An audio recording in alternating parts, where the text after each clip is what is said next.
Hello everybody and welcome to the Allianz Stadium. It is Bank Holiday Sunday. The sunshine is genuinely glorious. The pitch looks perfect and the scene is set for the first of 3 live games on the England Rugby YouTube today. It's the Women's Junior Cup Final. Sandal women have made the journey south from Yorkshire. Richmond Valkyries have made the short journey across from the Richmond Athletic Ground, and that is what they are competing for. 80 minutes of rugby. There is no extra time. There are a few different ways we'll calculate the winner if the scores are tied. But let's take a look at the team who have earned the right to be here. It is Mills, Macklin and Gelder in the front row for Sandal. Parker and Sampson in the engine room. Patterson, the vice-captain, on one flank. Falloon on the other, and Dickinson at 8. You'll notice there are some pretty funky jersey numbers here, so we'll do our best to keep you across them. Williamson wearing 10 at 10. Mosley is the scrum half. Ashurst Bagshaw, the captain and inside centre, with Ivybridge outside her. Porrett Moss on the right. Greensmith on the left. And Silverwood wearing 15, the fullback for Gary Haywood's Sandal Warriors today. For Richmond Valkyries, Richmond in 2 of the 3 finals today. Huge day for the club local to here. Adedeji, Asher and Duckworth at 1, 2 and 3. Matthews captains with Poj and Hamo in the second row.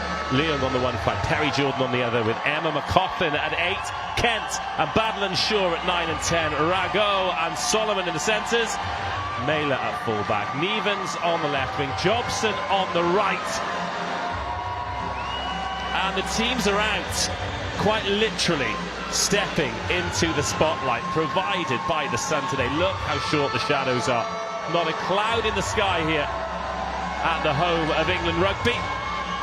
Richmond in the black, red and amber hoop jerseys. Sandal, the Warriors, in the maroon and white. A potentially spectacular day today. Plenty of hydration as well, because we will be having breaks on 20 minutes just to make sure that player safety is paramount.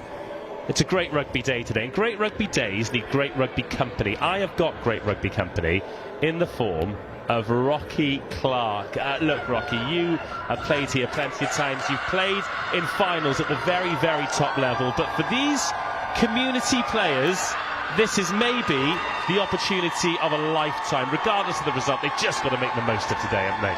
Absolutely, every second counts. You know, so many people just want to get their day in the sun at Twickenham, and they've certainly got it today. So the temperature's going to go up to 33. It's going to be a hot one. I played here last year in heat like this, and it was absolutely horrendous. But the skill set and the fire that will be on in front of us will be brilliant. Sandal kick us off. Richmond Valkyries receiving. This is the Community Junior Women's Cup Final. The biggest game of the season for these two teams. Maybe the biggest game of some of these players' careers. And a box kick there for the Valkyries. Hannah Kent is at scrum half today. That one's just got out on the full. And sometimes on this big pitch, on an occasion like this, just takes a while for the players to get settled, doesn't it? Absolutely, and the pressure that they'll put them on themselves playing in such a big stadium and so much on this game. It's about making sure that they can stick to their processes and get into that game early doors. How did you deal with that pressure? Probably a lifetime of it, and what would be important for me as a front row player would be getting a good first scrum or getting a first carry, and that just suddenly you're just in the game, cross the whitewash, and then you're ready to go. Okay, thank you. That's it. Win your first collision. What do they say? Get your first hit in early, even if it's late. Richmond Valkyries carrying well. Here's Badland Shaw, the vice captain. Then Richmond not scared to put some hands on it. Nice delay on that pass, but Atlanta Jobson gets around the outside and hits the burners, but just put her toes on the paint. But for Jobson there, she could take a lot of confidence from that early carry.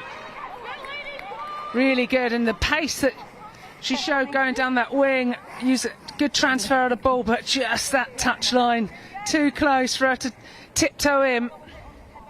Yeah, plenty of pace on the wings. Amanda Nevens and Atlanta Jobson. Oh, just.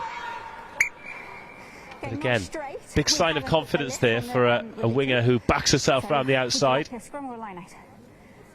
so often it's easy for people to not back themselves, cut back inside, and obviously if you're going to go into touch, that's what you want, that's what you'll coach, but confidence and to go, come on, come get me. So the line-up not straight. We're going to have a first scrum of the day. Molly Mills on the loose head side for Sandal women. She's wearing number 9. Izzy Macklin at hooker wearing number 1, and Naomi Gelder at tight head. And then Monique Adedeji at loose head, and Anouk Asher at hooker, and Tolu Duckworth. Recently played in the varsity match, Duckworth. So a regular at the Allianz Stadium. And in it comes from Kent. Badland Shaw just moves that ball on nicely. Crash ball and a confident start here from the Richmond Valkyries. Sandal women doing a lot of defending in these first 3 minutes. And then a high tackle given by the referee. Really confident start here from Richmond though, Rocky. It is, they're starting to get into their stride now, aren't they? They're getting their forward carries just to get them on that front foot, getting momentum over the gain line, and then they're unleashing their backs, and it's obviously a massive wide pitch, so if they can get those one-on-ones and a bit of space, you can see some danger here for Sandal.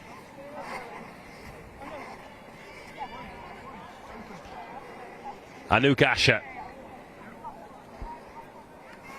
in at hooker today.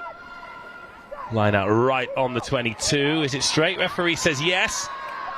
And Richmond Valkyries are being driven back here by Sandal, but they can peel away. Good confident carry and the offload, and there's space here on the left hand side for Richmond Valkyries, closing in on the opening try of the game. A race for the corner, but what defence from Sandal to deny them. Great discipline and patience in defence from Sandal, and then a little knock on there, and they survive. The score remains 0-0. Heroic defence from Sandal. It was absolutely outstanding. The cover to get back, you'd back that one-on-one with Perrette Moss going round, but the passion to get across and make that hit was incredible. And I just wonder if Richmond sat on it a little too long once they'd got Sandal against the ropes. Could they have perhaps just gone a quick pass and cut into that seam of the defence? So Abby Dickinson at number 8 for Sandal women. Really physical ball carrier. Nice and square. Together. One, you're good. You're getting off.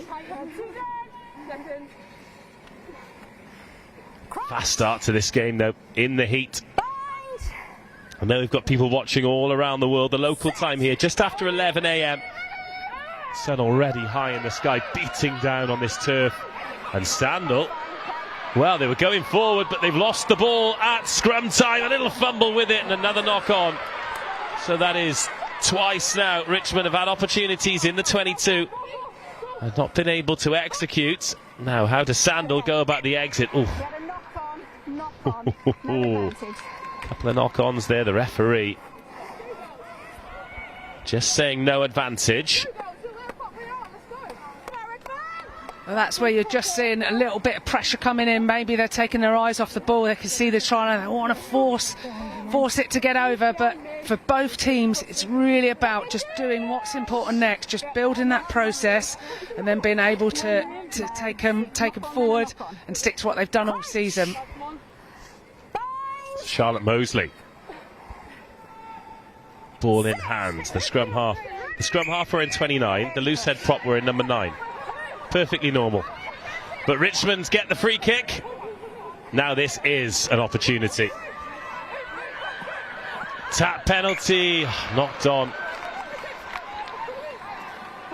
and handling errors are a blight for both sides in these opening exchanges. Yeah, just Amber Perry Jordan there, just took her eyes off, and she's a great little player. She's played at Bucks County before and come onto the scene and went across to Richmond last year. Just what she can bring, her work rate, physicality, if she can get a bit of space as well. She's pretty fast, so watch out for that number.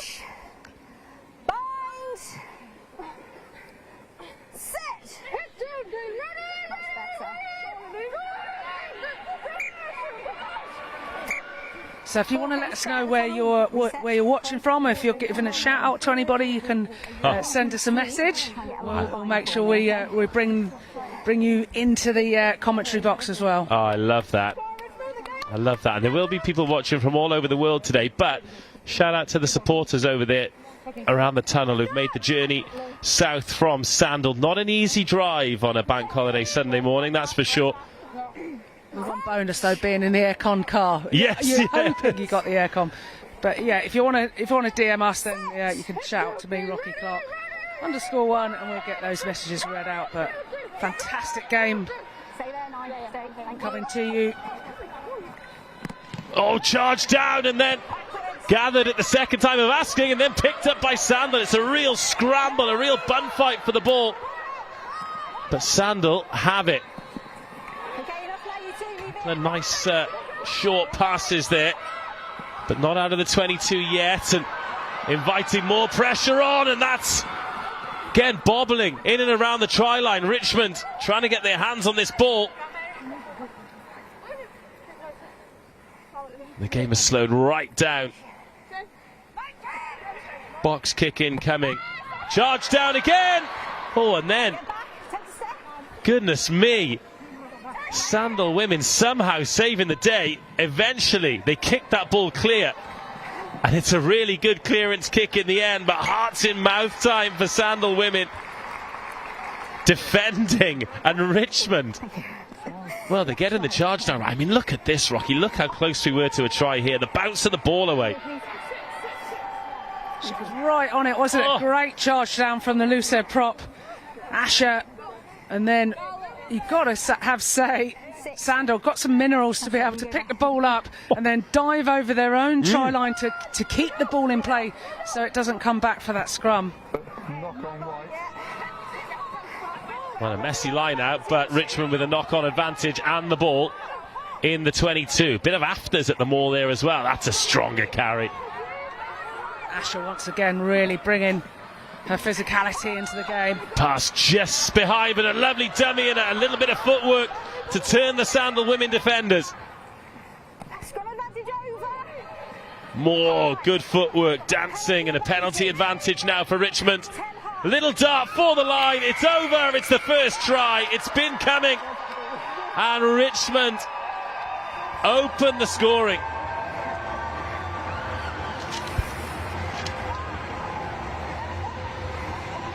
Hannah Kent over from short range. Well, that was a great little pick and go, just seeing that space from the scrum half. Ability from the big forward carries, little step off. They drive forward to the line. And then Amber clears out, little dummy, and then sees that little seam between guard and bodyguard, and boom, finishes off. Well, we're coming up to 10 minutes, just over 10 minutes gone now. And it has been all Richmond, and huge credit to Sandal and the way they've defended. Oh, what a strike that is. It's just missed. But that sounded like a cannon had gone off when it came off the boot there. It was effortless, wasn't it? Oh. Absolute cannon. Fair play. But then another look at this finish. It's nicely done, isn't it, from Hannah Kent, because she realised they were playing with an advantage, and Sandal kind of stopped, and as is often the case, the scrum halves, they've got this intuition for where the gap is.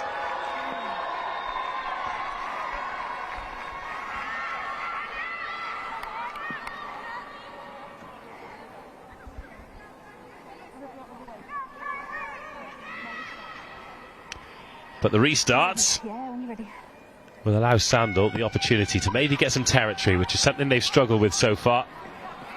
And they are 5-0 down. One person chase, a good tackle, but the pick and the re-go Like that a lot from Richmond. Push back in the middle, please. Good game IQ. And another heavy, strong carry.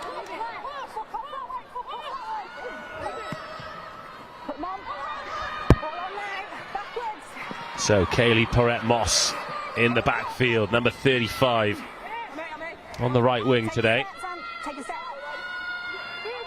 Charlotte Mosley steps in. Richmond Valkyries, really flat defensive line. Not a really fast line speed, but they're all coming up as one, and it's a difficult barrier to break down for these Sandal players.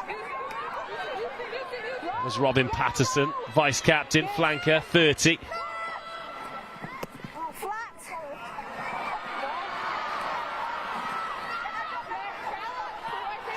This is hard, industrious work from Sandal. They're just struggling a little bit with gain line. Molly Mills gets up to halfway. More promising carry from her.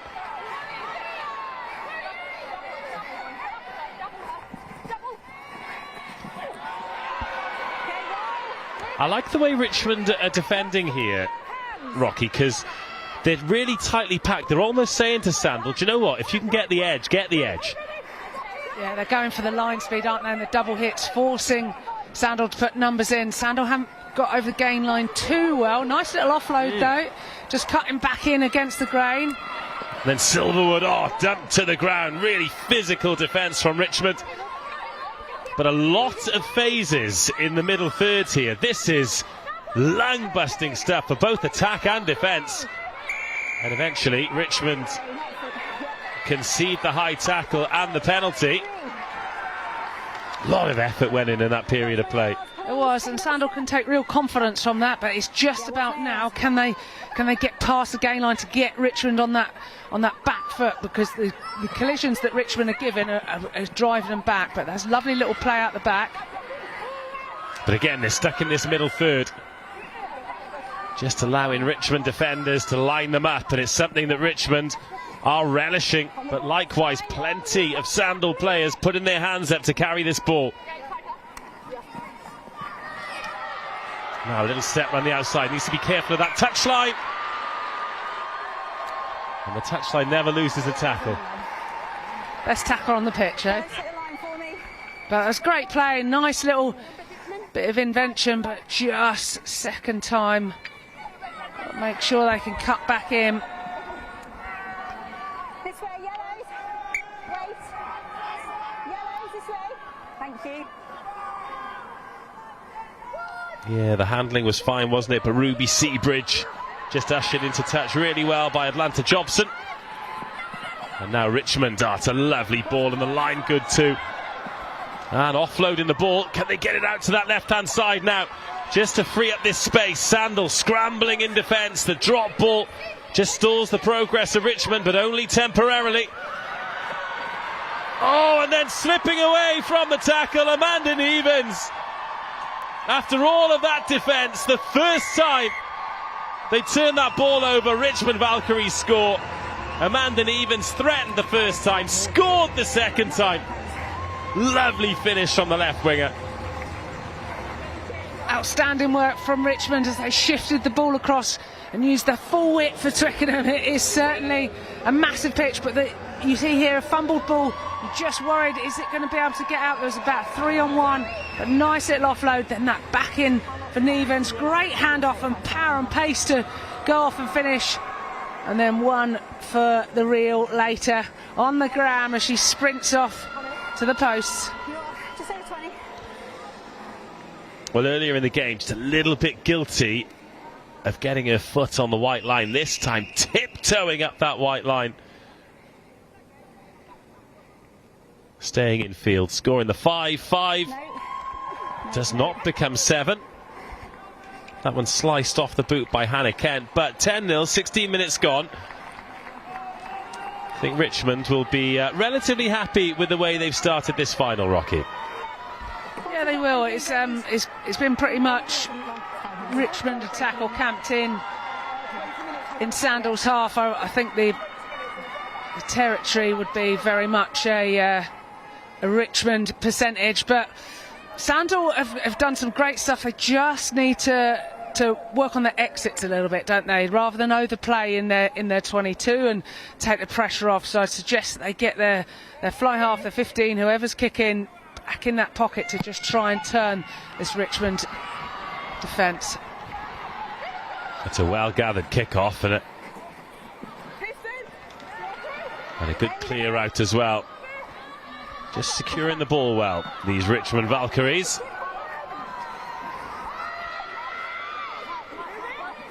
there, push back.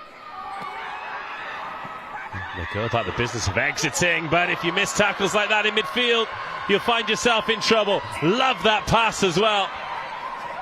Timing of the ball, Sandal. But it was Kaylee Porrette-Moss who got her hands on the ball. Robin Patterson involved as well, just to try and stop this Richmond team flowing forward, but there seems an inevitability about it. Again, back towards the breakdown with that carry. Kent, a lot of joy at this left-hand side. Zara Matthews carries into the 22, and then Kent gets there as well. Sandal back defending their 22. Seems like only moments ago they were under their posts, but a knock on. A bit of a let off there for Sandal as Richmond pour forward. Yeah, just really getting their organisation, and they're getting that front foot, and then once they've got that, they're getting out wide. But you just see the little jab coming in, and just that handling error lets off Sandal. But Sandal's scrum has been pretty strong, so they want to try and get a bit of territory here if they can, but maybe they just want to keep the ball.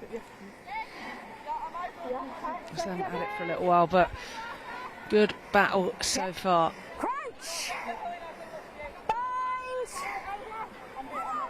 Just shows how important it is to have some kind of kicking option as an exit, doesn't it? Doesn't seem something that Sandal are willing to do in their game. I mean, they're even trying to run it out from here, which is brave, especially when you make the error like that on the first phase.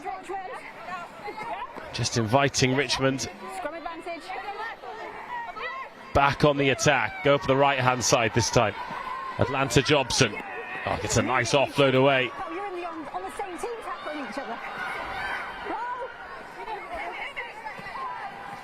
Oh, interception. This could be what Sandal need. So we had scrum advantage. We'll pause there. Or not. All right then, halfway through the first half. We'll have a couple of minutes now where the players can have a breather. I don't know how to signal water break. Get hydrated. Your thoughts on the first 20 minutes, Rocky? Yeah, it's been mainly Richmond in possession, and they've started to get through their plays, and you can see their sort of big carriers wanting to get their hands on the ball and then getting the ball out wide. Brilliant finish by Nevens earlier. We've seen her threatening within the first couple of minutes, but Sandal quite narrow in defence, but they're really lacking that kicking option just to play in the right areas. You see, a mistake near your 22 means there's a massive opportunity for Richmond to go on and take them. So Richmond, couple of tries, they want to be getting their third on, but Sandal really need to try and play in the right areas. Just a little look at the tries we've had so far. That was the opener from Hannah Kent. Just a little snipe from short range. She's been lively. Like the way that her and the outside half, Jay Badland-Shaw, sometimes, I mean, Badland-Shaw hasn't spent much time on the ball at all. She's just selected good passes, got her ball carriers involved, and then this was the second one, the one that Rocky was just talking about. Nevens, just quick enough, strong enough, good upper body strength and balance to get around the last tackler there. And that is an incredible memory for her, for a big day out at Twickenham, dotting down in the shade to double the team's lead.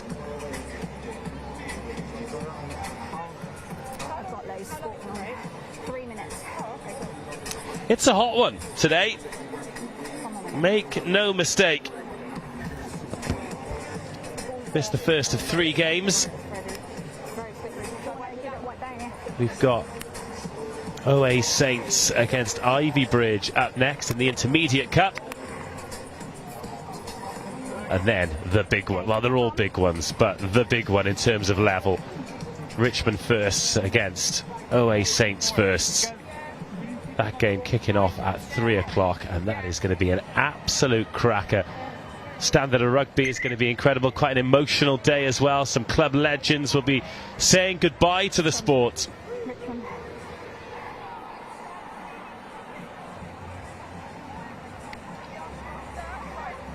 And yeah, you've had a few clubs over the years, Rocky. OA Saints being one of them. I'm not going to say more clubs than Tiger Woods, but you've had a couple.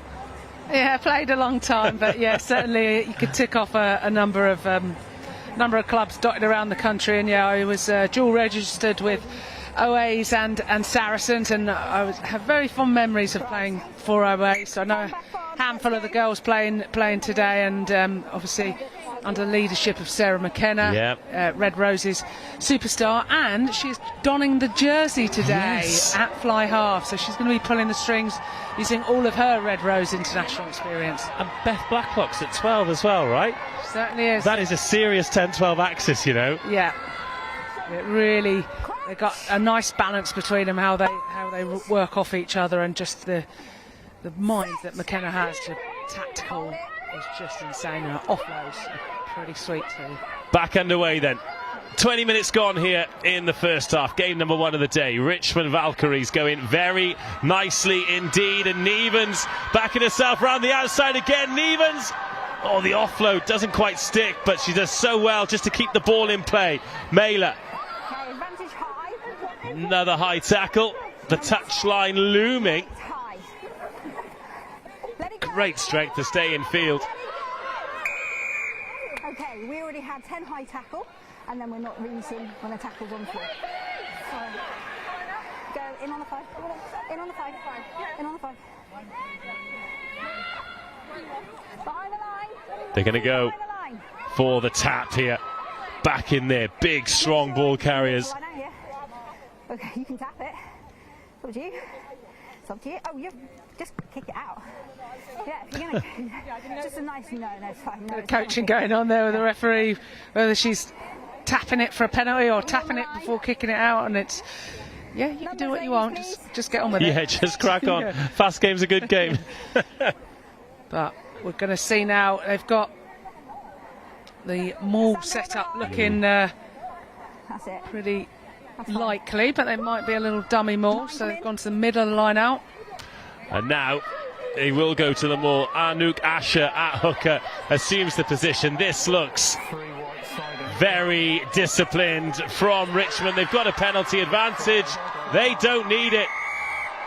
That is so well executed by the Richmond Valkyries. Sandal helpless to stop it, and that makes the score 15-0. Yeah, it's an absolute freight train, wasn't it? Once it got into position, then low. Everybody was doing the right thing at the right time. They just rode round the back of that Sandal defence and just bowling through. Sandal really trying to slow it down, do what they can. Gelder getting in there, trying to disrupt, but what a finish from the Richmond pack. Give us a rough idea of what it's like. Firstly, from a defensive perspective, if you're Sandal here as McLaughlin is going to give us another masterclass in how to strike a rugby ball. I mean, that went through the uprights. That is such a good kick. Not bad for a number 8. I mean, just a pure strike. Even Zoe Harrison probably look at that and be pretty impressed. But from a defensive perspective, with a line out, we're going to take another look at the maul here. I mean, the tight head Naomi Gelder, she was about to be penalised for swimming up the side. Is it genuine? It feels as though there's nothing you can do. Is that sometimes the case when it's so well executed, you're just helpless? What you want to try and do with the maul is make it unplayable really quickly. So if you can splinter it and stop them keeping the maul formed, if you can get a sack, get it to floor quickly, or slow it down so much that the referee's saying use it, they're your options. Are obviously to try and nick it if you go up. That's your ideal one, right? But if you can get in and splinter, so the two lifters, you need to try and get in as the toes touch the floor. Try and get in and sort of can open your way to get rid of the lifters out of it. Then you've got a chance to get in. But Richmond just settled that one so well, didn't they? And every time they get the ball, they look like they can do damage.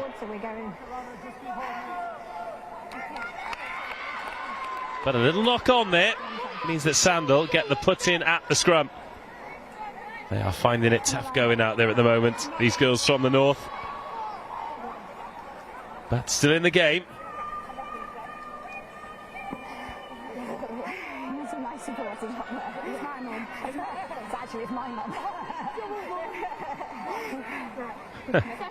Having the discussion about whose mum it is shouting.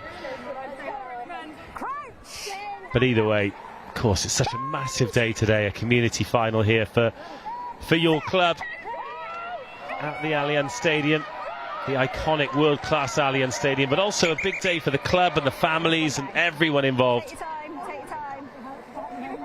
It's absolutely huge, and you know there'll be loads of people up from Sandal tuned in and backing their team. She said a massive day for the club. Just want them to get a little bit of possession and get those one-on-one opportunities. Time off. And Richmond as well, such an iconic part of rugby in this part of the world where there are so many great rugby clubs. The men's team, well, they had a fantastic win against London Scottish a couple of weeks ago to maintain their place in the championship at the Richmond Athletic Ground just down the road from here.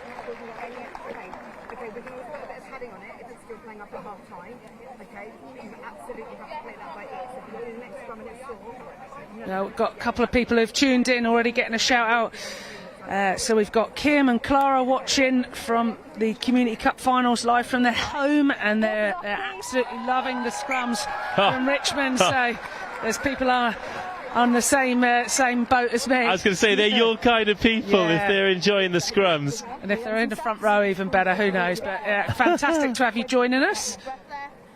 You want to shout out, Den? Just 100%, yeah, great to have you. But tell us where you're watching. If you're watching at home, where's your house? Is it close enough for us to come for ice cream in between games? And do you have a swimming pool? Yes, do you have a swimming pool? Hotter than the sun here right now. I'll tell you what, Rock. It's only going to get worse. If you've got a swimming pool in this part of the world, you've got a couple of quid tucked away. Let me tell you that. Wow. Right then, Sandal, little wraparound move here. That's a great short pass, and the line as well. This is a bit more like it from the Yorkshire girls, marauding into the Richmond half. Showing a little bit of the flair that got them the wins to book their place in this final. Oh, a little boot in touch, but signs of life for Sandal. Kaylee Porrette-Moss trying to go around the outside there. It's a little bit more of what they're about. Yeah, really nice. Bree Williamson, nice little wraparound with Ashurst Bagshaw, and then hitting the big centre. Ruby Seabridge absolutely cannonballing her way through, getting them on that front foot. And you can imagine through the season they've really relied on Seabridge, getting them over the gain line. That was fantastic. They've got to take great confidence for that. And then you've got the speed to Porrette-Moss, who was getting that bit of action. So the line-out not reaching its intended target, but hitting a target nonetheless. And then Richmond just happy to attack from anywhere. And they've been making inroads no matter where they've gone from. They are such a dangerous team from all over the park. Hannah Kent playing with a penalty advantage. I'm on the line of the penalty. Thank you.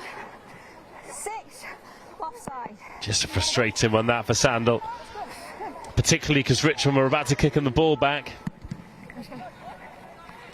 And now they'll have the throw in at the line out inside the Sandal half. Yeah, that's tough. You could see Sandal really with that eagerness to go. They want to try and get up, smash them behind the gain line, but just a little offside call. I don't know whether you need to ping every single one if it doesn't influence the outcome. So, but hey ho, we're at home of rugby, watching some cracking rugby in display. What a great shot, and Sandal have pinched it. Line out not functioning as Richmond Valkyries would like it. Oh, the defences, though, what a tackle. Outstanding physicality. Great shot from Solomon. Yeah, Bridget Campbell's come on wearing number 6 for Sandal, and she'd have felt that. But now, opportunity for some pace, and there is plenty of pace. And on this big pitch, as these defences tire, there are going to be opportunities for the speedsters. And Sandal seem to be growing in confidence, and with that, Richmond seem to be growing in physicality. God, the way these Richmond defenders are meeting Sandal. Solomon again in that big double hit. And then chasing down. That's a lock forward making that chase as well. That's Zara Matthews. Serious wheels from the engine room. Clever play from Peretti Moss as well, where she got tackled, got up, released the ball. Bit of 7 style come in there, but great work rate from the lock. We've seen that a bit from Richmond today. Heck of a day for it as well. But ball in play time, I mean, it's exhausting any time of year, but this time of year, in a London heat wave, as Hannah Kent has a little snipe, she's knocked that ball on, but we were playing advantage for a high tackle. Scarlett Falloon there with some decent shots going in, looking to try and get that jackal as well. Helping that back row get through. Patterson and Dickinson wanting to get their hands on ball. Big strong carriers, but Richmond's opportunity once again. There's some serious collisions in this game, aren't there? Massive defence from Richmond Valkyries. On the line for me. Half an hour ticked by. Our clock's pretty close, but it's not perfectly linked in with the referee's watch.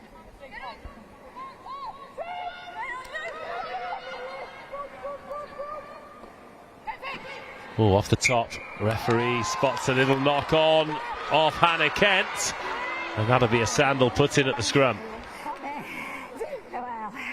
Okay. We'll agree to disagree on that one.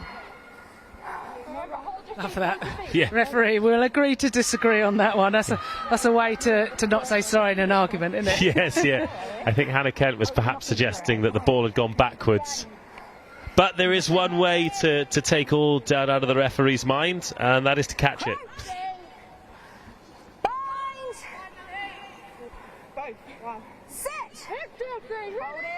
See Falloon going at 8 here now. Scrum is under pressure, but managing to get it away though.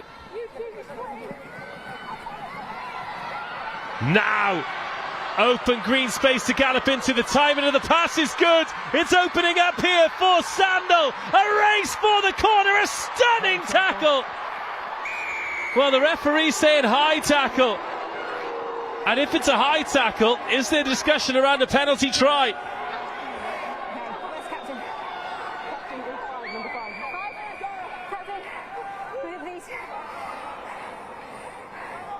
Unnecessarily high seatbelt tackle. Okay, we're going off for 10. Okay. Number 14, yellow. Well, Atlanta Jobson being sent to the bin. Ella Green-Smith denied. She's in some discomfort. Let's take another look at this. Was there cover? I mean, this is much better rugby from Sandal, though, isn't it? And what a foot race we had here. I mean, credit to Jobson. Yeah, and Silverwood with the initial break, and then the speed coming back now from Jobson to get across, but just needed to be lower. Well, Sandal have decided that they want to keep going while momentum is high. Strike while the iron's hot. And they're in the Richmond 22 for the first time, only for there to be a knock on and for that chance to disappear for now. Upgrading that to a high tackle, number 28, up over the shoulder. Penalty advantage. Oh, What a hit! Ding dong! Okay, penalty advantage. Well, Sandal just can't catch a break, can they? They can't, bless them. But outstanding work. So that's the threat they've got. That's where they've got to be able to go.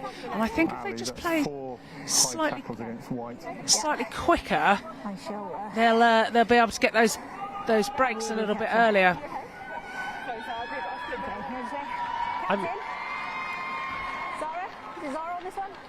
We had 4 high tackles. Bring it down, please, or we'll have to consider something otherwise, okay? Okay.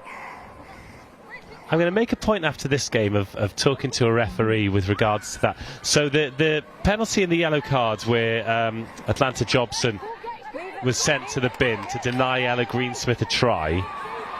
I'd love some clarification around the law of penalty try in that instance, because if she doesn't make the high tackle, then she scores. But speaking of scoring, Sandal are going to do exactly that. Finally, they make it work. All of this industry and effort has led to a try, and they are back in the game here at Twickenham. Something from nothing. A little spark, a little something special. And it was another great tackle, but Richmond's defence has been so good, but they just switched off for a split second. And Robin Patterson, the vice-captain, steals in. What a moment for her, and her team really needed it. Well, great work. We saw earlier how the back row wanting to get involved and make a difference, but Patterson really quick thinking there, seeing nobody in the boot, nobody in behind, and as a player that rarely got line breaks, they're one of the only ones that I'd managed to get through if nobody's in the boot and you can pick through. Great work by Patterson, giving a lifeline to her team, and we're seeing a different side of Sandal now, aren't we? Brilliant work. But this is where Richmond are going to want to just try and play deep down in Sandal's half. But Sandal have got their tails up. Can they get another one before half-time? If they can, we've got a real close game on our hands. Well, I know how big momentum swings can be in these games, and I think sometimes it just takes you a little while to settle in and realise, yes, it's a cup final, yes, we're at Twickenham, and if you get caught like a rabbit in the headlights, you can find yourselves a couple of scores down. And it was certainly Richmond who settled into the big occasion, the quicker of the two. But it's a 2-score game. We've got 5 minutes to go until half-time, and Richmond will spend that time with 14 on the pitch. Nice, clean catch. And a lovely bit of dancing footwork from Rachel Silverwood. She's started to get busy in these last few phases. Silverwood's clearly a weapon in space on the ball.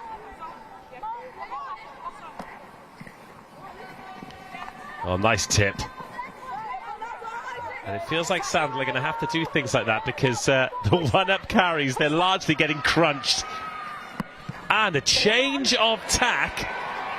And they kick the ball clear.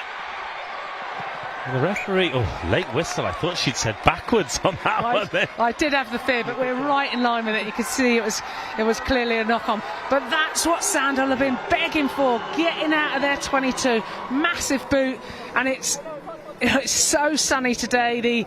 The aerial receipt is just going to be really, really tough. Particularly that one as well, because if you look at the shadows of the players, the sun is really high, so that high ball there is right in the eyes of the players who are away to our right in the first half. An enviable position. You ever find yourself loitering in the deep field under the high ball, Brock? Yeah, I panic at the disco when it happens. If I catch it, it's, people don't particularly want to get you when you've got to run up at 100 kilos, but yeah, the fear when you've got two back three chasing at you, or a massive flanker flying down your neck, and you go, oh, I've got to get this, and yeah.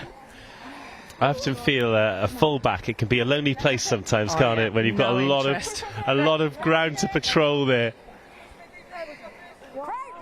If you're in the forwards and you're in the defensive line and you've got a buddy to your left and a buddy to your right, it's a very different game. My happy place. Well, this is your happy place as well, as we reset with a scrum. And Sandal, it's another great line. And Richmond have conceded another penalty, so Sandal ending the half in the ascendancy here at the Allianz Stadium. They put a lot of effort in defensively, Richmond. I wonder how much of the tank has been emptied. And interestingly as well, 80-minute games here today, but not a long time in between halves. Oh, thought about the offload then, but then gathered that ball. Still playing with an advantage here, Sandal. If they can get another try before the half, then it is game on here. And now on the outside, Bree Williamson, lovely offload back inside. And Bridget Campbell, who came off the bench just after Richmond had scored one of their tries, taking it to the line off. Fabulous tackle. She rode that well, to be fair. She got absolutely cut in half, but fair play, was able to ride it, Molly Mills. So they've got one more phase confirmed by the referee, a penalty advantage here. So may as well try something, and they do. Oh no, just after the kick. Taken in by Sandal. Well, that's a little bit brutal on Sandal, because the referee said one more phase, which one can only assume is the reason they put the boot to the ball. After this one, Ali, time's yours, mate. Yeah, thank you. Yeah, I always thought that you'd, if nothing comes of it, you'd come back for it if you try the kick. But yeah, I feel for Sandal there. That's a tough one. But they'll get the ball back here from the goal line dropout. And just look how shallow everyone is for Sandal. They're assuming, well, that the kick is going to go that far. Now pretty much everyone is inside the 22. And Sandal, with the full width left to right to play with the last play of the half. Got to go here, quick tap, get him on the back foot, don't slow it. Fast game's a good game, and it could be working for Sandal here. Oh, it's a fantastic carry to take them, 6 metres out. The Sandal supporters find their voices here at the home of England Rugby. Gold, never onside. And they've got another penalty advantage here. Richmond never onside. They've ripped the ball. What an end to this half. A game that it looked as though Richmond were going to run away with. And now it feels as though these final phases of the first half are going to have a massive say in where this trophy ends up. Sandal, as confident as they've been. Heavy carry, heavy tackle on Campbell. She's driven back, but gets the offload away. Wriggling towards the line with Bree Williamson. She's just short. And Sandal have scored right on the cusp of half-time to drag themselves right back into the final. A fantastic turnaround. They will still trail, but it is a one-score game and absolutely everything to play for. Well, Williamson, with the hard work, she was denied. But they weren't going to be denied for long, because Scarlett Falloon was in there. And apart from the goal kicker, Sandal have just walked towards the touchline as one group. And they are a group that looks united, and they are a group that looks like they are full of belief. 15. Well, that has got to give him some real confidence. Scoring on the stroke of half-time. Just brilliant work, and applying that pressure, keeping possession, applying pressure, and the key, playing in the right areas. It was that boot from just around the 22 where they forced the knock on, and they were able to stay in that half. Brilliant work from Sandal. Real belief now for this team. Well, the water break made the world of difference. Richmond Valkyries flew out to a 17-0 lead. But whatever they put in that 20-minute hydration break, then they need to have more of it at half-time, Sandal women, because they were a team transformed. It's a one-score game. Let's take a look at the tries then. And this Richmond start, Rocky, really, really impressive. Not intimidated by the occasion, by the location. They looked absolutely born for it. They did, and it was just that really quick snipe coming from West. You know, you always... Sorry, Kent, you always want your 9 to be sniping and just asking questions, but you could see that little disconnect between guard and bodyguard, and then boom, just over, taking a team onto the score sheet. Then we had Nevens. What a finish this was. This was worthy of an England shirt, that finish. It was outstanding, tiptoeing down that sideline and then being able to finish, striding in, powerful runner. Just give her the ball, she'll do something with it. And so that took us to the 2-score 10-0 lead. And then one for the forwards to enjoy. A perfectly executed line-out maul. Yeah, it was great work as they went round the corner. The Sandal defence came in, but then just the finish to drive over. Look how they're going around, steering around the back, really sticking to their process. Sandal getting in all sorts of positions. And then there was a technical change, a tactical change. Sandal played with a bit more confidence, got the kicking game going, and it led to this. Robin Patterson, the vice-captain. Great vision through the middle of the breakdown. I used to call that a banana ball, so like banana skin, you peel it apart and go through the middle, and just that awareness to go through, so underused in the game, but when you can spot there's nobody in behind and they've iced the breakdown, then you can go. But look at this from Sandal, little offloads going in. Yeah, it felt like they had to get something from this visit to the 22, because they've been few and far between. But from short range, Scarlett Falloon went over. The kick was missed, but there is a newly found belief, and Richmond, well, they need to get it back together, but they do have a lead. Half-time in the sunshine. Sandal 12, Richmond 17.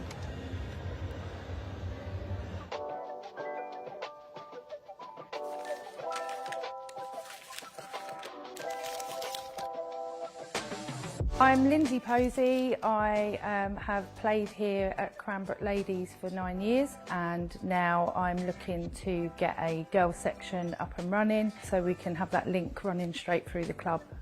I really want to get the girls going and really build this section, not just have the women's team, have it right through from the under-6s all the way up.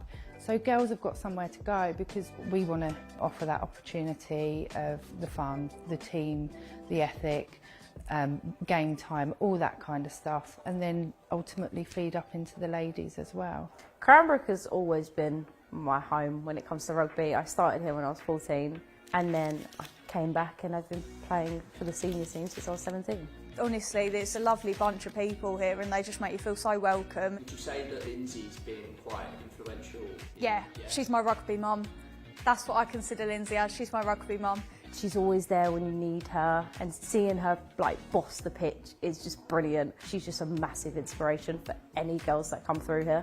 We really like being coached by Lindsay. I like the games that she sets up for us, and she's just so nice. So I think it's really important for girls to have their own sessions, just to have their own space. They can be confident without having to worry about what people think of them, and like giving them a support network away from school. And you sort of come to rugby, you leave everything at the door, and it's just a really good atmosphere. There's been multiple opportunities where I've sort of said to Orla, would you like to come along, would you like to play?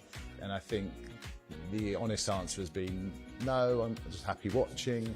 But then when Lindsay created the initiative to do the Tuesday night training with the girls of sort of all ages, all abilities, Orla actually jumped at the opportunity and hasn't really looked back. So in a couple of weeks' time, Orla and Mia have got the opportunity to actually train with the Red Roses, which I think is an unbelievable opportunity. Quite jealous myself. You know, bringing them into the professional level of the sport just shows how far they can potentially take their rugby from playing and having a bit of fun on a Tuesday night to wherever they feel they want to take it, basically. When I grow up, I would really like to be like Ellie Coulthard and play professionally. Same. The aim for women and girls at Cranbrook is to have lots of girls coming up through the minis. So we have that pathway right from under 6s all the way up to 100 years old if they want to be playing until they're 100. Whether you're male or female, it should be an environment that's open to everybody.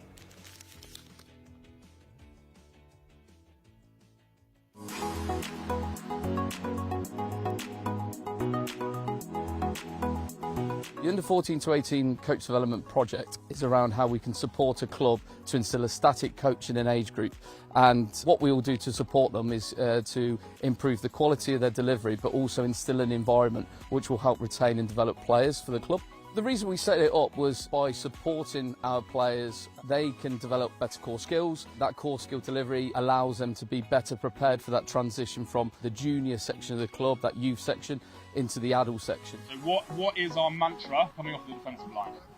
2 steps, okay, so we need to be hearing 2 steps. So being introduced to the programme as someone who's relatively new to coaching, it's had a huge impact on my coaching journey to start with. In terms of players, we've definitely seen an improvement, so it's been invaluable in terms of coaching itself, but also we've seen a huge difference with regards to the players, and it's been reflected in success on the field as well.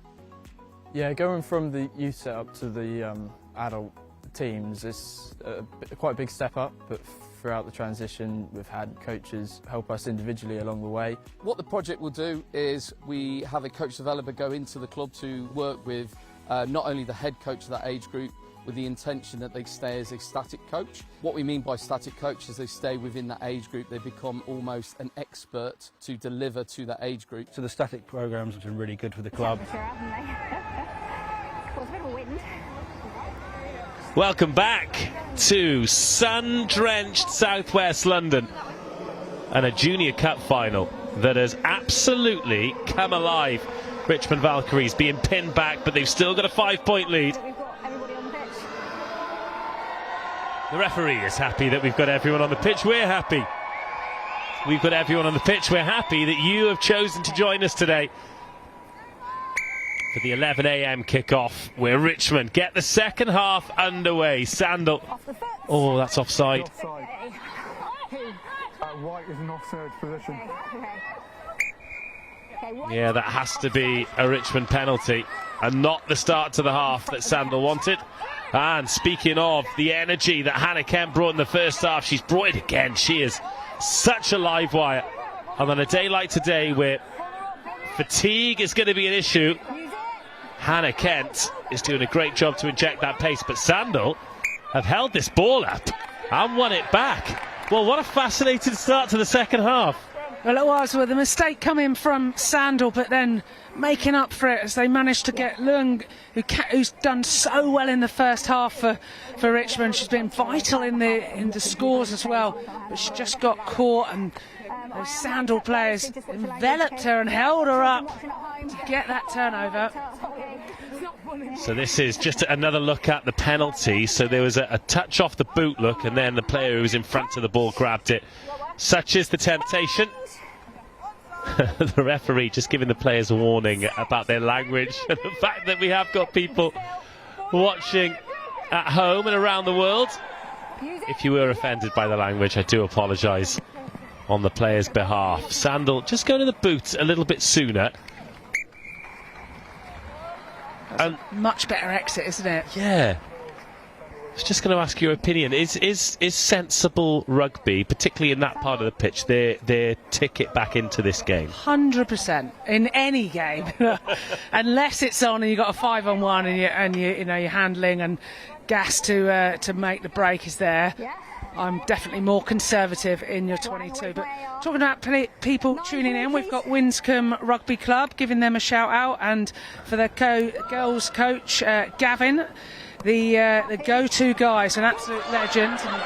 And Winscombe were here last year and in the final, but they lost to Buckingham Swans. But they're watching on today, seeing some great rugby, so hi to those guys. Buckingham Swans, they're your girls. You had to get that in, didn't you? I had to sneak that in. But yeah, I'm a Buckingham Swans girl, and I know they'll be tuning in today, and jealous that they're not playing at Twickenham. Well, shout out to Gavin and the girls. Hope you're enjoying this one, and hope you are in for the long haul. 3 great games of rugby today, and Richmond Valkyries on the front foot here in the Sandal half, looking to extend the lead. A 2-score lead just gives you so much more breathing room in a game like this. Oh, it's a lovely bit of footwork, and it's a knock-on off Sandal, and a searing run. Oh, what a shot. Oceana Faulkner has come on, and what a tackle she's made there. She just jumped off the top ropes, didn't she, and made a massive shot there. But it's initially a great bouldering break from Duckworth. But then, boom, people's shoulder. Bish, bash, bosh. What a shot. That's one way to make yourself Yes. known from coming on off the bench.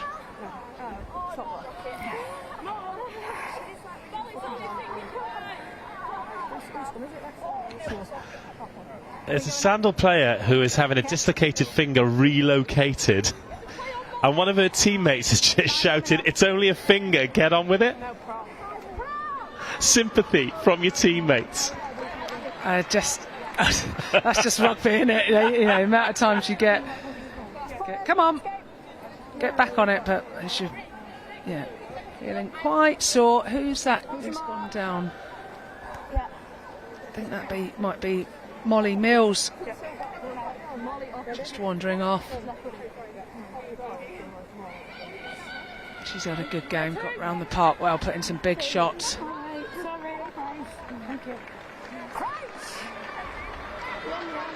This is where it's going to be really burning now.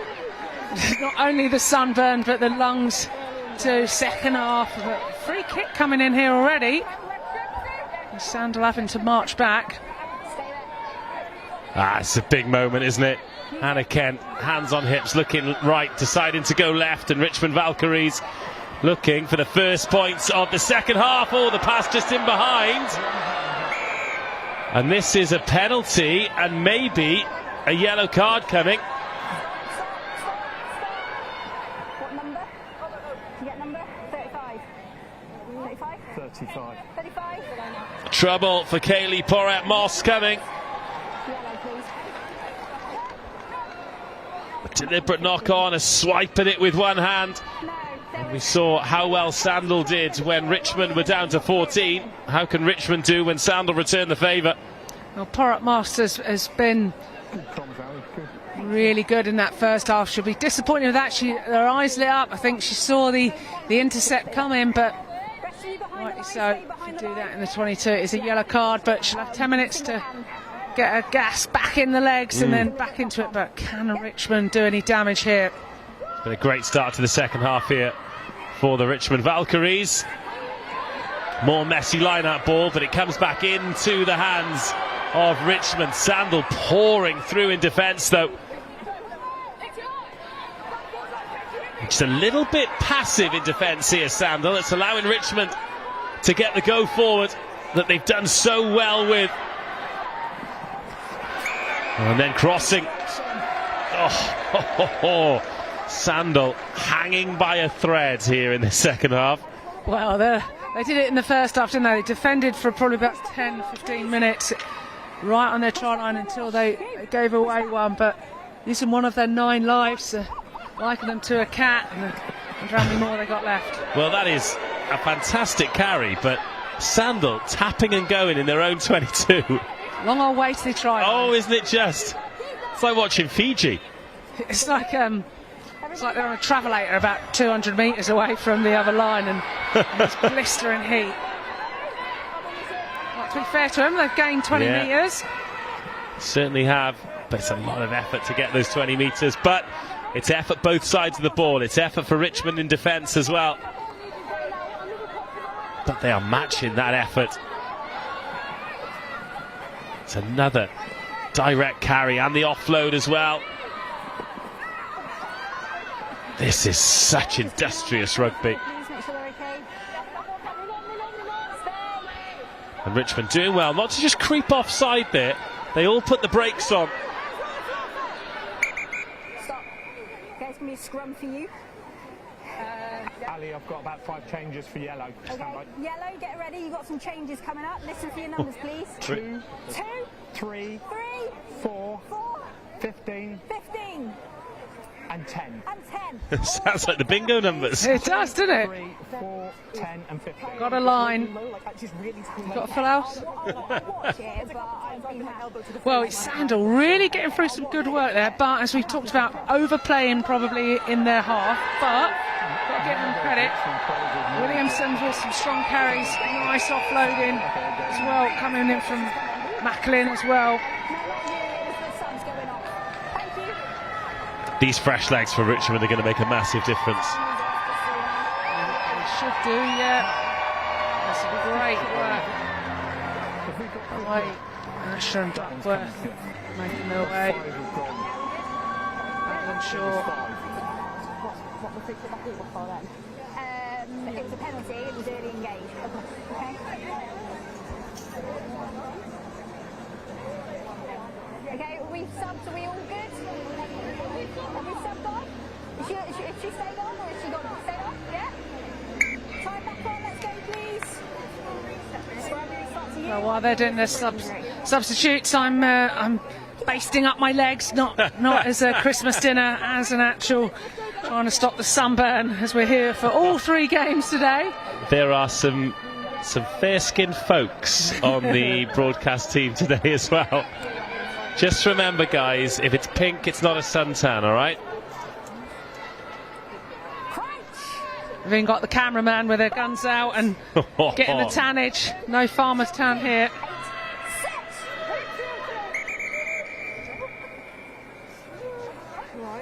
Heads were not in the right place. Referee saying heads weren't in the right places. Well, that's less than ideal in the front of a scrum. Yes, suboptimal. Get yourselves ready. 8, both of you, put your shoulders on for the bind, please. 8. Put your shoulders on for the bind. As a scrummaging prop, though, do you sometimes deliberately do that just to upset or discombobulate the loose head you're up against? Well, as a loose head, yeah, oh yes, yeah. It's the tight heads. Sometimes you get people playing around, but you're. I'm very much trying to take the space and win that head battle. Yeah. Yeah, it does throw you when people do it, if they're either doing it on purpose or doing it because they haven't got a clue what they're doing. Yes, yeah. Massive hit coming in, double shot from 6 and 7 from Lung and Perry Jordan. Been really impressed with those 2 player tackles that Richmond have committed to. But credit to Sandal, they are very much standing up to this. And huge credit to the character of the team as well, because when you're 17-0 down in the biggest game of the season, maybe the biggest game that you've ever played in, it's very easy to just wilt and disappear, but they've done nothing of the sort. Good carry by Dickinson, being able to get that offload. I'd like to see her running full tilt, because you can bet your bottom dollar a couple of players won't be wanting to be tackling her. She's a big carrier, and lots of carries going on here from Falloon, try scorer. This is much better rugby. Referee giving Sandal no love with the penalty advantages either, but they're happy to go through the phases and just graft their way up the pitch. And when you've got players like Faulkner who's out on this edge and so physical, just in those contact meters, getting them on the back foot. Yeah, their multi-phase is pretty impressive, but so is Richmond's defensive discipline. There have been a couple of high tackles, but Silverwood on the ball now. Silverwood quick, Silverwood though. Well, it was impressive she backed herself, but there was 3 or 4 Richmond players covering over, so she could obviously see something, backed herself, but Richmond said no, there's no room at the inn. And back to a Richmond line out around about the halfway line. Yeah, it's probably double figures of phases to ultimately give the ball away though, isn't it? Yeah, it is. They're doing a lot of work, not getting too far over the gain line. It's interesting because as you alluded to, you were begging for them to kick it in the first half. The one time they kicked it, a few minutes later it led to the try scoring opportunity, and now they're back to tapping and going in their own 22. They're suckers for punishment. They are. They've obviously been told to. I mean, look, it's hard. The pitch is so wide. If you don't particularly have a big kicker and you get a penalty in the middle of the pitch, then I understand that. I've been in teams that have had to tap and go. But when you get the opportunity and you're in, say, the 15, you want to try and get that. But not straight here, so opportunity for Sandal. What's your opinion on the non-compete, not straight law change? Do you like it? Well, I just think you're silly if you don't compete, really. Yes, yeah. yeah, I guess if it's really marginal and they don't compete, but it just feels really odd when it's right outside and they don't compete and you're allowed to play on it. That for me is mind-boggling. I was talking to Scott Baldwin, former Ospreys, Harlequins, Wales hooker, who prided himself on his line-out throwing. He hates it. He's like, it's encouraging hookers to not have their core skills, and he got really angry about it. But look, a fast game's a good game, and if you don't compete, then you don't earn the right to have a situation like this. And Sandal have earned that right, so the wraparound move in midfield.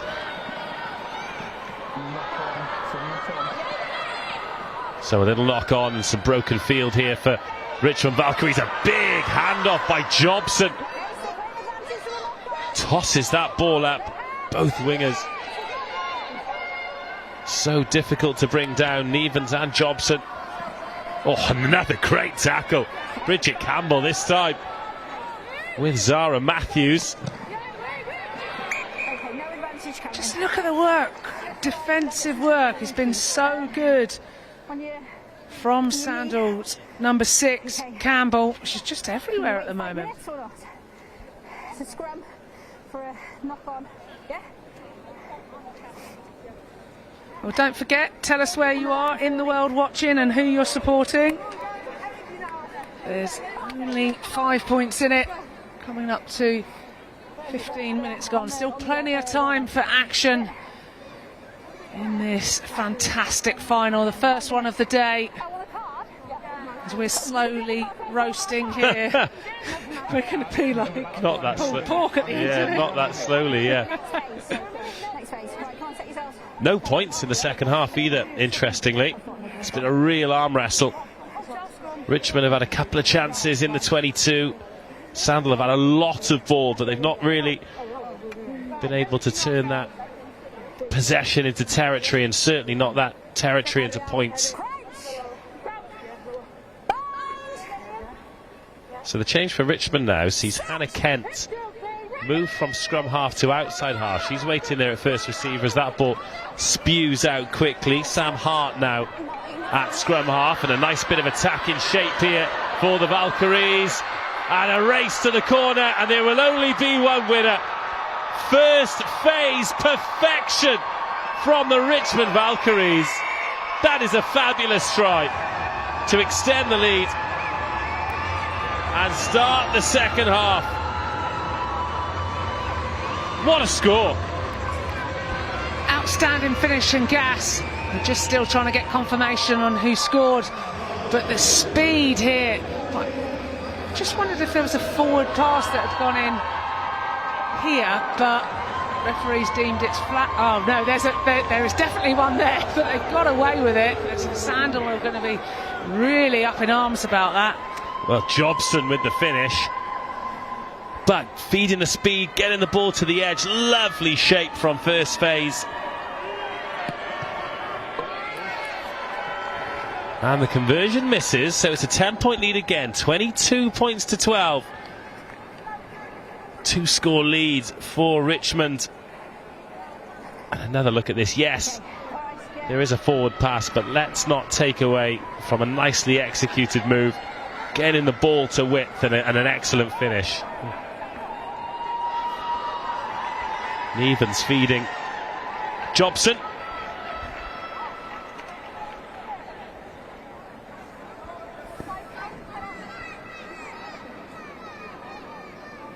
Just give them 1 minute.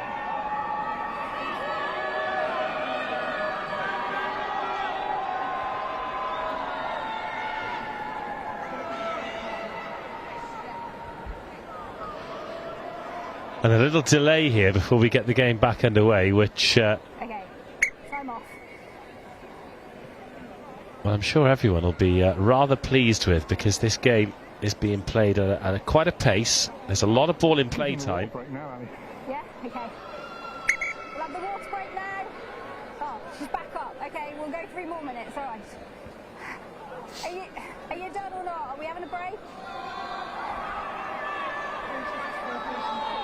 It's alright, we'll just go. We'll go. Time back on. 3 minutes and yeah, a lovely break. Yeah. Oh, a lovely break. Sounds good. Right, back underway we go. Sandal back to chasing the game as well. It's taken Richmond a long time to break them down in the second half, but they've managed it thanks to Atlanta Jobson. But Sandal winning a penalty immediately. Richmond holding on to the ball.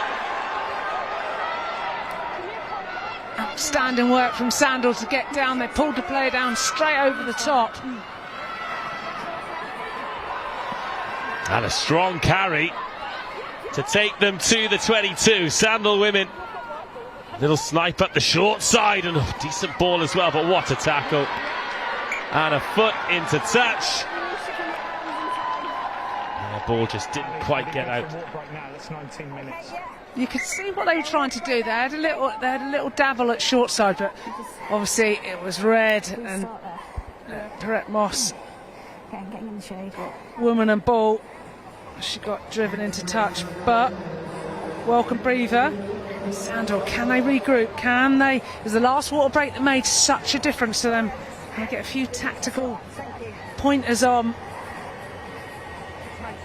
But look at this, look at the difference. You're seeing Richmond legging it into the shades. They get a reprieve from the heat. We are dying up here in Poms, let alone if you're running round and getting 7 bells knocked out of you and carrying. Fair play to these amazing women. Well, it's funny, isn't it? Because these are incredibly difficult playing conditions. You just get sapped physically by the weather, by the sun overhead, by the temperature in the stadium. They clean the roof here at the Allianz Stadium, Twickenham, so it's almost like a greenhouse. But on those days in December, in January, in February, when it's a mud bath, when it's soaking wet, when it's freezing cold, you dream of days like today? Well, yeah.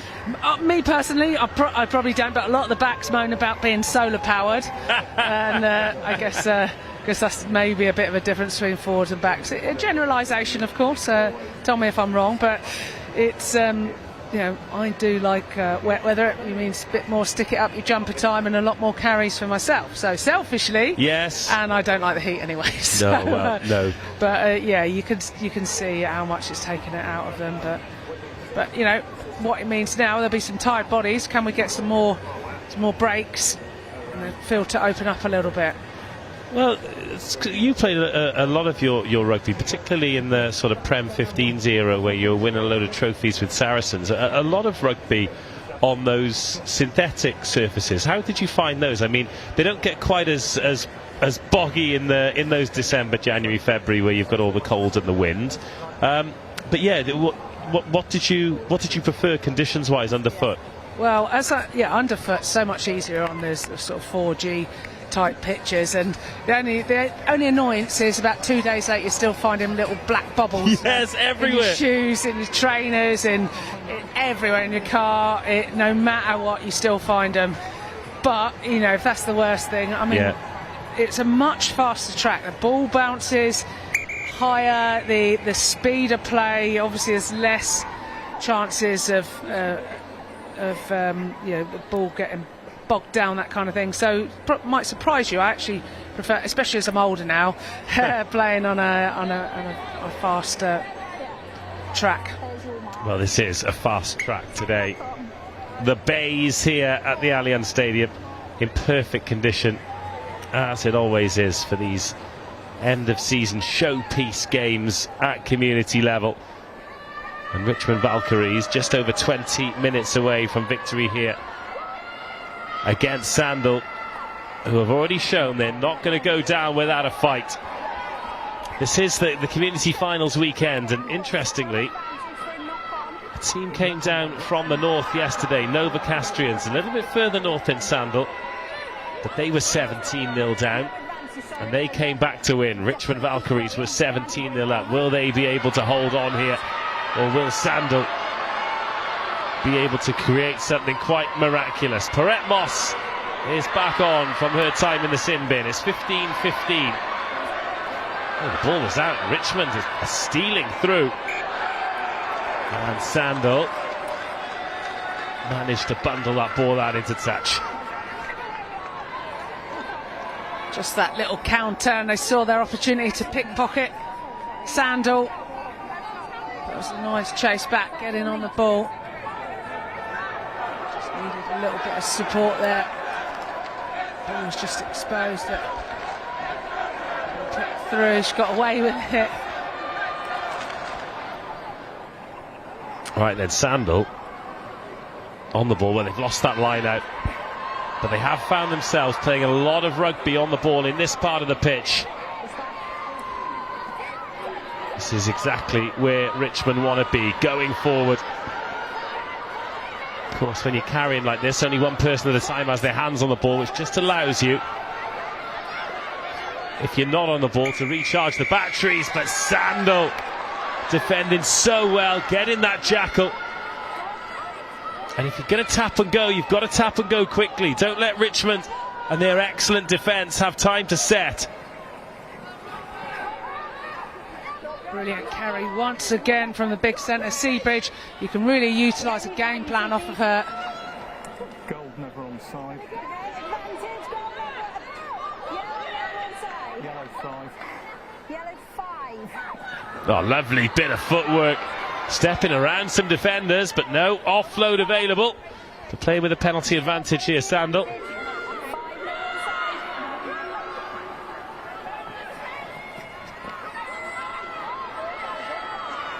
Again, Richmond just enveloping attacking players. See, this is where I'd understand them going quickly, but everyone's having a tea party in the middle. That's where you've got opportunity. Tied bodies, you want to go quick. You don't want them set up ready to knock you in half. But again, they're going to tap and go here with Richmond just set up and ready to whack. But oh, it's a great carry. She spotted Hannah Kent there and knew she didn't fancy it, but Kent's recovered well, stayed in the fight. Again, one of those looking runs. Here she goes. Go on, Dickinson. Great little step. Has she got support? Oh, what a clear out. And the offload as well. This is so much better from Sandal.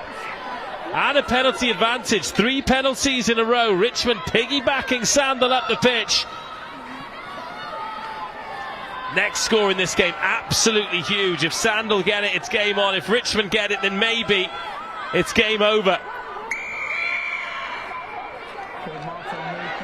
Go!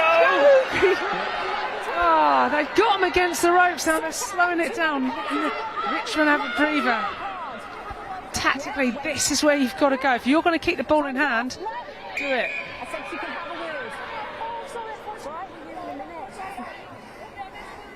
Okay, we've had too many. We've had 2. We had an offside by 11, and we've had 2 high tackles all in a row, all in this area. Okay, if we have any more in this area within this next phase of play, I will consider a card. Thank you. So how do you have that coming from the team? No, I think you've had enough. You can shout it out amongst you.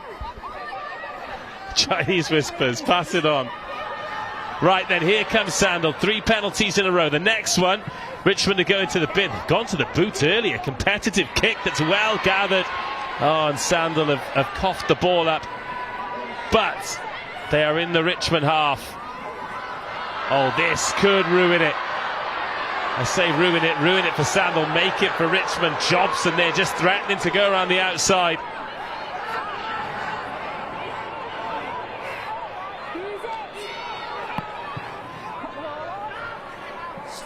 Out on the full, Sandal ball. Good return here for Sandal with that mistake coming from Richmond.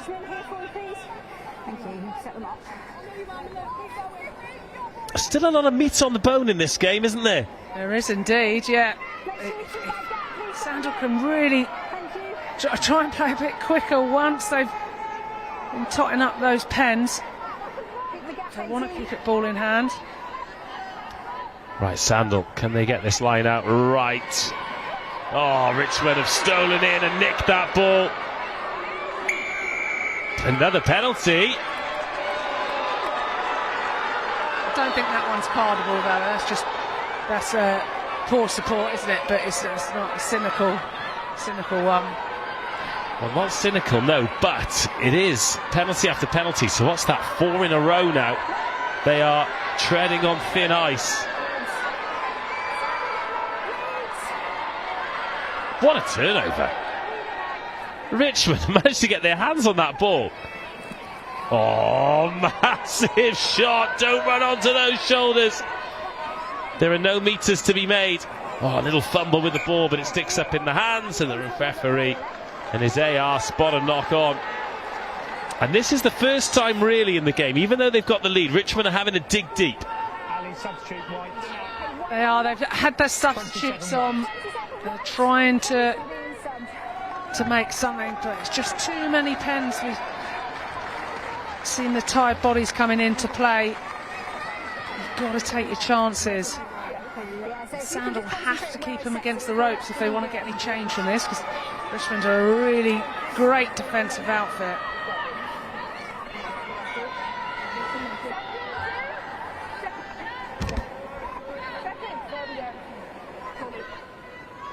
Yeah, some of the contacts that have been made in this game, particularly in those close quarters, players running back towards the breakdown and just getting whacked. Sandal with some territory. Full width of the pitch to work with. Referee says backwards. Oh, lovely line. Perrette Moss was off her wing. Little step inside by Silverwood. Tough to break down. They grab a handful of jersey though, Richmond, and pull the full back and get it to ground. Williamson to the left. Bree Williamson. Little stand and deliver. Perrette Moss gets it out wide to Oceana Faulkner. Was forced into touch. Maybe not the best decision to pass to her on the touchline. She was really strong, but she's got a couple of players bowling her in to touch. But they are in a very good position if they can get a turnover. Well, another big grip of substitutes coming on here for Richmond. 4 changes just to try and keep things fresh as a daisy. Yeah, we're seeing the Daisy come back on, who was really good in that first half. So clever coaching tactic, letting her have a breather, cool down, probably some ice on her neck, and then back in just to add that extra punch.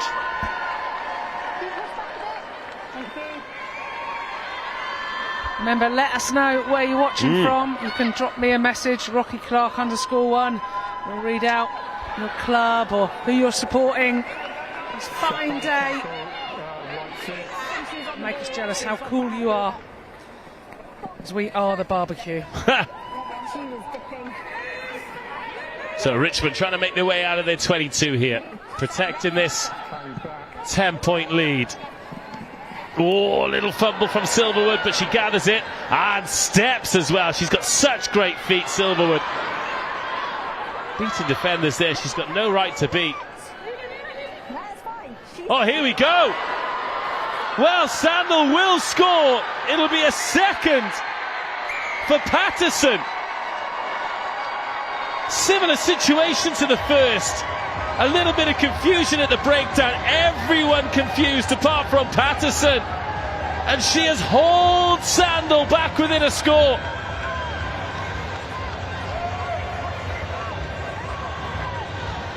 Just take a look at this. You can see Richmond sniffing around that turnover. The referee says leave it, and in steps Robin Patterson for a great finish. Well, outstanding finish, and I'm not really sure how she got the ball. Looked like she was clearing out and then was smuggled the ball somehow. Referee's happy that it was backwards.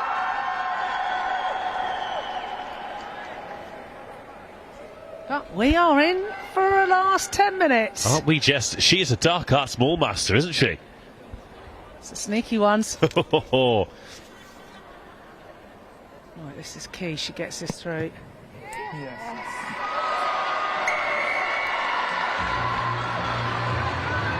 (19-22) the score. Just worth pointing out here that Sandal, there's no point them kicking a penalty to draw the scores level. if it's the last play. I mean, of course, if they draw the scores level, then take the lead with another penalty, they win. But if it finishes 22-22 and Sandal have scored 3 tries and Richmond have scored 4, then Richmond Valkyries will be the champions. There are no extra time, no penalties, nothing beyond the 80 minutes. It is all done on count back. So it is the most tries, the most kicks from tries, and if those two are level, it is the team that scored the first try. So in terms of the draw, Richmond very much in the box seat here, having currently scored both the most tries and the first try.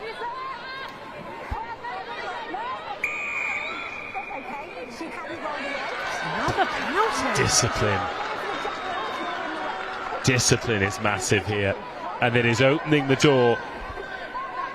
Dickinson ready for a trot. She's looking for a tip now. She's going route 1. Yes. Dragging a couple of players. Now tempo. Go, go, go. That's it. You're just desperate for the scrum half to get there and just go next phase, next phase, next phase. And Richmond just unable to find a way to slow this game down any more than Sandal is slowing it down themselves. That's a really good pick-up off the toes by Bridget Campbell. And more fleet of foot from Silverwood. The offloading from Sandal. Superb!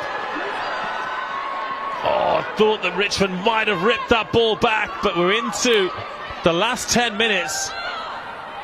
And Sandal looking so dangerous here. Playing in the right areas, but a fabulous jackal. Amber Perry-Jordan over the ball.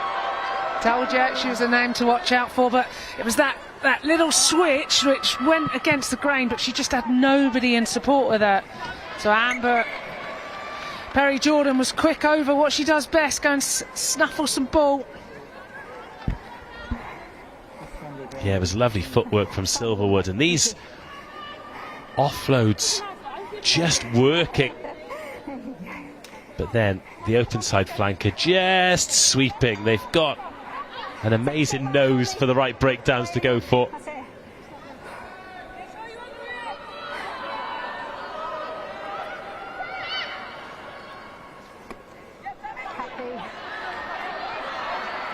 Right ball. Now can Richmond come up with something here? Oh, it's a great catch. And the pass as well, lofted beautifully. This could be the ball game. In and out and offloaded. That is a sensational score.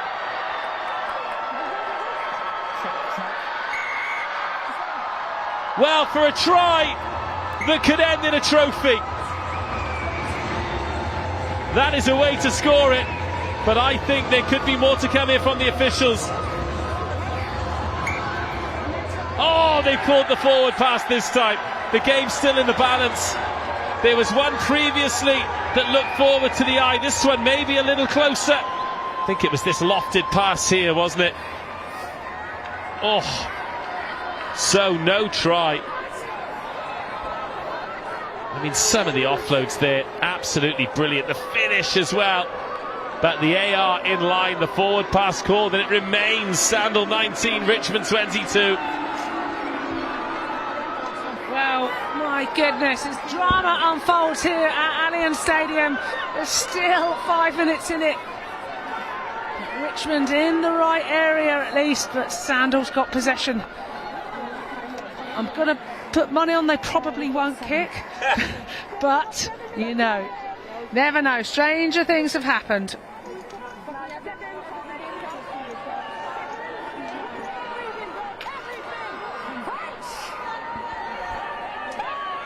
A long way to go here for Sandal.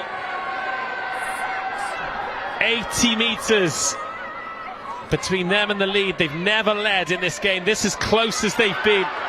3 points behind. They've given it everything in the comeback. But Richmond still defending so resolutely. They're all stacked on the short side here, the Sandal girls. Oh, Richmond have pinched it, they turned it over, and they are turning up at the breakdown here in the dying embers of this game. Oh, another hand on the ball. It's knocked forward. And Sandal can breathe again.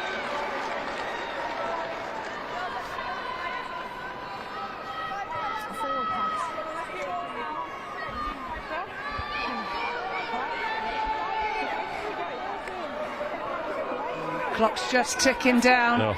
They've made a few metres. I've been wrestling with my umbrella that I managed to drop, and we're still here bringing you the comms. We're nearly towards the end of our first game of 3 massive finals at the moment. What a start, by the way. What a game this has turned into. Hell of a game. The fight back from Sandal. No wonder they're called the Warriors. Okay, come on, let's not waste time, please. Referee saying, get a move on, stop wasting time. What have Sandal got? Last few minutes. Can they resurrect the game and get the victory? 4 to the right of the scrum, 2 to the left of the scrum here, Sandal. Richmond just about matching them player for player defensively. And to the right they go. And this time they do decide to drop it on the boot. Such a good kick. Where has that been all game? Why not use it every time you're anywhere near the 22? That was a beautiful kick. We've just seen a picture-perfect exit from a team that have been tapping and going in their own 22 for 70 minutes. Tell you what, when they get their offloading game going, they are like barbarians, aren't they? Come on, speed it up, please. Is there one more magic moment here for Sandal to come from behind and pull off the most miraculous of comebacks, or can Richmond Valkyries find the score off this perfect line-out ball that would seal the game in the Twickenham sunshine? Ivybridge, oh, that is some carry, relieving the pressure brilliantly. Sandal over the ball, but the clear out good. That 17-point start was always going to be a big ask for Sandal, and Richmond just so dangerous. They look to be re-energised, but Sandal have won the penalty. There's still time. This is when you need everybody to dig deep. And you think it's dead and buried, can Sandal get a lifeline back into it? Well, there is something to be said for this tap and go. They're not intimidated by Richmond's defence at all, but that's a big moment. Because we'll take, what, a minute to set this scrum up now. And the referee confirms 3 minutes remaining. Okay, time off while you're faffing. Get yourselves together, please. This is not fair. Come on, get yourselves in. Love that, referee. While you're fapping, time's off. Hilarious. Nigel Owen-esque. If you keep taking too long, I'll free kick it, okay? There you go, you heard it from the ref. If you take too long, I'll free kick you. Yeah, it's a faff-free zone. Happy for that. Good refereeing, in my opinion. Bit more faffing. Before you reset yourselves.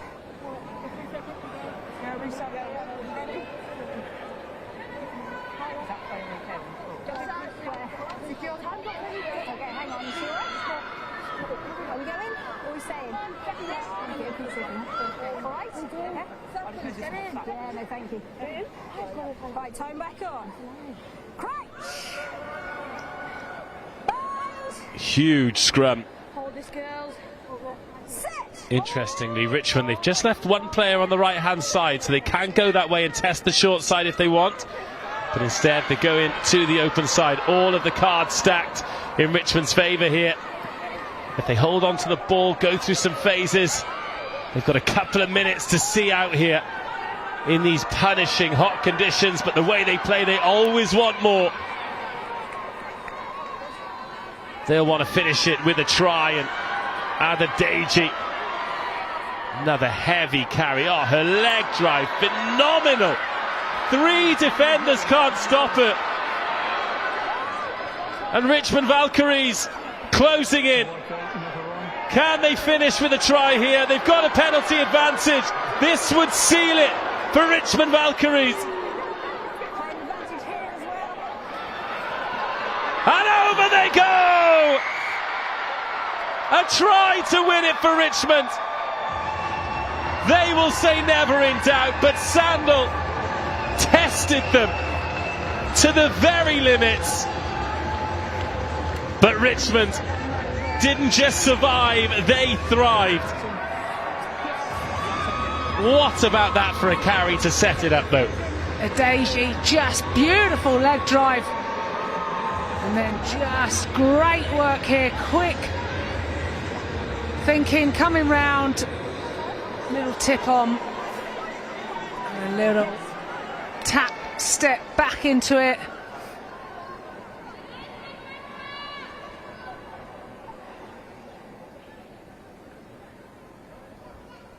What a finish.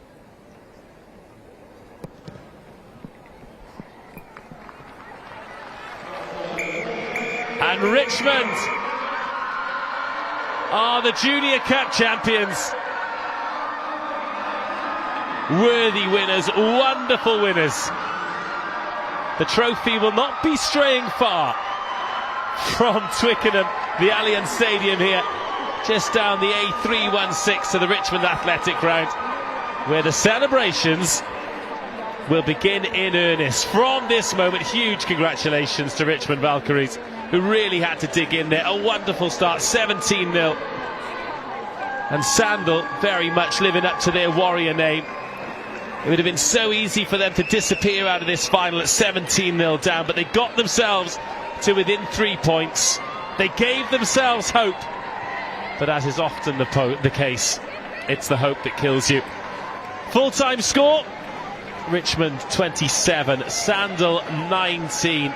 An excellent final, a great advert for the quality of rugby at this level, and also the quality of rugby across the country as well. A team from the south against a team from the north, the community game thriving. But today, this 80 minutes and this season belongs to the Richmond Valkyries. Well, Rocky Clark, we're going to take a look at the tries, but first of all, while the teams shake hands and start to think about what went right, what went wrong, what were your thoughts on the 80 minutes of rugby we saw today? Well, a hell of a game. We thought it was good, Richmond were going to go away with it, but just loved the warrior spirit from Sandal as they rolled out their sleeves, got back into it, and it was Robin Patterson who got them on that front foot initially, found those gaps through the breakdown. But I just love their never die attitude, just last-ditch tackles, getting across, putting their bodies on the line. You can tell they're a really good club, and credit to them for being in the final, giving it absolutely everything, and it was just one step too far. Richmond were exquisite today. They certainly were. Well, let's take a look at some of the tries then. This was the moment where Sandal started to get a little bit of momentum. I mean, the way they finished the first half, they really gave themselves a chance at a crack at the title. They did, and I think it was just pretty close to half-time that they went in, got over. I think it was Falloon who went over and gave them hope, 17-12 at half-time, and Richmond just coming back, and a dubious forward pass, but yes, they got called for one later, so maybe everything was even in the world, but what a finish regardless. Yeah, ball don't lie, as they say. But some of the tries they scored, some of the rugby they played, you know, a pitch like this, you've mentioned sort of how wide it is, the conditions, you need to throw that ball around, and Richmond did that today. And then Sandal got their offload game going. They really caused Richmond Valkyries problems. But this was the moment that sealed it. They were playing with the penalty advantage. It was a huge carry from Adedeji, then a little bit of footwork and a finish at the end, as the players congratulate themselves, one another, on a good job, well done. A season ender. It'll be Richmond who get the gold medals and the trophy.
The Under-14 to 18 coach development project is around how we can support a club to instill a static coach in an age group, and what we will do to support them is to improve the quality of their delivery, but also instill an environment which will help retain and develop players for the club. The reason we set it up was by supporting our players. They can develop better core skills. That core skill delivery allows them to be better prepared for that transition from the junior section of the club, that youth section, into the adult section. So what is our mantra coming off the defensive line? 2 steps, okay, so we need to be hearing 2 steps. So being introduced to the programme as someone who's relatively new to coaching, it's had a huge impact on my coaching journey to start with. In terms of players, we've definitely seen an improvement, so it's been invaluable in terms of coaching itself, but also we've seen a huge difference with regards to the players, and it's been reflected in success on the field as well.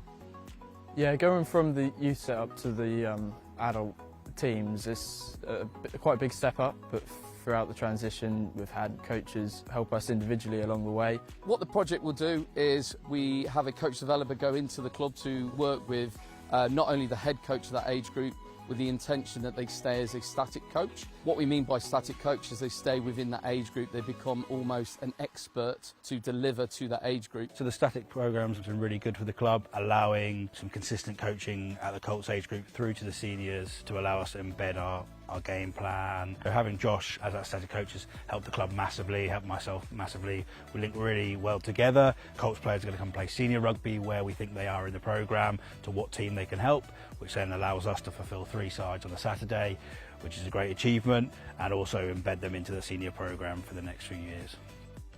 If the coaching here wasn't as good as what it was, I feel I wouldn't have developed as much as a player. I go here an hour early before training to get that training in, and through the start of that I had a coach come down early to help me with that. White, yellow, you go white, and then once you've made that dead and I've said it's dead, you get fold to the yellow.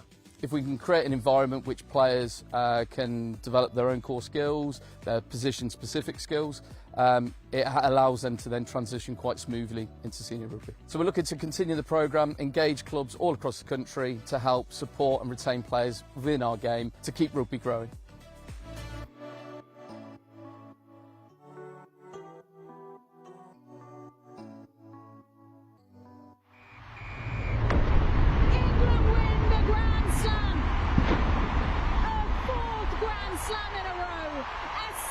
Title in a row.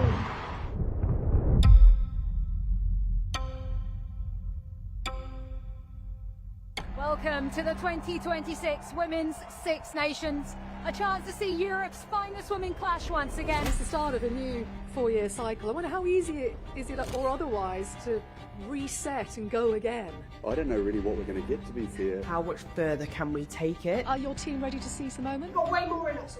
Way more in us. Today's a new start, a new team. I don't think I'll ever really truly take in the fact what just happened. They've had new players come in and play throughout the tournament. There will be no fear, but there will be pressure. When you're wearing this rose, we look after every single person in here. It has to be relentless. We have to keep going. Pressure's on them. And England's Red Roses are in town, the world champions who've not lost a game in the championship for over 8 years.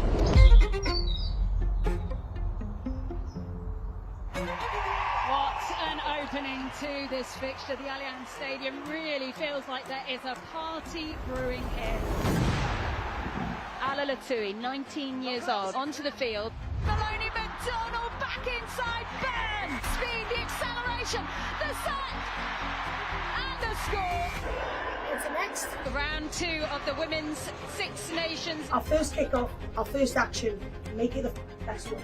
They are absolutely ruthless. The world champions England taking on their Celtic rivals Wales. That will be one to savour and remember. Rose or red? Red! The 4th round of the Guinness Women's Six Nations begins here in Parma. It's Marley Packer, Marley Packer, Marley Packer, Marley Packer! Yes, I mean. The 2026 Guinness Women's Six Nations Grand Slam decider in the Bordeaux sunshine. Pauline Bordeaux-Sansus to score an end-to-end try and it's the England skipper with a bit of football who hacks it on as Ellie Kildunn goes in for the score to give the Red Roses the lead in the match for the first time. Just breaks for the corner. England have their third, and it's Rowland winding it up for Ellie Kildunn to score. At half-time in Bordeaux in the Grand Slam decider, it's France 7, England 26. Felayu, Rousset, and it's in! Anaïs Grandot! Bourdon Sansus will score!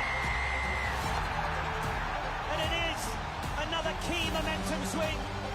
We're down to an 8-point game. Well for Packer. Then it's Rowland for Harrison. Harrison for Kildunn. Kildunn with support from Breach on the outside. This is exceptional from the Red Roses. Marnie Packer, turn provider. Amy Cockayne into the corner. England have sealed the contest.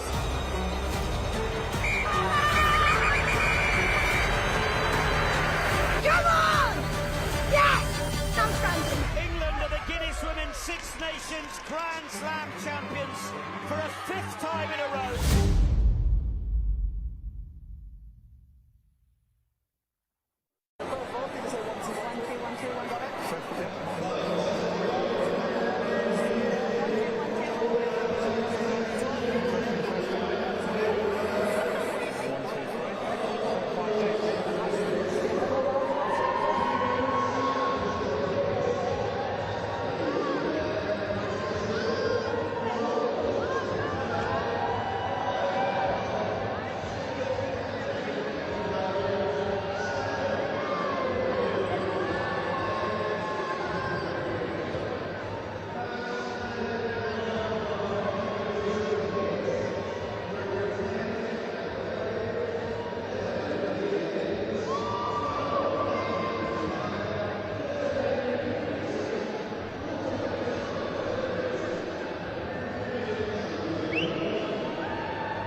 Welcome to the sun-drenched Allianz Stadium for the Women's Intermediate Cup.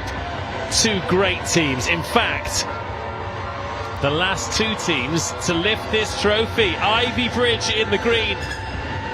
Old Albanian Saints in the gold, in a massive day for their club. Two finals for OAs today.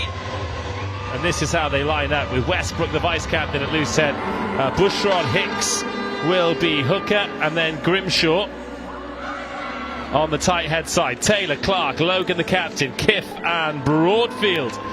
Then Bushrod Hicks, the vice-captain. That scrum half, Burkitt, Patel, Wilson, Jacobs, Edwards, Drummond. Alex McCall, the man in charge.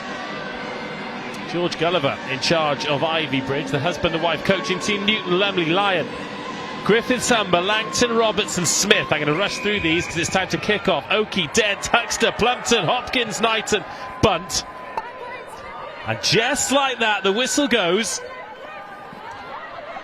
And the final is underway. The Intermediate Cup, we've had the Junior Cup, a thrilling game where Richmond Valkyries lifted the trophy. And we've got two great clubs, two proud clubs who know what it's like to play at this ground, to lift the trophy at this level. It's a great rugby day with great rugby company in the form of Rocky Clark. I mean, look, Rocky, you know OAs well. You also know Ivybridge, particularly their head coach well. This is such a tasty proposition, isn't it? Well, it certainly is. To see two teams I'm quite fond of go head to head. This is going to be a hell of a battle. Obviously, Ivybridge have been unbeaten through the season, scored an average of 50 points every game. But I tell you what, OAs are going to come here and pose a challenge. We are going to have an absolute firecracker here. Oh, I hope so, especially now you've given it that build-up. Right, first scrum of the day, and it's Ivybridge put in. Michaela Roberts at number 8 finds Meg Oakey. And they go about the business of attacking. First real possession this for Ivybridge. Long drive to get here to southwest London. About 4 hours in the car, longer in the coach, but every mile will be worth it. Smart little kick in behind, well covered by Siobhan Drummond, the OA's fullback. Not the easiest to deal with. Just worth noting, we're talking about the conditions, how hot they are, how the sun is beating down on all of the UK today. So this game has gone from a 5-minute break to half-time, a 10-minute break at half-time, now a 15-minute break at half-time, just to make sure player welfare is accounted for. There'll be 20-minute drinks intervals as well. Well, you don't have to mention that to a loose head prop and get any complaints. Extra time for rest. They'll certainly want that and cool down. But big line out here. Just an overthrow, but back safely in the hands of Ivybridge. Yeah, Jess Griffiths wasn't expecting that ball, but got it anyway. And Ivybridge can assume the position in the 22. Massive tackle. Claire Amy Grimshaw involved. One of 3 OA Saints players trying to stop the progress of this Ivybridge team. Oakey, options left and right, decides to go infield. That's a smart kick into space. It's turned Edwards. It's a race for the line, but Lydia Edwards recovers and dots it down. But real signs of ambition from Ivybridge. Really good. You can see the whole package here. They're using that crossfield kick game really nicely. Hasn't quite paid off yet, but it will. That's the key point. And they're ploughing through the forwards really well. Overthrowing the line out, which Ben Gulliver will be disappointed at, but really nice possession here on the 22. Well, it was a grubber kick restart, just inviting more pressure in the 22. Here for Ivybridge. We've got a couple of numbers out there on the right hand side. Another excellent tackle. OA Saints really dishing it defensively early on. Lyon, she's dealt with too.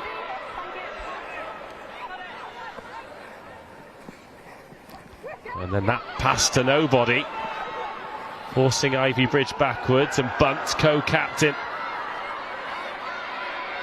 Excellent carry. But got to credit OA Saints defence here. It is resolute, it is physical, and they're making gain line very, very hard to come by here for the girls in green.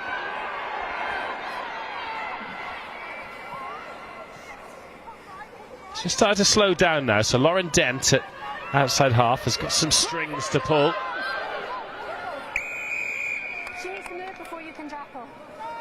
Oh, not rolling away. Frustrating penalty for OA's that. It's a really good defensive set before the concession. Oh, now then. We're opting for posts here. Beth Plumpton very confident from range. Well, the co-captain leading by example, having that confidence to take her team.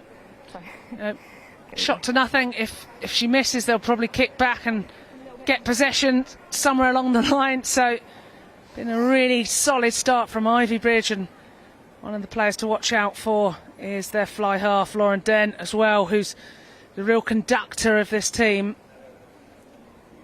But watch out for Siobhan Drummond from OA's. Had the legs, didn't have the line. But as you pointed out, they'll get the ball back from the restart.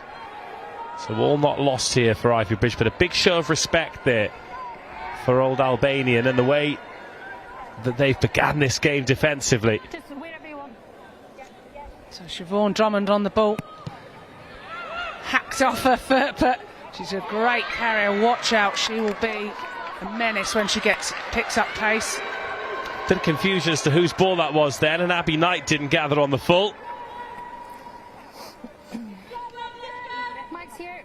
Birthday celebrations for Ivybridge as Chloe Huckster.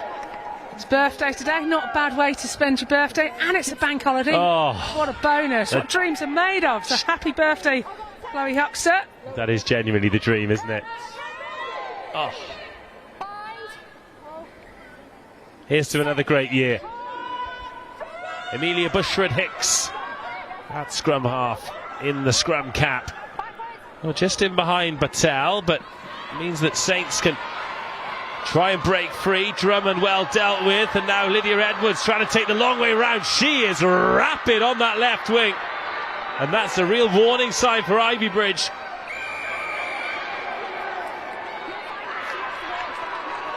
Two not rolling away penalties given by the referee. Ivybridge not 10.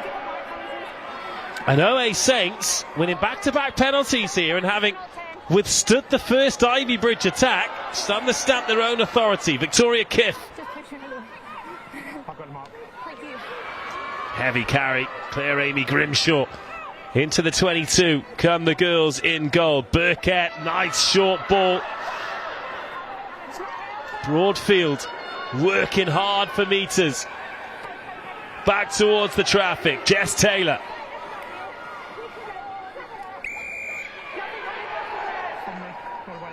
Some nice carries already from tight head prop Claire Amy Grimshaw.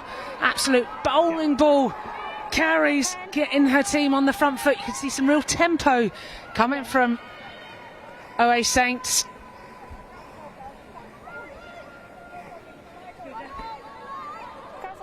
Saw a nice carry there from Jessica Taylor, the junior of the lock pairings.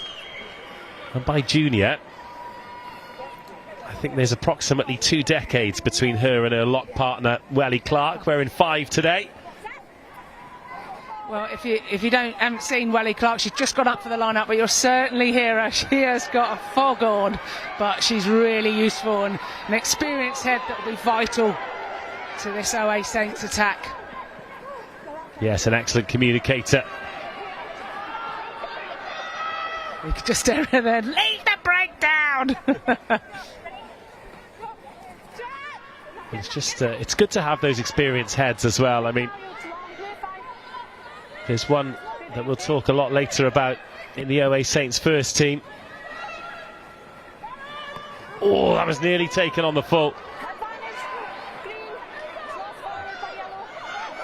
But you know, as you've discovered yourself, your playing career has taken you all over, and it's your teens, your 20s and your 30s, and your game develops, doesn't it? And you offer so many different things in your 30s that perhaps aren't the same physicality that they were in your 20s, but in terms of your experience, your communication, these younger players in the squad will be learning a huge amount from Clark and the other experienced players today. Absolutely, but you know, the wealth of awareness, tactical awareness, the experience, what they can bring. That's why it's such a beautiful game. We've got a mix of youth and experience, and I've done both sides of the coin, and it's certainly need players like Welly Clark to be there and Grimshaw to be holding the glue of the team.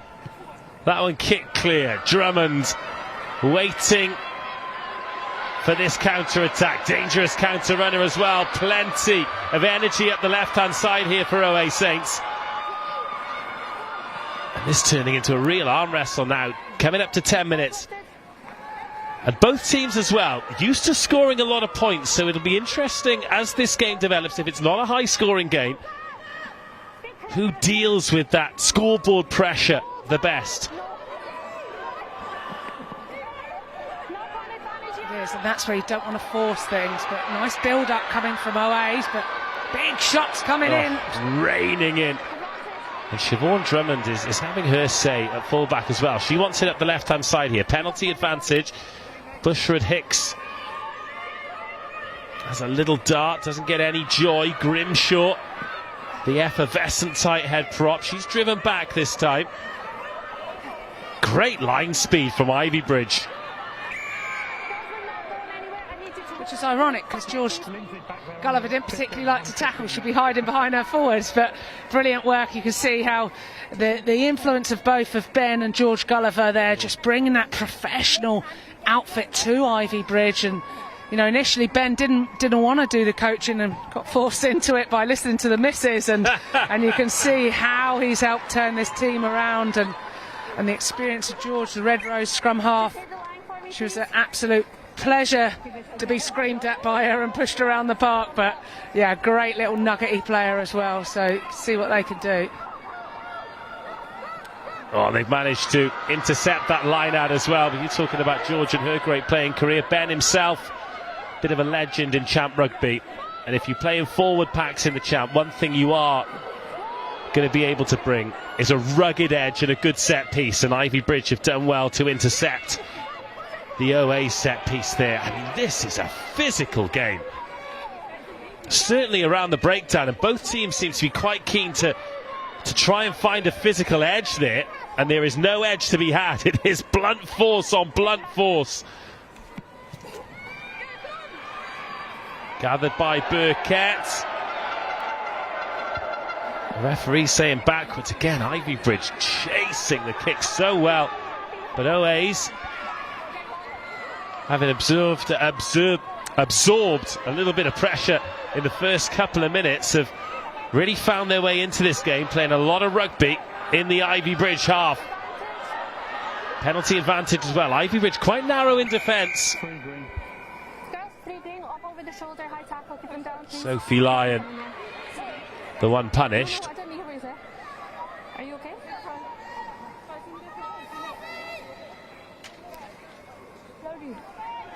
An interesting decision to be made here. Ivybridge had a penalty in a very similar position. They went for the 3 points.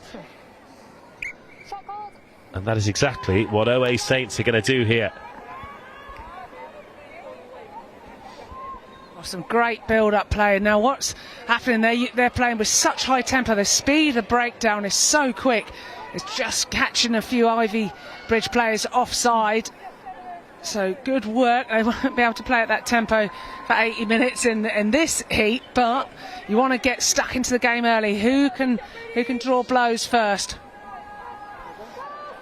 It's really interesting, isn't it? Because you're right, you can't play at this tempo for 80 minutes, but you can't think about that either. You can't think, oh, you know, we need to save some energy for later. Rugby doesn't work like that. Absolutely, and with the interchanges they've got, and if they use their tactics right, can they get some of the big players to get them into the game, give them a breather, and then get them back on to finish off. So yeah, this is a great little arm wrestle. We knew it was going to be. Anna Burkett, 14 minutes in, attempting to give us the first points of the game. Heavily strapped right knee. It's a great strike. It's a great result, and OA Saints take a 3-0 lead. Well, that was great work by OA's, really good build-ups.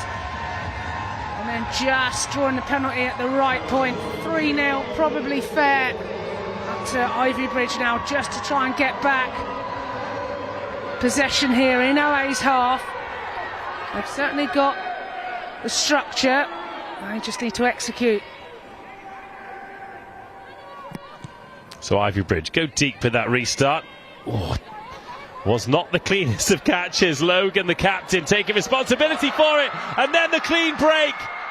Little drift round the outside. Amy Battelle.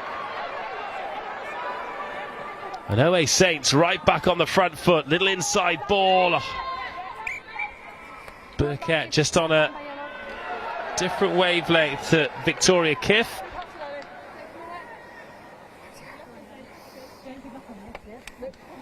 But OA Saints thriving in the sunshine.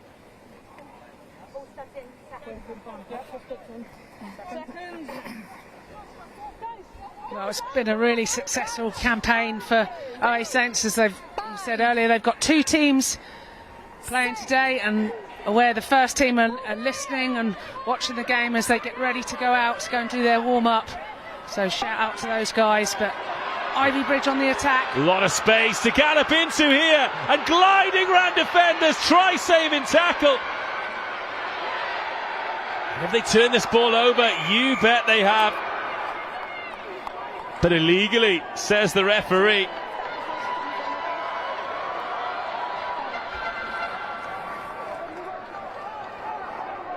Wow, this is a fabulous run, and we're really seeing the strike runners, the danger runners, use the width and the pace of this pitch. It's a great chase back by Lydia Edwards. But Ivybridge pump that ball 9-10 metres away from the OA's line. Still waiting for the game's first try. Guys, we're just going to slow this down so we can get a proper gap, please. You're on here. Thank you. Keep that, please. Come in. Hannah Lumley, first job, find the jumper, it's overthrown, then it's back in OA's hands.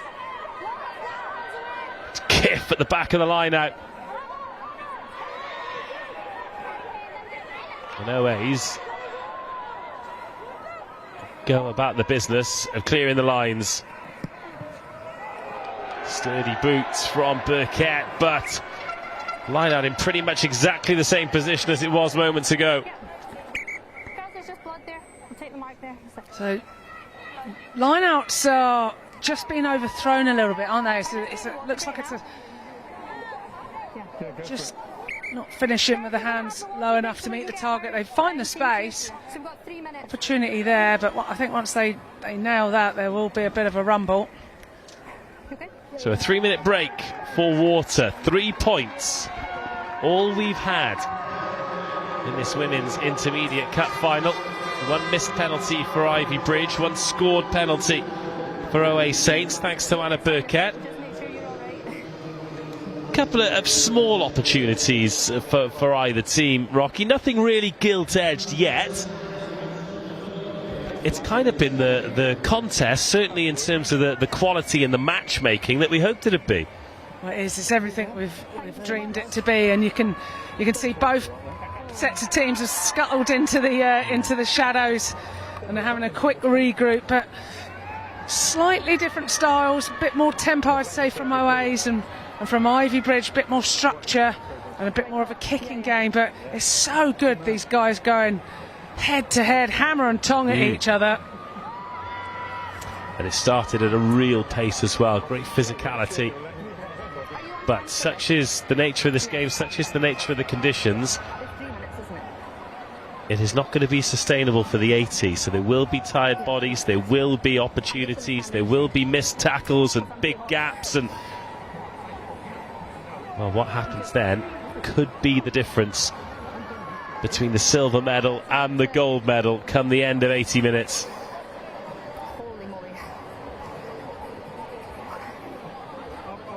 around the same sort of time as that spot. What have you got? Are you on all clock? You're running. Just a reminder, this is the second of 2 games. The first one, absolute cracker, Richmond Valkyries When you're not rolling away, your tackling needs to roll quicker. picking up the trophy. Hard-earned trophy as well against Sandal of Yorkshire. It's the intermediate cap and then the senior cap. A little bit later on, where OAs will be back and Richmond will be back as well, the 2 first teams. It's a fierce rivalry. 2 brilliant clubs. Some excellent players on display as well. Some fully capped internationals, some Premiership winners. And clubs as well will be saying goodbye to some legends. Good crowd has formed over on that far side as well. Big day, isn't it? Not just for the players, but for the family, the friends, the supporters of the rugby club. Day out in the sunshine at HQ. I'm quite jealous of the guys at the back of the tier there. They're lovely shades. Yeah, they've got the shade. If you have managed to see us on comms, we've got 3 umbrellas over the top of us. We are absolutely roasted. You might be able to smell a barbecue. It's us frying on the far side, but more heat on the pitch as we're seeing another line out coming from Ivybridge. Lumley gets it. Oh, the throw was right this time, though. It just slipped through the fingers. It's getting there for Ivybridge. It's not quite there yet, though. That's a great line and a short ball, and now it needs to be quick ball here. Oki needs to get there. Needs to get the big carriers into action. Waiting for the first try of the game. Back underway after the water break.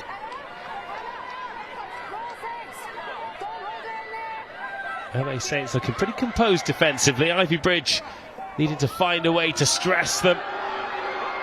This is great rumble from Ivybridge. Was a good carry. Now, is there going to be some width on it this time? No, it's going to stay narrow. Very, very close to the line. Options both ways, but they stay narrow again. OA Saints somehow surviving one more phase. But now the ball's down. A little bit of width is what does it. And Ivybridge get the opening try.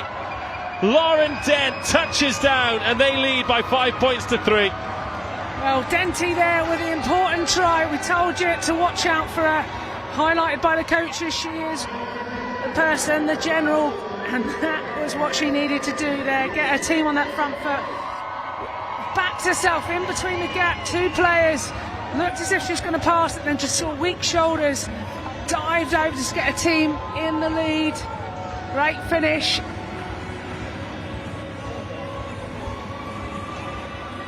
And the first try, very important in close games like this as well, because if the game finishes a draw, the count back is the team that scores the most tries, then the kicks resulting from those tries, and if those 2 are the same, it is the team that scored the first try will be crowned champions. Good pressure on the conversion from OA Saints. Ivybridge failed to add the extras. Second time the lead's changed hands. This is a close encounter, isn't it? 3 points to 5 as we take another look at this finish from Dent. Good work as they bundle ever closer through the forwards, but then just see the space, and Dent backs herself, finds a mismatch, dives over, spots the gap. But if you want to shout out where you're watching from or anyone you're supporting, then just drop us a message. Find me, Rocky Clark, on Insta, and I will certainly do my best to get your shout outs out there. Slide in the DMs. Absolutely. Right, Ivybridge need to get this exit right. Don't want to go through too many pairs of hands in the 22 unless you can free the speed of Hopkins on the right hand side. Oh, no way. This would be spectacular. Oh, just a foot on the paint. Danger signs though for OAs. What an exit from Ivybridge. Absolute wheels on that far side. We mentioned OA's playing with tempo. Speed of players there. Brilliant work.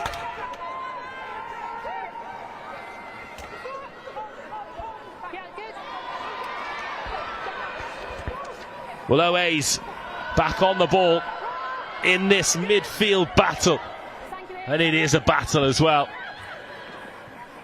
Both teams really wanting to spread the ball and find the edge if they can. That was Drummond there, who got dealt with. Out on the edge is Ella Broadfield. Drives the legs, backed up well by Jessica Taylor. Oh, then it's been pinched. Lunch money stolen. A little step inside, Abby Knight. Just holding her edge on the wing. Making a good decision to step in field as well. But then Leanna Smith knocks that on. And Ivybridge unable to take advantage of that turned over ball.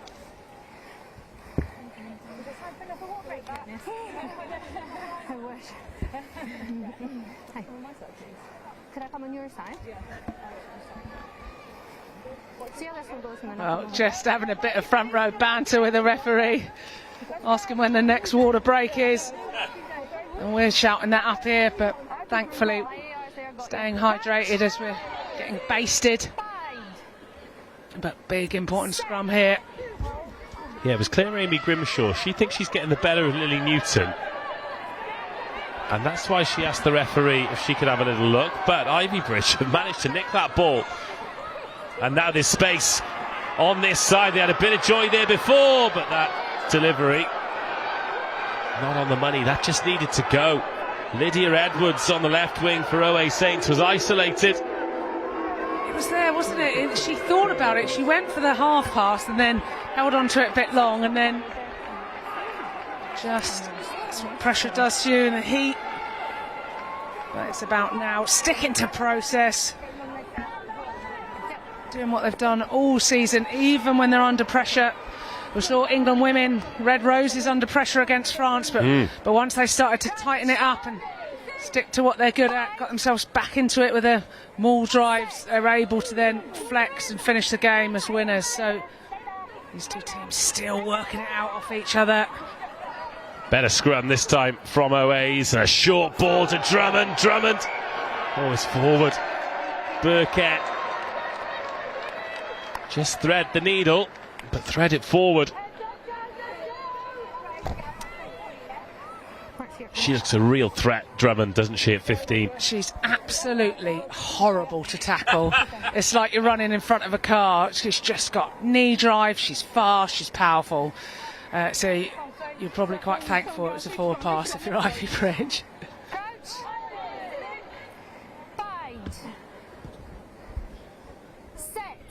How are we going to get out of this middle third? Couple of scrums there. Roberts finds a scrum half. And now Hopkins backing herself on the outside again. It's sat up for Smith.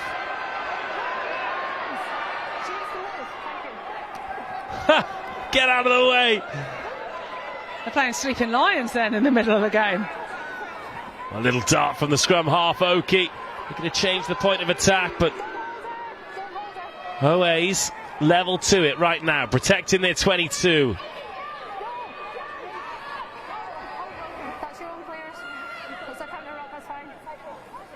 Slowing it down there, Newton. Again, the handling good, but OA Saints defence not stretched, not stressed. They're not overcommitting to the breakdowns either. Really making Ivybridge work. Langton, met and dumped down. Big hit coming in, wasn't it, from, I think it was Wilson. Ellie Wilson, the nail technician. Big shout out to her and her nail business. Oh, what a ball that is. Threading the needle, Beth Plumpton. Just freed the hands in behind the tackler. And now OA's have really got to turn on, really got to switch on, because Ivybridge are in the 22 with a penalty advantage. OA so narrow in defence. Abby Knight in acres of space if they get the ball out to the left-hand side. But instead they stay narrow. And OA's making big hits. Abby Knight just waving her hand, desperate for the ball to find itself out to the left edge. But they go right. Another heavy carry, another massive carry. And Ivybridge women tiptoeing around looking for their second try here. Still begging for it to be passed out to the left, and now it's going to come. Flighted ball over the top is a beauty. And Beth Plumpton gets try number 2. Patience, perseverance, points, and Ivybridge lead 10-3. Well, they pulled the trigger and found Plumpton in space. It just had to be a ball over the top. You had the little second of fear. Was it going to get intercepted? But a beautifully weighted ball as it went over top.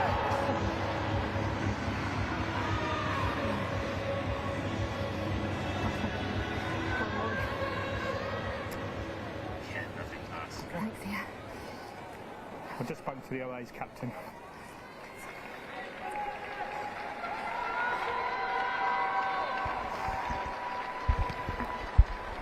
And the co-captain Plumpton looking to add the extras to her own handiwork. Drives that low and true. But it's a 2-score lead now for Ivybridge, 12-3.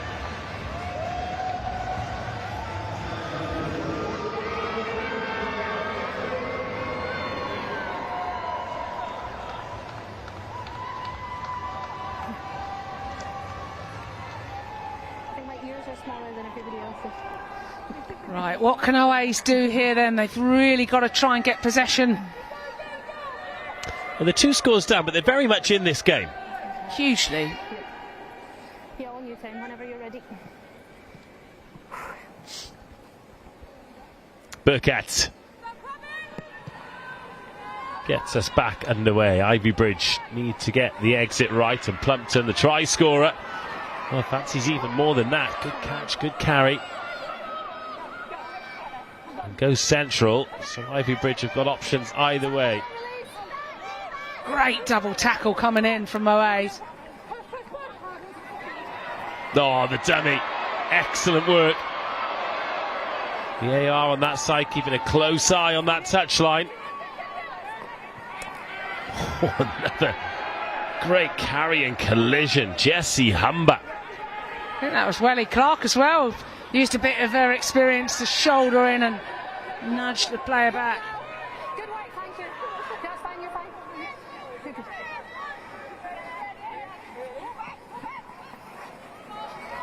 Well, and again, credit to OAs. They are standing their ground in defence here, making it a nightmare for Ivybridge to get out of this middle third. But the referee's arm is out. There's a penalty advantage coming. Well, the offloading out of the tackle, really nice. Ivybridge just starting to find themselves, find their identity. Floated ball out wide, Abby Knight.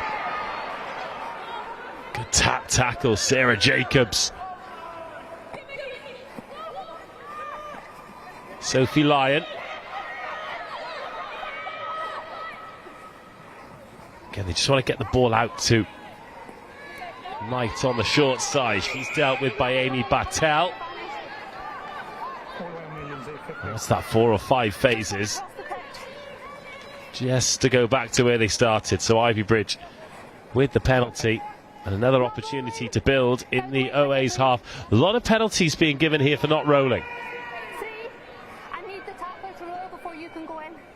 So it's about the jackler who's going in. They can't jackal until the player has rolled out the way.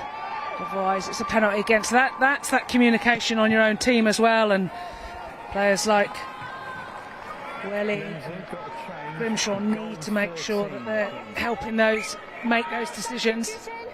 Yellow 13, gold 13. 1-3-13. Okay, sorry, 14 running your way, sorry, my mistake. Is it 14 or 13? Hold on, 13. Oh, it's 13. 14. Oh, I'm 14. I think 2 people have gone. Lindsay, yeah. 14 has also gone. That's my mistake. 14 and 13 have run off.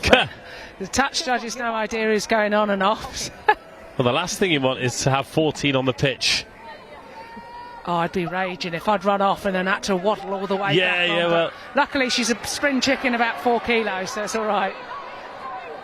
Nice little wraparound move here from Ivybridge, and Sarah Jacobs, good job, she's back on the pitch, she's making the tackle there. But the referee's saying it was a high tackle. Oh. So she's just a little bit too upright there, Jacobs.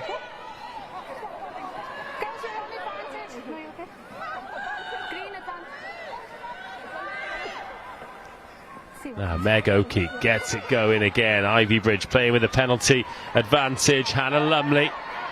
Lumley looking for someone to offload to, but keeps hold of the ball instead. Great work from Bushrod Hicks, who's at hooker, one of the Bushrod Hicks. Married couple there, married to the 9.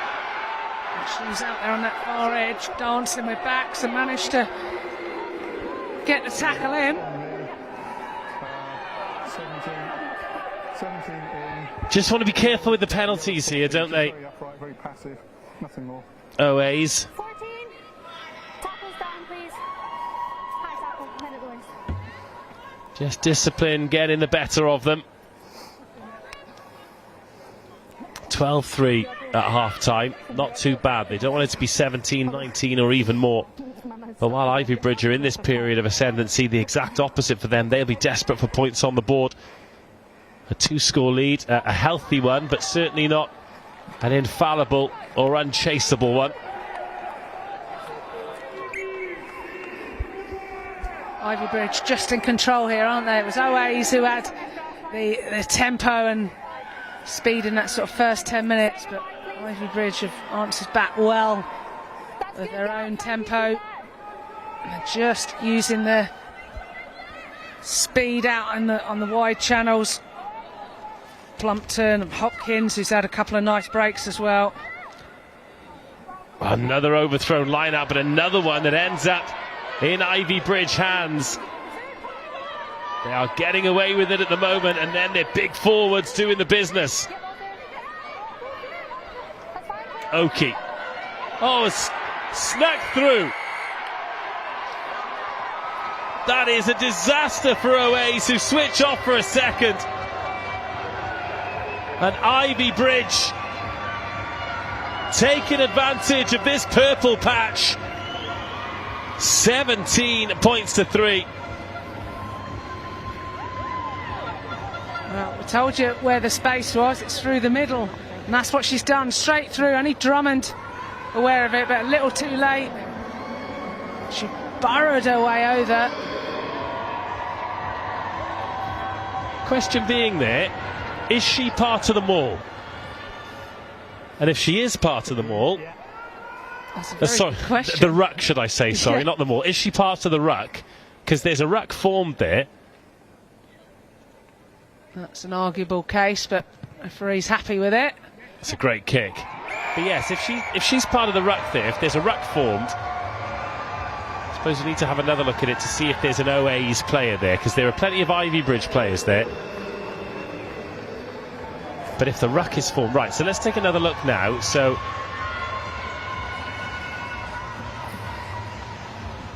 well no, because I suppose there aren't any OA's players there, are they? So if there's no defensive player, then there's no ruck formed. And she used one of her own players who blocked the eyeliner, who would have been in the guard.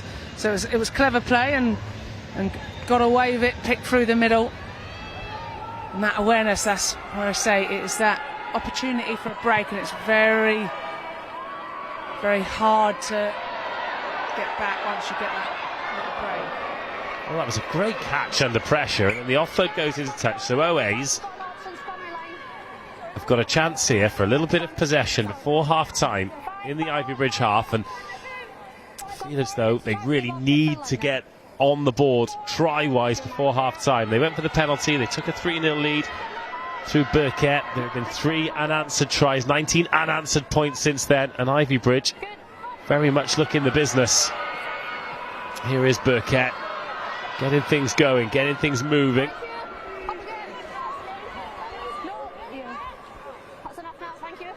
Owain Saints, lovely little ball inside there from Clark.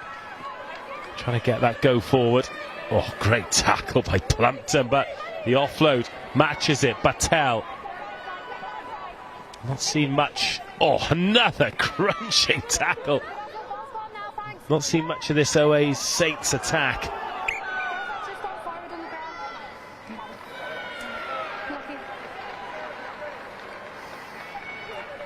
And just teeny tiny errors like that don't help the cause. Just a few errors creeping in, and Owains really need to just try and keep possession, asking questions. Doesn't necessarily have to be a million miles an hour, but making sure they retain ball, build the phases.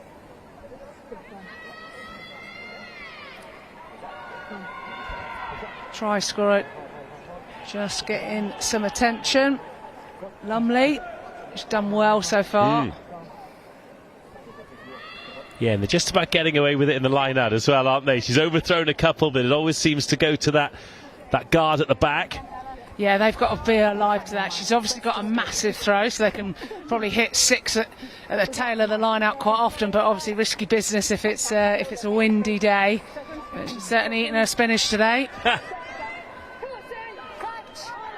It's up to Saints now. What can they do to get themselves out this little hole before half-time? Can they go in? Having scored a try, only a couple of minutes left.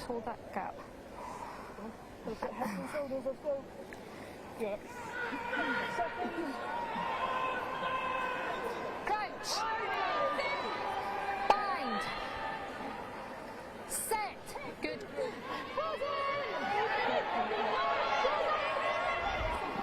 Oh, she could have got an intercept nearly. then, wouldn't she?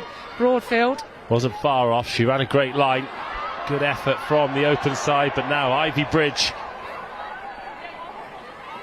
on the ball. Couple of minutes to go until half-time. I think they will be relatively pleased with this opening 40 minutes, and another score would turn it into a great 40 minutes. And look at this phenomenal run, phenomenal carry, but then the pressure from Drummond, and the ball is knocked on.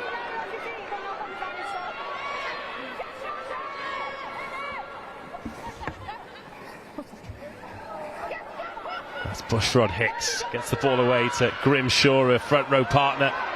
Another loose pass in Owain's desperation to get it out to the wing, and Lydia Edwards. Anisha Pereira's wearing 20, she's on as a first half replacement, and then that ball just booted clear. Plenty of time for Amy Bunt to get back. Bunt, oh, good footwork from Bunt. Great footwork from Bunt. But then she's tossed it forward, and it's back with Owains. Jessica Taylor with a tackle to force that knock on. Good work rate by the youngster, getting round. There are some bodies out there desperate for half time. The referee is out of breath. Just a few more minutes. Yeah, it is fast and furious out there. Well, they've got a good break, 15 minutes. Lindsay, I've got 1 minute. Yes, in. Guys, we've got 1 minute to the half. It's not long. That'll allow you to dip your feet in a bucket of ice water, Rocky. Yeah, if we can find some ice. Yeah, that'd be great, yeah. Might have to use a toilet instead. Oh dear. The laughs up here as we go delirious in this beautiful heat. Murderer Calippo. Oh, have a shout for a magnum. I think it's 15 minutes. At least 10. Can only hope. Confirmation from the referee of the nice long break. That might mean, if you've got plans, it might mean that the third and final game kicks off a little bit late. So just bear that in mind if you're in a rush to get away. But why would you be? It is Community Cup Finals Day here at the Allianz Stadium. It's Owain Saints with perhaps their last opportunity to get a try on the board before the half-time whistle goes. Into the hands of Drummond, and then Drummond goes direct again. They just about drag her down Ivybridge, but not before. She's made a little bit of damage in the defensive line. So we make it 40 minutes up. Probably be the next stoppage in the half. Oh, that is so close. So close. I love the way they're trying to get through the tackle and keep the ball live. But that will bring the first half to an end. A lot of respect shown by both teams, opting for the posts. First Dent and then Burkett, who opened the scoring. But particularly after the drinks break, Ivybridge really settled into that first half. 3 tries, a 19 points to 3 lead. And let's take a look at some of these key moments, these best moments of the first half. That was the first try. It was Lauren Dent from close range. And there have been a couple of times, haven't there, where Ivybridge have been patient but have known when to pull the trigger, know when to put that little bit of width on it and get those meat pies. That's the bit that's really impressed me. Obviously with Ben and George Gulliver at the helm with the coaching, you can see the structure that's in here. But then once they earn that right to go wide, they get the support lines, the offload, they've looked really good for me. Well coached, well drilled side, and obviously they've been promoted this season. They're going to really put their hands up challenging next year. So that was Plumpton with the second try. Again, similar situation. A couple of carries in close, and then they just back the backs. And Plumpton, the co-captain, is also on kicking duty today. Slides that one in.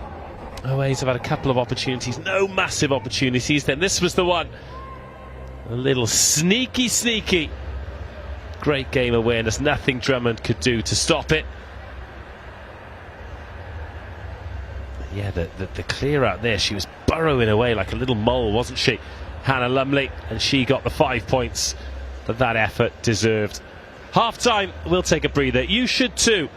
Old Albanian Saints 3, Ivybridge 19.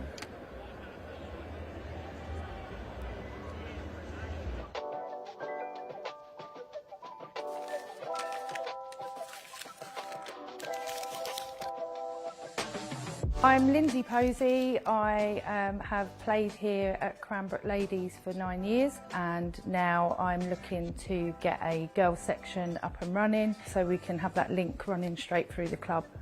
I really want to get the girls going and really build this section, not just have the women's team, have it right through from the under-6s all the way up. So girls have got somewhere to go, because we want to offer that opportunity of the fun, the team, the ethic, game time, all that kind of stuff, and then ultimately feed up into the ladies as well. Cranbrook has always been my home when it comes to rugby. I started here when I was 14, and then I came back and I've been playing for the senior team since I was 17. Honestly, there's a lovely bunch of people here and they just make you feel so welcome. Would you say that Lindsay's been quite influential? Yeah, she's my rugby mum. That's what I consider Lindsay as. She's my rugby mum. She's always there when you need her, and seeing her like boss the pitch is just brilliant. She's just a massive inspiration for any girls that come through here. We really like being coached by Lindsay. I like the games that she sets up for us, and she's just so nice. So I think it's really important for girls to have their own sessions, just to have their own space. They can be confident without having to worry about what people think of them, and like giving them a support network away from school. And you sort of come to rugby, you leave everything at the door, and it's just a really good atmosphere. There's been multiple opportunities where I've sort of said to Orla, would you like to come along, would you like to play? And I think the honest answer has been no, I'm just happy watching. But then when Lindsay created the initiative to do the Tuesday night training with the girls of sort of all ages, all abilities, Orla actually jumped at the opportunity and hasn't really looked back. So in a couple of weeks' time, Orla and Mia have got the opportunity to actually train with the Red Roses, which I think is an unbelievable opportunity. Quite jealous myself. You know, bringing them into the professional level of the sport just shows how far they can potentially take their rugby, from playing and having a bit of fun on a Tuesday night to wherever they feel they want to take it, basically. When I grow up, I would really like to be like Ellie Coulthard and play professionally. Same. The aim for women and girls at Cranbrook is to have lots of girls coming up through the mini. So we have that pathway right from under sixes all the way up to 100 years old if they want to be playing till they're 100, whether you're male or female. It should be an environment that's open to everybody.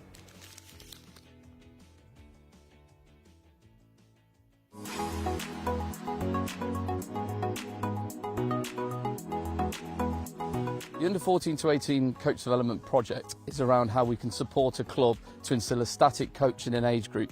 And what we will do to support them is to improve the quality of their delivery, but also instill an environment which will help retain and develop players for the club. The reason we set it up was by supporting our players. They can develop better core skills. That core skill delivery allows them to be better prepared for that transition from the junior section of the club, that youth section, into the adult section. So what is our mantra coming off the defensive line? 2 steps, okay, so we need to be hearing 2 steps. So being introduced to the programme as someone who's relatively new to coaching, it's had a huge impact on my coaching journey to start with. In terms of players, we've definitely seen an improvement, so it's been invaluable in terms of coaching itself, but also we've seen a huge difference with regards to the players, and it's been reflected in success on the field as well. Yeah, going from the youth setup to the adult teams is quite a big step up, but throughout the transition we've had coaches help us individually along the way. What the project will do is we have a coach developer go into the club to work with not only the head coach of that age group, with the intention that they stay as a static coach. What we mean by static coach is they stay within that age group, they become almost an expert to deliver to that age group. So the static programmes have been really good for the club, allowing some consistent coaching at the Colts age group through to the seniors to allow us to embed our game plan. So having Josh as our static coach has helped the club massively, helped myself massively. We link really well together. Colts players are going to come play senior rugby where we think they are in the programme, to what team they can help, which then allows us to fulfil 3 sides on a Saturday, which is a great achievement, and also embed them into the senior programme for the next few years. If the coaching here wasn't as good as what it was, I feel I wouldn't have developed as much as a player. I go here an hour early before training to get that training in, and through the start of that I had a coach come down early to help me with that. White, yellow, you go white, and then once you've made that dead and I've said it's dead, you get told to the yellow. If we can create an environment which players can develop their own core skills, their position-specific skills, it allows them to then transition quite smoothly into senior rugby. So we're looking to continue the programme, engage clubs all across the country to help support and retain players within our game to keep rugby growing.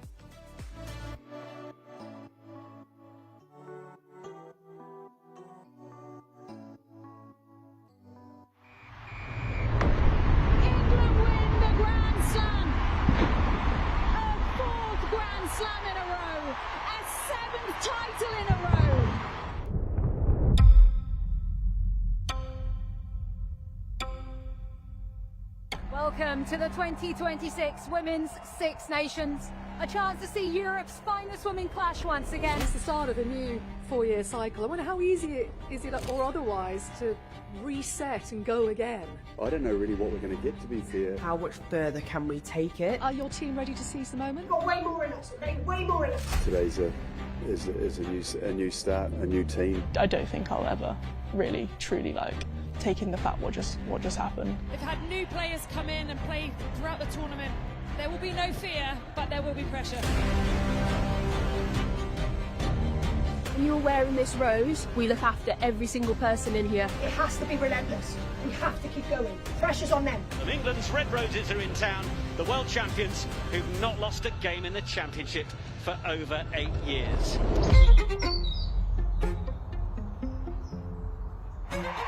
What an opening to this fixture. The Allianz Stadium really feels like there is a party brewing here. Ala Latui, 19 years old, onto the field. Maloney McDonald back inside. Bang! Speed, the acceleration, the set, and the score. What's next? Round 2 of the Women's Six Nations. Our first kick-off, our first action. Make it the best one. They are absolutely ruthless. The world champions England taking on their Celtic rivals Wales. That will be one to savour and remember. Rose on red! Red! The 4th round of the Guinness Women's Six Nations begins here in Parma. Marley Packer, Marley Packer, Marley Packer, Marley Packer. Let's have it. The 2026 Guinness Women's Six Nations Grand Slam decider in the Bordeaux sunshine. Pauline Bordeaux-Sansus to score an end-to-end try. And it's the England skipper with a bit of football who hacks it on as Ellie Kildun goes in for the score to give the Red Roses the lead in the match for the first time. Jess Briggs for the corner. England have their third, and it's Rowland winding it up for Ellie Kildun to score. At half-time in Bordeaux in the Grand Slam decider, it's France 7, England 26. Felayou, Rousset, and it's in! Anaïs Blondeau! Bordeaux-Sansus will score! And it is another key momentum swing. We're down to an 8-point game. Well for Packer. Then it's Rowland for Harrison. Harrison for Kildun. Kildun with support from Breach on the outside. This is exceptional from the Red Roses. Marley Packer, turn provider. Amy Cockayne into the corner. England have sealed the contest.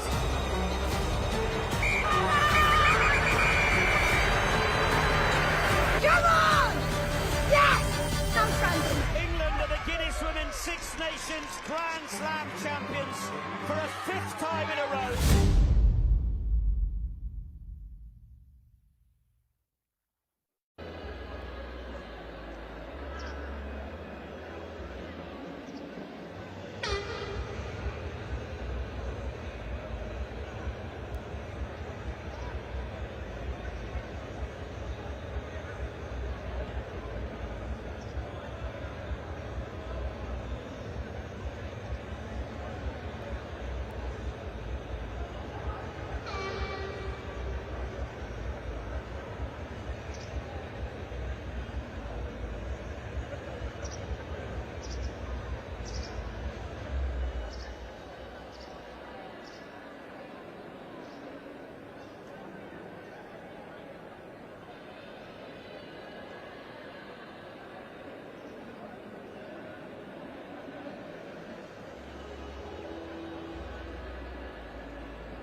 A proper half-time interval. Chance to hydrate, chance to get the messages straight, and a chance for Ivybridge to look to continue the momentum that they built with this 19-3 lead in the first half, and a chance for OAs to sort out how they're going to fix this situation. Anna Burkett starts the second half. And a knock-on advantage here, so it will be an OA's possession to begin this second stanza. And a scrum, an immediate face-off between the real grafters, the real workhorses, and it's put a big smile on Rocky Clark's face as well. She loves a scrum. Well, the movers and shifters, the piano pushers, they are ready to have a little sweaty hug. Good old set piece battle in the first half, but I wonder how much hairdryer treatment the team. Oh, don't say hairdryer. Oh my God! Actually, I know the opposite to a freezer treatment they got. Beautiful, wouldn't it? But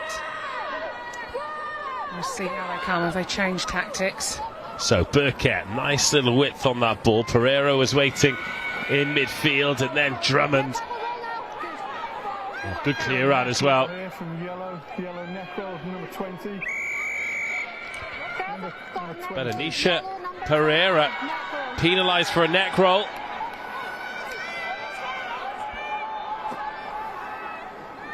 I think they just got a little bit isolated, so just got there too high, and obviously really clear and obvious for that neck roll. What they needed, but hasn't made touch, has it? Oh, the bounce of the ball. It never gets any less cruel.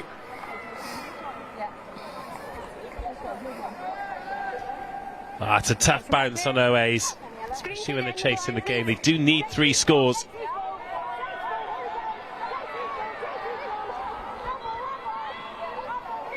Your phone is red hot, Rocky. You've asked for messages, and people are sending them in. Who have you heard from now? Okay, so we've got a few. We've got watching from Ivybridge with their teenage sons who attend Ivybridge Community College. Oh, fab. Laura Dent is a teacher and a netball legend. Oh, Ms. Dent. Yeah, wow. Well, there you go. And well, she might be a hero in School in the Week. Do you reckon she'll bring a medal in? I reckon she might if she gets it. Yeah, silver or gold.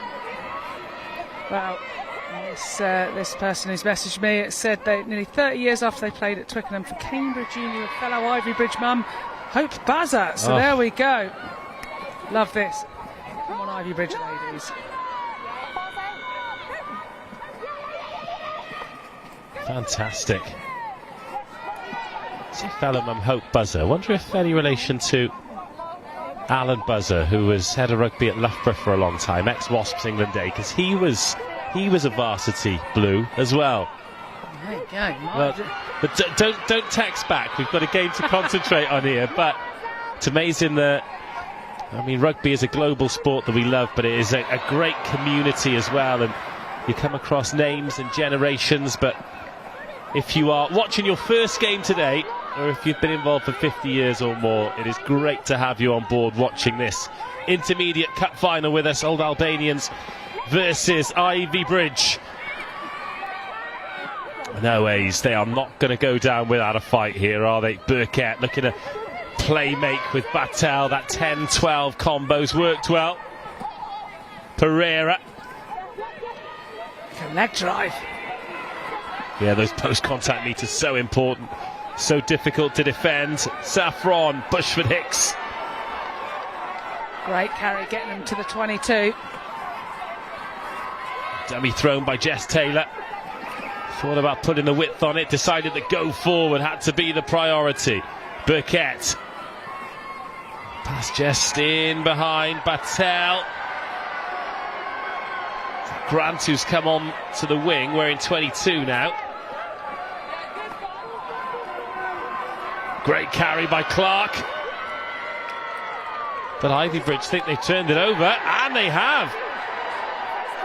Well, the carry was good from Clark, but then no one from OA's backed her up, and Ivybridge steal their lunch money again. This is such confident ball carrying. Is that Dent again? And that time, Kip Roberts going at it. Bone rattler! God, there are some shots going in. That was Kif for OA Saints. And this ball going clear and long. Burkett takes it above the head. Step off the left foot, then the pass to the pace. Just knocked on in contact. Oh, the pickup, absolutely superb. What brilliant hands.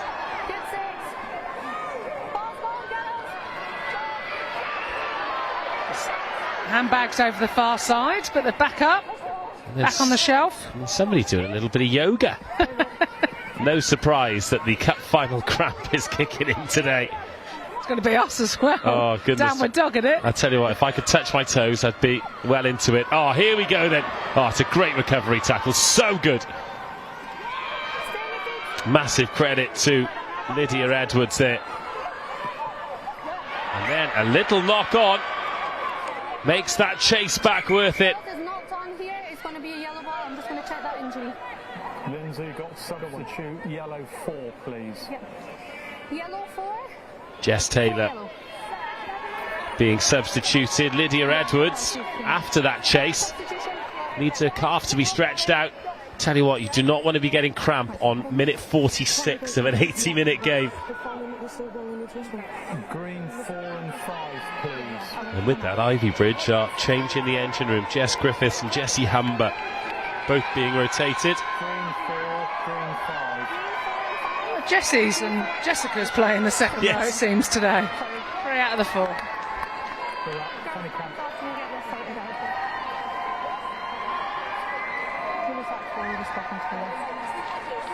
Georgina Kryzak comes on for OAs in the second room. They played at OAs for a long, long time. Really good line-out technician.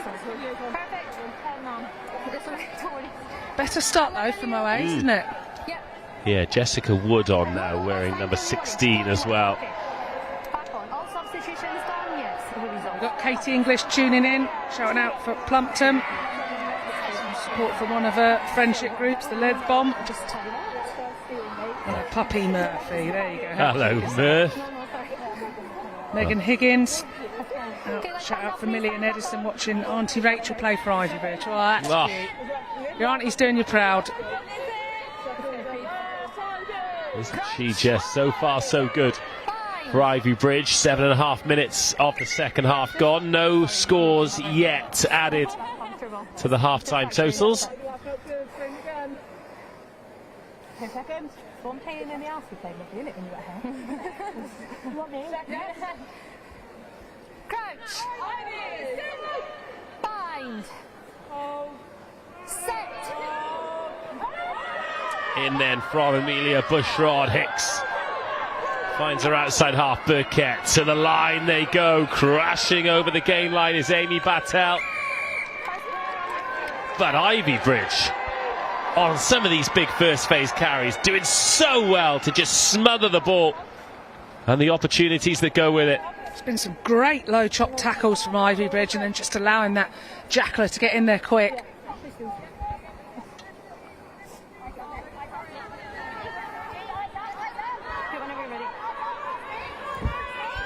Still a lot of rugby to be played though. Over half an hour of this game.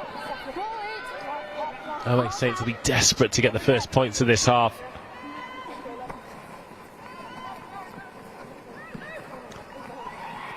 Ivybridge, just a couple of passes, then the carry, so they lose a metre or so. One of the things that big difference between women's rugby at this level and men's rugby at this level is the sheer volume of phases that the teams are willing to play in the middle third. Keep your knock on advantage.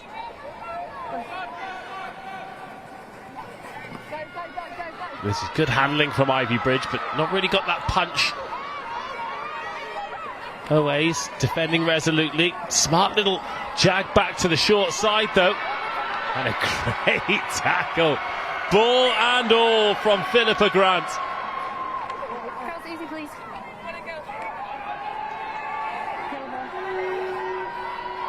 He's just soaking up the pressure. Ivybridge just trying to take them from edge to edge, coast to coast, but a little rewind as well on there, seeing if they can find anything down that short side too.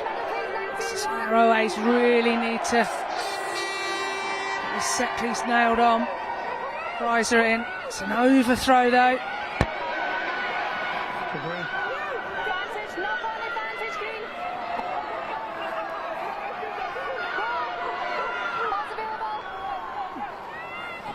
So Ivybridge's turn to go through more phases in the middle third. A reluctance to kick the ball. There's a lot of space in behind to the right-hand side of OAs, with the left-hand side, the Ivybridge right. Substitute yellow, number 12, please. 12 yellow. 12 yellow. Just while we're getting through the subs, we've got Ava saying, come on, Ivybridge. It's a scrum, yeah. Got not forward at a load of people wearing pink t-shirts over on the far side. They ask for a wave. I've got my pink t-shirt on to give them a wave as well. Could be a hat-trick for the OAs today as the Junior Saints under 18s won the National Cup at the start of the month. Come on the Saints. And Alex Collins there as well. Yeah, huge day for them today. Charlie Hopkin playing for Ivybridge. Shout out to her from Sophie King. So lots of people watching. Yeah. Down in the southwest. Great to have you on board. Hopefully you're enjoying it. I'd imagine the Ivybridge fans enjoying it a lot more than the OA's fans at the moment, as that ball gets left behind and Plumpton can pick it up and carry it and cannon around, being pinballed by Katie Logan and co. Out to the wing we go. And Hopkins. Oh, wow. Real challenge for the ball then. That does not sound good. Siobhan Drummond immediately in pain.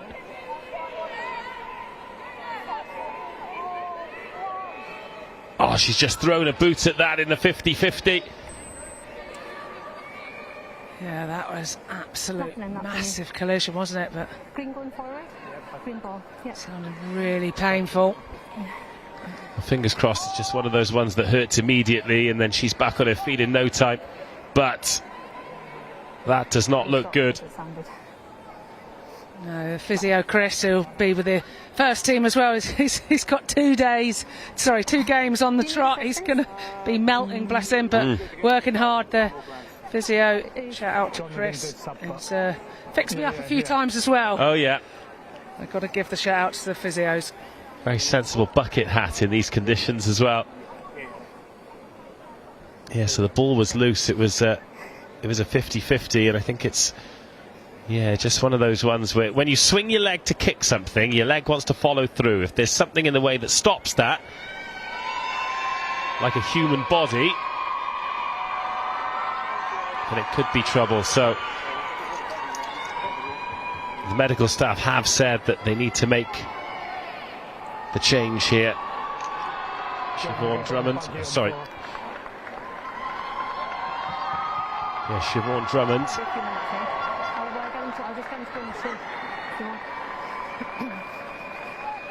Guys, we're going to bring a buggy on for us, so if you want to go and stand in the shade, then you can do that. Yeah. And they're going to take this as an opportunity to just take a breather.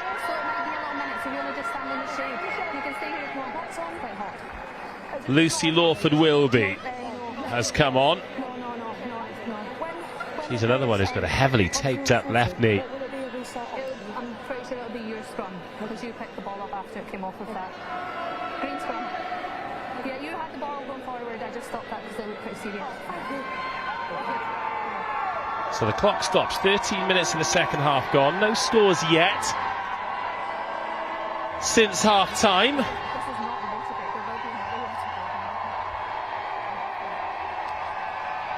A lot of intensity in this second half, Rocky Clark, but no real punch, no real breakthrough from either side, and that'll suit Ivybridge more, of course. It will, yeah, just running that clock down, and the more time that goes that OAs haven't scored, the more pressure it's put on them, but Ivybridge got that comfortable lead, 16 points. It's really hard to come back from, but it's not impossible, and they need OAs players to stand up. Who's going to grab the ball by the horns and really threaten that Ivybridge defence that's been so good. Yeah, just needs a little bit of something to give them belief, because they will believe OAs, won't they? They've certainly got the ability to come back in this game, but essentially they need a try. As soon as you get a little bit closer, because they do need 3 scores, it could be 2 converted tries and a penalty. Any combination of 16 points or more, well, more than 16 points, because they will need to outscore Ivybridge tries-wise.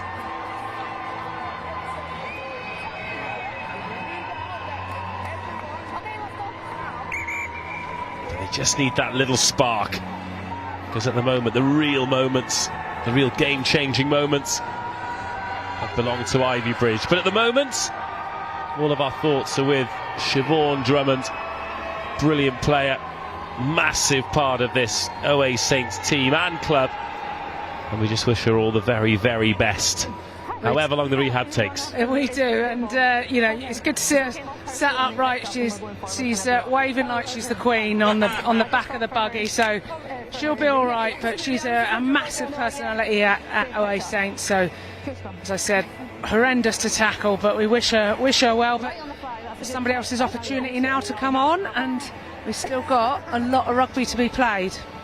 Lucy Lawford Wilby is the one who'll replace her.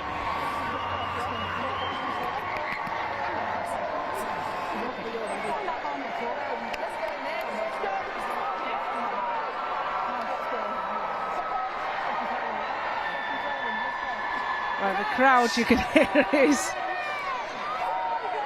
is Lady herself being waved. Oh, she's double waving. She is like the queen being driven into the tunnel. Well, that's one way to make an exit for Drummond. Well, that's a smart kick. They've dropped Amelia Bushrod-Hicks back to fullback now. Have OA Saints. And that'll be a penalty to the Saints. So yeah, Lucy Lawford Wilby has now gone into scrum half. We've got Philippa Grant on the right wing. She came on at half time. And Amelia Bushrod-Hicks, having started at scrum half, was filling in at full back there. Just take the half from me, girls. Just the pieces of the puzzle being moved around. No, that's your mark. It'll paint a new picture for OAs, but Ivybridge, the latest to have a player down. Oh, yeah. What was that for? She was too long past. She wasn't supporting her own body weight. Okay. In the jacket. Yeah. The referee just giving confirmation of why the penalty was. She was too long in there. Yeah. Yes.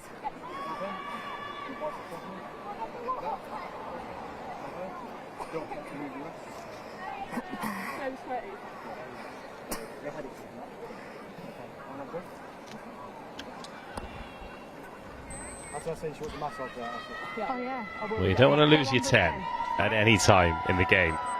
Ivybridge certainly will not want to lose Lauren Dent.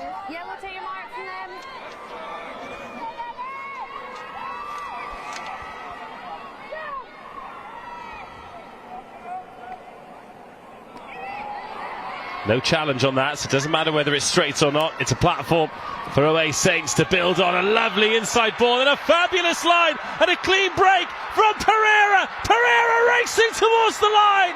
A try-saving tackle, a fantastic offload, and just a metre to go between OA Saints and a try to drag them back into the final. So many bodies to the left, the ball has to get there. But instead they go direct and Ivybridge can recover. But the first time OA Saints have been in behind in this second half. Penalty advantage here. Ivybridge offside. Are they going to need the advantage? They're over the line. Is it down? Yes, it is. Well, they made hard work of it in the end, OA Saints, but the link up between Battelle and Pereira opened Ivybridge up. And there are signs of life here for old Albanian Saints. Well, it was a lovely back inside ball as Pereira absolutely ghosted her way through. Players diving in her wake, but just caught up. Great cover tackle to get her down 5 metres from the line, and then the quick picks as they bundle over. It was just looking at her options, and then helped out by her mate. Referee lost her earpiece, but she managed to sight the try. What a finish from Oase. It's a really good score. And credit to Pereira. Since Kevin off the bench, he has made an impact. That's the first time we've really seen a line like that, though, in a clean pair of heels.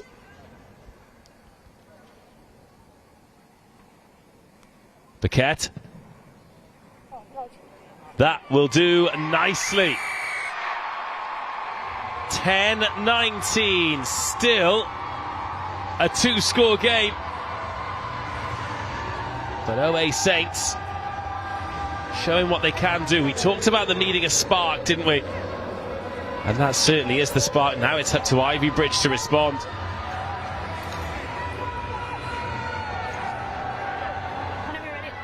Nine-point lead. Oh, that's just about going to go 10 metres. Good clean catch. Welly Clark draws the penalty. That's a great take from the old girl, taking a knee, maybe slowing it down just to, oh, maybe she's wiping her nose, who knows. she's back up. Well, you can see OA's got their tails up, haven't they, here?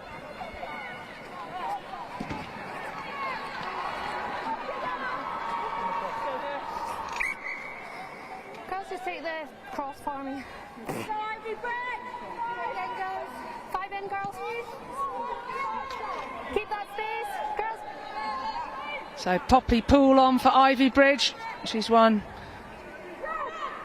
George Gulliver said to watch out for. Good line out ball. Bushrod Hicks with a great seed. And OA Saints through. Ellie Wilson on the halfway line. Lawford Wilby gets it. Burkett. Kick charge down. Where's this bouncing off? Up and over the chaser. That denied Abby Knight what would have been a sure try, but now it's OA Saints around the outside. Oh, what a tackle. What a tackle. And OA Saints have found some energy, and Ivybridge really being tested. This is where it shows now that the ability, once you're against it, up against it, what can you do to stall their attack? But OA's flexing their muscles, getting back into it. Just going to check these injuries, time's off, okay? They've got a little bit of time off, and we've got a shout out for the TikTok channel that Ivybridge have. And apparently 1.8 million views this year, so if you want to go and check out those guys, go and have a butcher's. 1.8 million. Unbelievable. So Ella Broadfield is being replaced, as is Saffron Bushrod Hicks. So a change in the front row, change in the back row for OAs. 20 minutes of the half gone. Not taking the water break yet. That'll be coming up. Holly Conway's come on for OAs, and she's a tidy little player. She'll look to try and get ball in hand. Give her team that all-important front foot ball, but line up not straight. It's great that OA's competed so they could get that. Have to compete, don't you? As you alluded to earlier in the day, why wouldn't you compete? Exactly, even if it's a half attempt and you get them down quick, it shows the referee that somebody's gone up. It's been a change in the front row for OAs. It's Holly Conway who has come on, yeah, and that big swiping arm there of Georgie Cracer.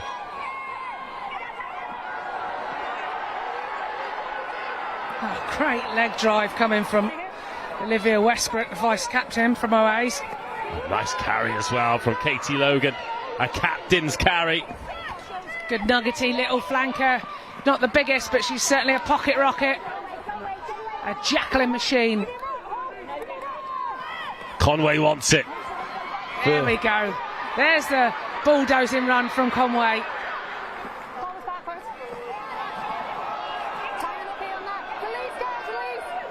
It's a very quick lift there from Ivybridge, but it's all OAs at the moment. Good bit of footwork from Jessica Wood out there on the edge. And into the 22 go OA Saints. Real danger here for Ivybridge. Oh, what a tackle! Katie Logan gets emptied. That is a sensational hit. Oh, and it's Ivybridge's turn to try and reimpose themselves on this game. Good use of getting her knee to floor to get down as they started holding her up. Westbrook, vice captain, all of the experienced heads for OA Saints really putting their hands up here. Not sure that ball was meant for Kif, but she found a way to go forward.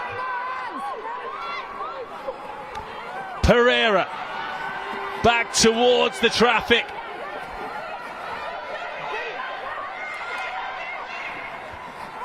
Plenty of numbers here for Ivybridge, but the footwork from Burkett bamboozling defenders. Lawford Wilby, short pass, Jessica Taylor back on, back in business, getting towards the line, she's just short. Ivybridge not able to drag her across and get the goal line drop out. So you need your big players to pick and drive. Conway could be in here. Oh, if they go out to the left and Edwards, but they don't need to, they go short. They score again. This is a purple patch for OA Saints. They are right back in the game. A massive, monstrous effort from this gold machine, and they are within a score. Well, a thunderous run earlier from Conway, got him on that front foot, and she finished things off. You want a player like Conway sniffing around that try line. Great finish for the youngster. Knees strapped up like she's a mummy, but she is celebrating, kissing to the crowd. It means so much to her, scoring at the home of Rugby. Yeah, I did a bit longer with that injury, but... Well, this is an important kick now, because it means that OA Saints could take the lead with a penalty or a drop goal if it's successful.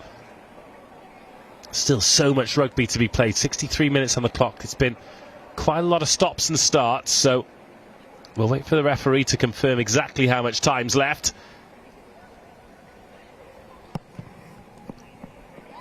But another great strike, a great result for OAs. Anna Burkett reduces the arrears to 2, and it feels as though this water break is coming in a very, very good time for Ivybridge. They really need to regroup here, Rocky. Yeah, you'd imagine that I can see George Gulliver's strutting over meaningfully as she's coming on to have a word with her players. Just got to try and get a few key messages in. And this is where, you know, it's the top 2 inches in this last 20, isn't it? It's about who can empty the tank, give it absolutely everything, but who also can play clever, who can do the right things at the right time. Don't force it, make sure you're building, and then you can take control. But at the moment, it's OA's in that driving seat, fully in control, chasing those 2 points. What do you think some of those key messages might be then? What do you want to see from Ivybridge for the remainder of this game, or what have you not seen from them that you saw from them in the first half? Well, they obviously went through a little patch of having really high tempo. Obviously, they're getting knackered now. There's 15 minutes left on the game. But you probably want to just try and play a bit more sensible rugby and don't give away those 50-50 passes, or make sure you're really, you know, crisp and clean on that offside line. You're getting your tackles low. Don't try and jackal if there's somebody in the way. Just maybe concede a little bit of speed, and then once you've got the turnover, got the opportunity, then you can get it out to the gas on the wings. But just don't force it would be my message, and be clinical with it.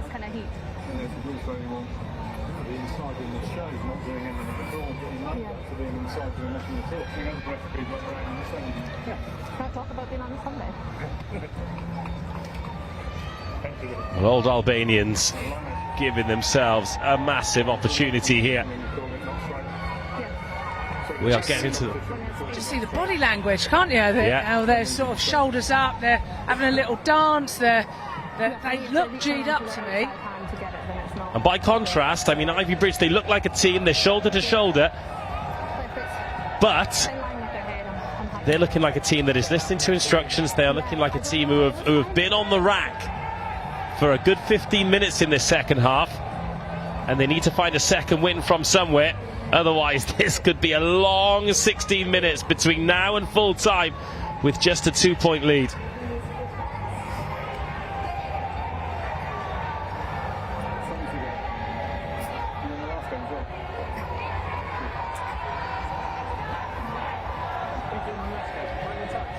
No, I'm not running touch.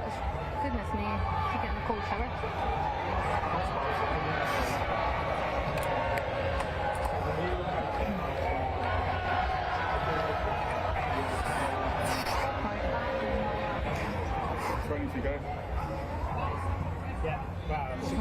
Well, just time for a quick shout out from Amanda McPartlin. She's saying all the OA Junior Saints girls are watching. Saints here, come on OAs. So shout out to the youngsters coming through. I'm sure one day you'll be putting on the senior shirt and getting your chance, hopefully at Twickenham.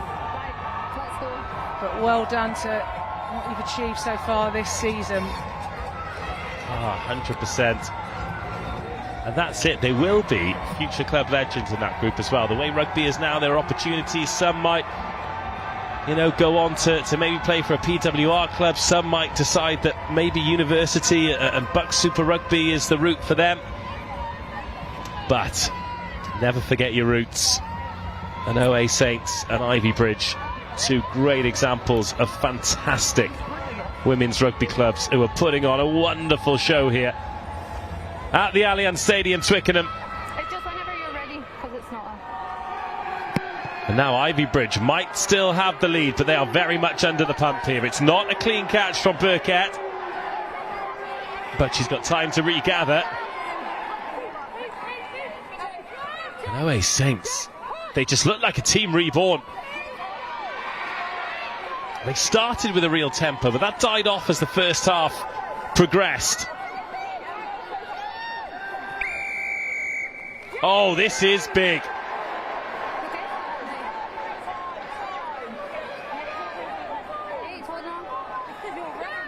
Kiff penalised. Now, what do you do here? Well, they're going to tap and go. Thought they might go for 3 points, but absolutely not. Ivybridge have been starved of territory and possession in this second half. A try here will restore that 2-score lead. Hopkins, so still Hopkins. Just ran out of space. Ran out of gas, cramp kicking in all over the place. The second time Edwards has got it as well. Yeah, like quite firm underground, and the pace that she's running at.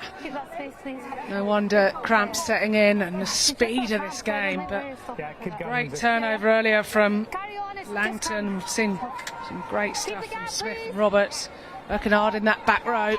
So Conway on line out duty and try scoring duty. Oh, that's a good dart. Wow. Great take by Regina Kreiser as well. One arm on her hip. Ooh. What is going on over here? I thought you were still in the mood. She just pulled my hair out, didn't I? No, pulled anything. Okay, we don't need anything after. You're miles away from the ball, both of you. I don't need any more of that, okay? Well, there you go. Handbags at dawn. They thought the maul was still going on. Just don't. Got enough to think about. Referees come back for the afters. Let's see what we can see in this replay with that. So it's Grimshaw still driving with Kreiser. And then just holding her in, but she still thinks the maul's going on. But the player she's holding in can see that the ball's not there and she's holding her in, so I understand that. I love the referee's calm disposition around everything. Yeah, she's been good. Lawford Wilby. Burkett. Oh, what a carry! Go on, the bowling ball. Pereira has had some real moments, ball in hand. And OAs go about the business of working their way up the pitch, chasing the score that would give them the lead. Any score would give them a lead. And Ivybridge would trail for the second time in the game. 3-0 seems a long way away.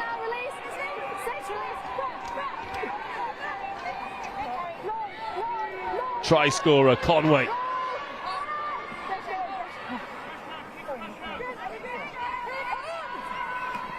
Oh, has that been knocked on? Referee says backwards. That's a big let-off for OA Saints. Again, Pereira with the go forward. She only knows one direction, and it's not backwards. Oh, Clark crunches into an Ivybridge tackler. Oh, that's nice hands until it's not. Edwards, the pass to get it there. Great, the knock-on, not so much.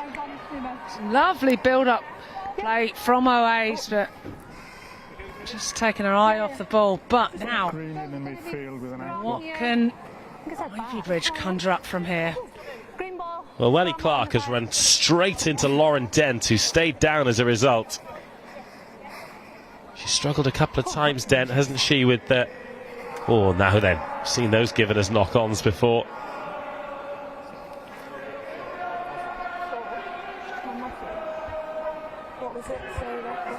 Lindsay, change please. Yellow 11.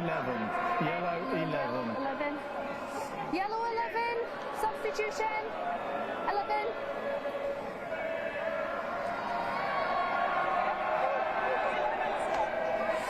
It's going to be a scrum.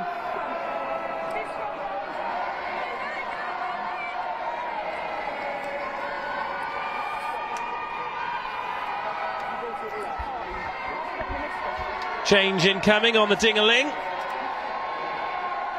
Lydia Edwards coming off on the left-hand side. Big shift from her, particularly in defence, ushering Charlie Hopkins into touch. It's Jacobs returning to the field. We're in number 14, but she'll be on the left wing now. You okay? Happy? I did hear that. It's on mic too. Hi. Hi there. Did you want us to use it? I wanted to use it, yeah. But that's not accurate. It's not. How long have we got? No. Oh, it is stopping now. Yeah, I've got about 15.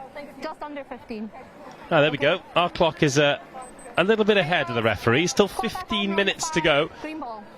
Looking at the time as well, it is currently 23 minutes to 3 local time. So the third game, OAs against Richmond, that will definitely kick off late.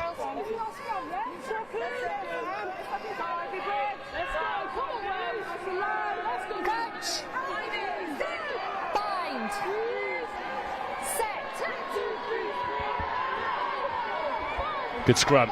Ivybridge, solid platform for them to work with here, and a missed tackle, and a beautiful step, and a wonderful try.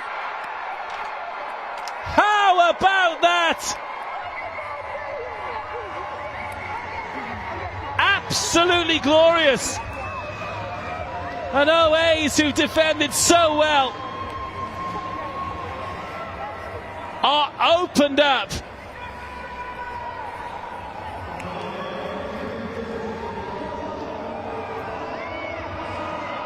Well, how on earth did this happen?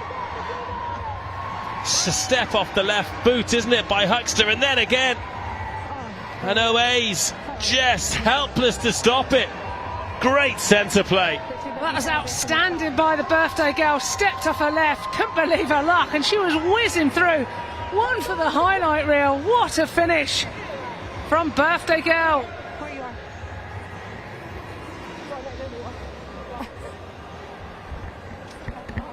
Well, many, many happy returns. And regardless of the outcome of this conversion. This now a 2-score game, because OA's, even if they got a converted try to make it 24-24, Ivybridge would be ahead on tries scored. But it is going to be a 2-score game anyway, because Beth Plumpton dissects the uprights. And Ivybridge are back in charge.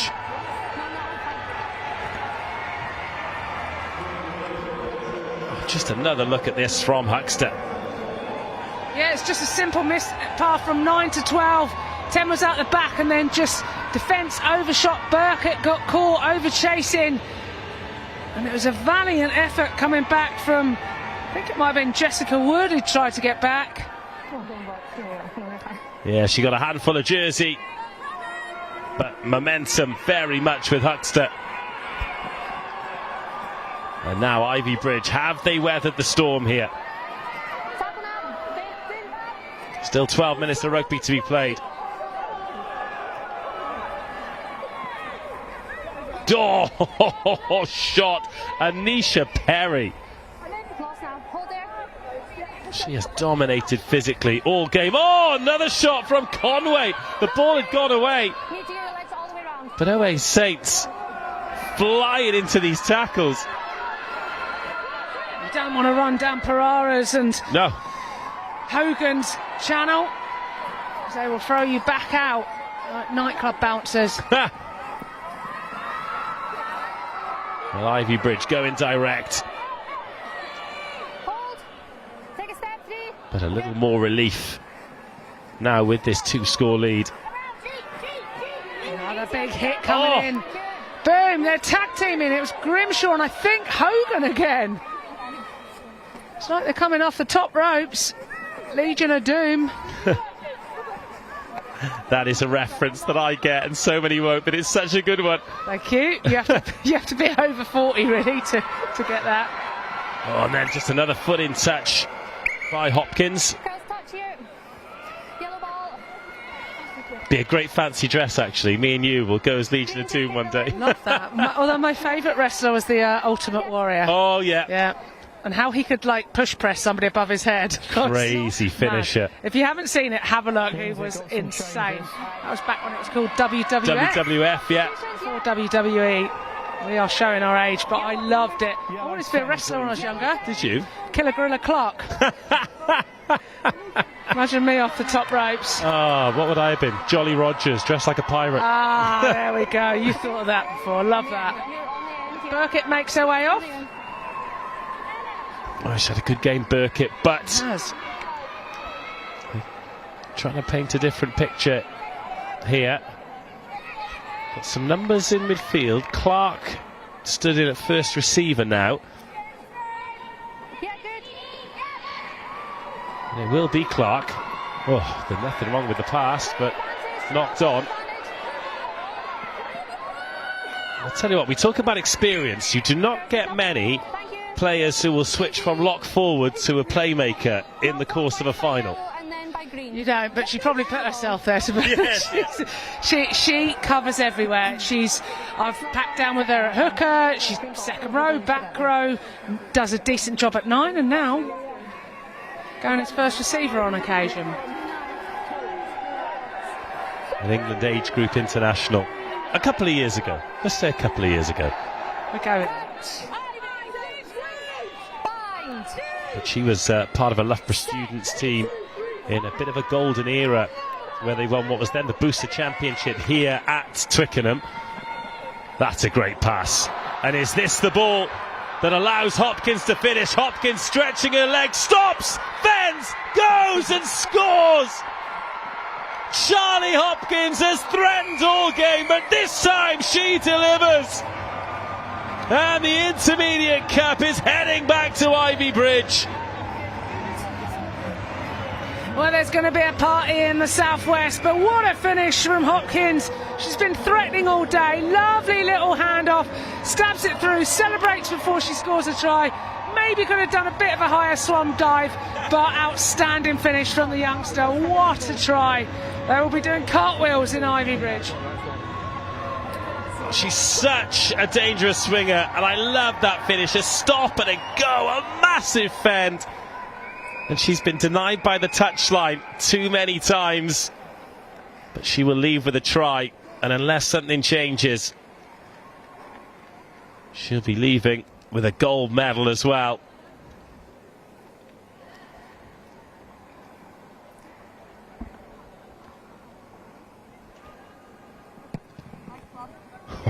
Another fantastic kick. And that makes it a 3-score game. 17-33. Just another look at this. Ivybridge's desire to just get that ball to the edge. A fabulous pass as well. Takes 3 defenders out. Just means that Hopkins this time, she's not running up against defenders. She just stands up. Amelia Bushrod-Hicks gets the pump action fend out.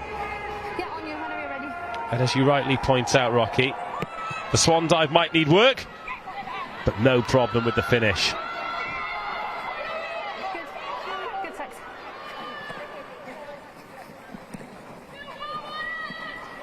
Pereira with another good tackle.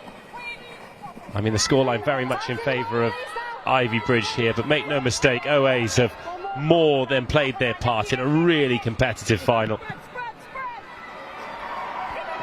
Smart kick. That turns Bushrod-Hicks. It's a bit of a laboured chase, but no surprise. There are some heavy and exhausted legs out there. And then, out of nowhere, Kelly Taylor makes the hit.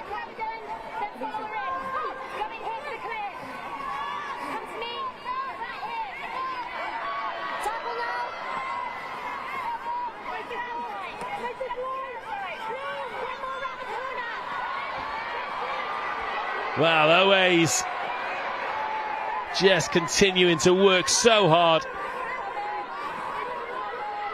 But surely now it'll be to no avail. But can they finish strong? Plenty of OA supporters here.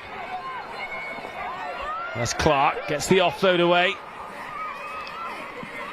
Oh, good shot. There has been some fierce physicality.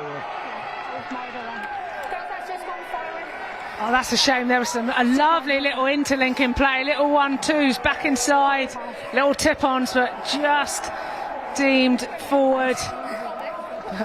Some good play by Ways, but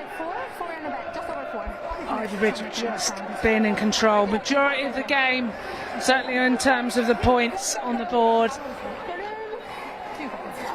God, another massive shot.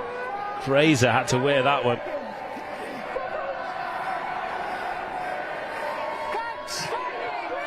Inside the last 5 minutes, and Ivybridge fans finding their voices, looking to sing the girls in green all the way home. Oh, and then another missed tackle. It'll open up here for Mills. And it's another cherry on top of a championship winning cake.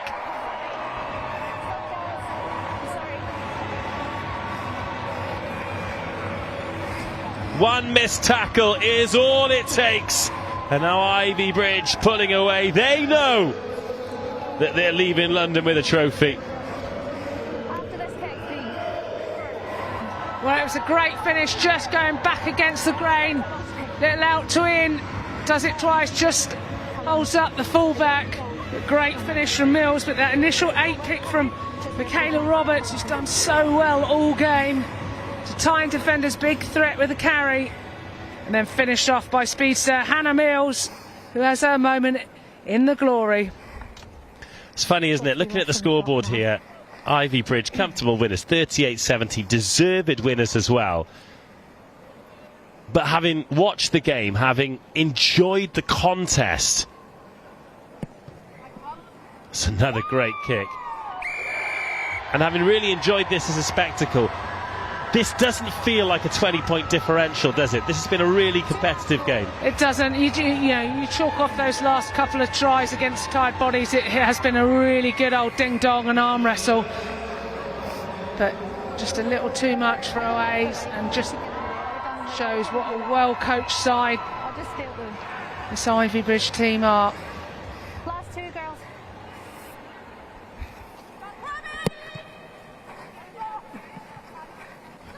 So the last couple of minutes, OA Saints hanging on in there on their return to this final. They missed out last year, having won the trophy in 2024. But at this level, Ivybridge just proving their value, their quality. Very well coached team, full of talent.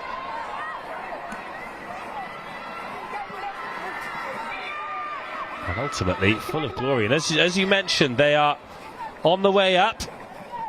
And it's going to be different and difficult next year, but they are going to absolutely bounce into pre-season off the back of this year, aren't they? They are, and likes of players like Dent, who's played so well, and Hopkins and Lyons, who's just got through his load of work, and Lumley getting her try. Like, you know, you've got a great scrum to base yourself off, and then when you've got somebody like Dent controlling it and the threats out on that back three, you're only going to add to it. Plumpton as well has played so well today. It's really exciting for rugby in the Southwest. So a minute to go in this game. You might be tuning in thinking we'll be getting ready for the third game of the day. Confirmation that one's going to kick off 10 minutes late at 3:10.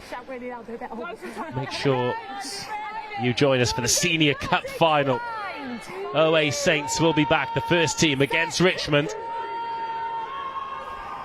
In the meantime, Lucy Lawford will be delivering this ball into the scrum, and OA Saints looking to finish with a flourish. They're going to finish second today. Into the hands of Clark. Short ball, great line by Wilson. Sending her into the conflict zone. Another huge effort, Logan. She has run her socks off today. Wood, we're in 16. She's covered back row since coming on. Clark just helps it on its way. In that outside half now, just helping the players around it. And there's Conway. Her try really gave OA Saints belief. They got to within 2 points. But Ivybridge have turned this over. And Ivybridge have won in the sun. They've done it again. And they have done it in style. A real arm wrestle to begin with. They pulled out to a wonderful lead. OA Saints gave them a real fright. But some grit and some class, some determination and some brilliance meant they wrestled back control of this game. And will be keeping hold of this trophy. The gold medals will be around their necks. The celebrations are deserved.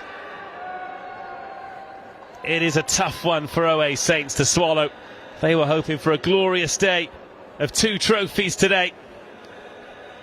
But it was not to be. The full-time score here at the Allianz Stadium. Ivybridge 40. OA Saints 17. But a much, much better game. A much closer contest than that scoreline would suggest. So let's enjoy some highlights here of OA Saints. When they got over, it almost felt as though the comeback was inevitable, Rocky. Think about that water break where Ivybridge were breathing heavily. They were listening to the instructions. By contrast, OA Saints looked so relaxed. What a difference a break makes. Yeah, you just wonder, could OAs have maybe been able to get another try? They had that momentum, but it came at the right time, as did the coaching intervention to help see out the game and then actually open up and put a decent scoreline, 40 points to 17 on a brilliant outfit like OAs. But Ivybridge, as we said, up and coming and deserved champions today. They showed exactly why all the nous and hard work that's gone in such a physical encounter. It was brilliant rugby on show. Yeah, it certainly was. And that was the try there from Conway, but then in the sun against the tired bodies, we knew there would be opportunities, and it was Ivybridge who took them. Played some fantastic stuff. This score from Chloe Huxter, the one that really broke OA Saints. Great effort to get back, but Huxter was home and hosed by then. What a way to celebrate her birthday then. Charlie Hopkins galloping down the right flank all day. Stop, go, fend, try. She knew as well. The early celebration. What a moment. Some players go their entire career without scoring a try at the Allianz Stadium. She's managed it today, and then this was the final one. Again, it was pace on the wing. God, such a good finish. Tough one for Bushrod Hicks. That change of pace just put her on her heels a little. Just slowed her down, didn't she? And then just went boom, accelerated off her. Great handoff, great finish. And then just one missed tackle, and Hannah Mills added the final score. Salt in the old Albanian Saints wound. Joy for Ivybridge women. But now, enjoy the presentation. The referees getting their mementos. OA Saints getting the silver medals that'll sit around their necks in the stands as they watch the first team that kicks off in 15 minutes' time. And of course, Ivybridge, the gold medals, the trophy, and the glory.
I'm Lindsay Posey. I have played here at Cranbrook Ladies for 9 years, and now I'm looking to get a girls section up and running so we can have that link running straight through the club. I really want to get the girls going and really build this section, not just have the women's team, have it right through from the under-6s all the way up.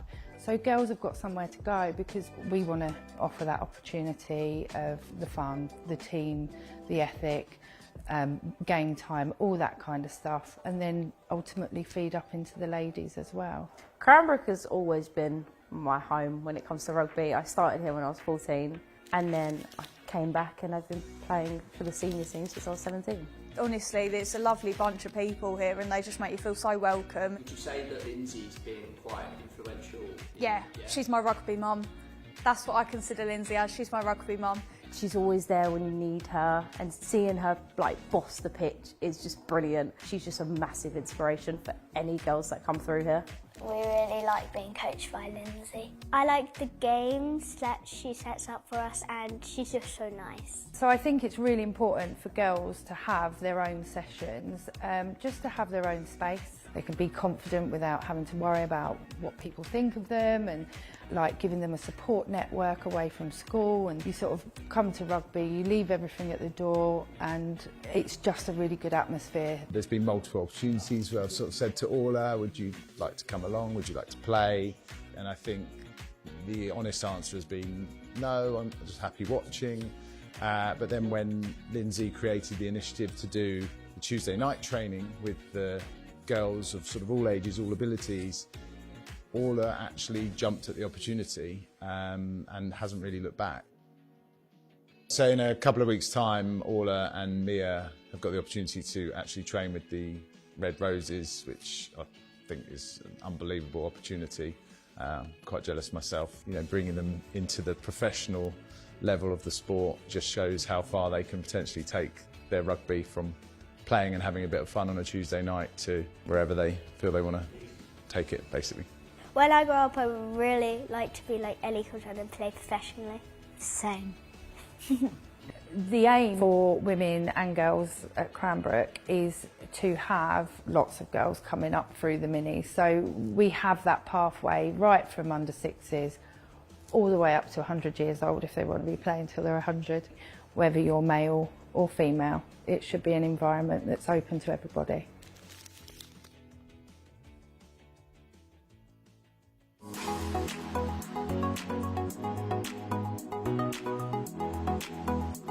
The Under-14 to 18 Coach Development Project is around how we can support a club to instil a static coach in an age group.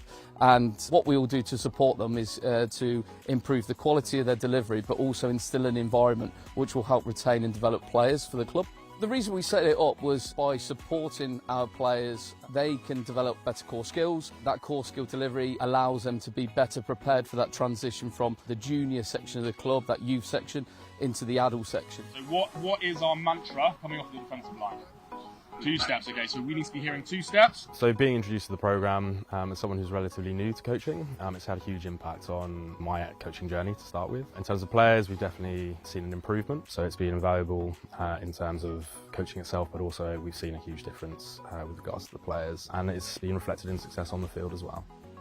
Yeah, going from the youth setup to the adult teams is quite a big step up, but throughout the transition we've had coaches help us individually along the way. What the project will do is we have a coach developer go into the club to work with not only the head coach of that age group, with the intention that they stay as a static coach. What we mean by static coach is they stay within that age group, they become almost an expert to deliver to that age group. So the static programmes have been really good for the club, allowing some consistent coaching at the Colts age group through to the seniors to allow us to embed our game plan. So having Josh as our static coach has helped the club massively, helped myself massively. We link really well together. Colts players are going to come play senior rugby where we think they are in the programme, to what team they can help, which then allows us to fulfil 3 sides on a Saturday, which is a great achievement, and also embed them into the senior programme for the next few years.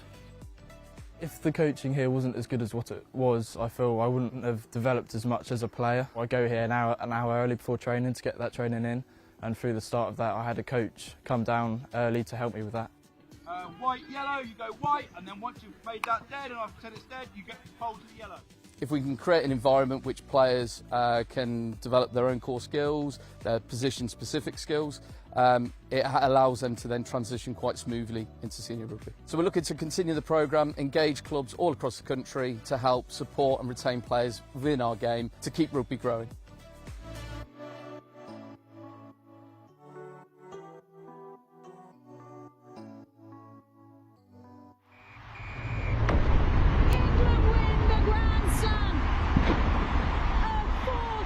Slam in a row, a 7th title in a row.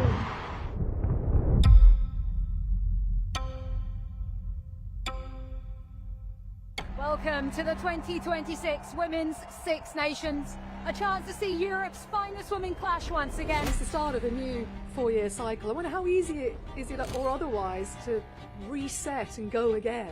I don't know really what we're going to get, to be fair. How much further can we take it? Are your team ready to seize the moment? Got way more in us. Way more in us. Today's a new start, a new team. I don't think I'll ever really truly take in the fact what just happened. We've had new players come in and play throughout the tournament. There will be no fear, but there will be pressure. When you're wearing this rose, we look after every single person in here. It has to be relentless. We have to keep going. Pressure's on them. And England's Red Roses are in town, the world champions who've not lost a game in the championship for over 8 years.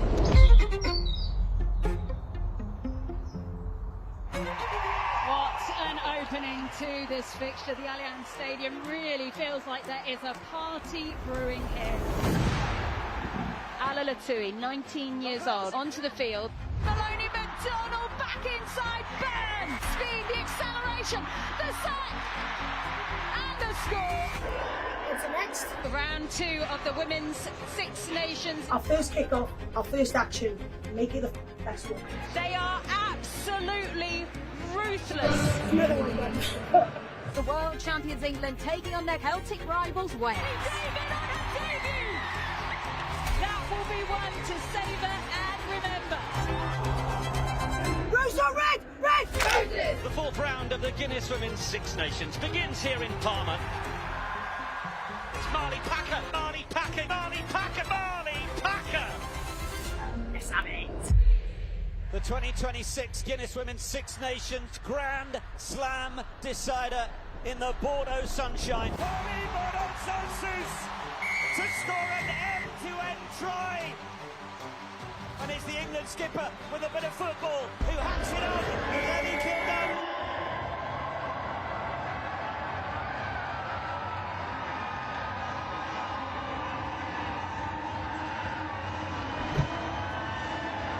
Welcome to the Allianz Stadium and the big one. Richmond versus OA Saints for all the marbles. OA Saints with Orris, Fitzgerald and Gooding. Alcorn, the co-captain, in the engine room with Peters, McCutcheon, Delia and Staniford in the back row. Johnston, Sarah McKenna. What a get she is at 10. And Beth Blacklock, Scottish captain international at 12. Biggs, Kane, Almond and Colley. Sarah McKenna, the head coach of this team. So much success. But regardless of what's happened for England, what's happened for Saracens, she is an OA Saints girl and woman. As for Richmond, short journey made by Graham, Carrillo and Manners. Brincat and De Garston Webb will skipper the side. Kloppers at 8. Jade Betson, daughter of Serge, on the flank. Isaac on the other flank with Broom and Mundy. Treco and Schwartz.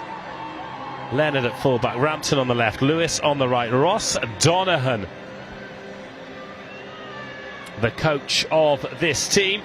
Of course, plenty of action, plenty of interchanges on the bench.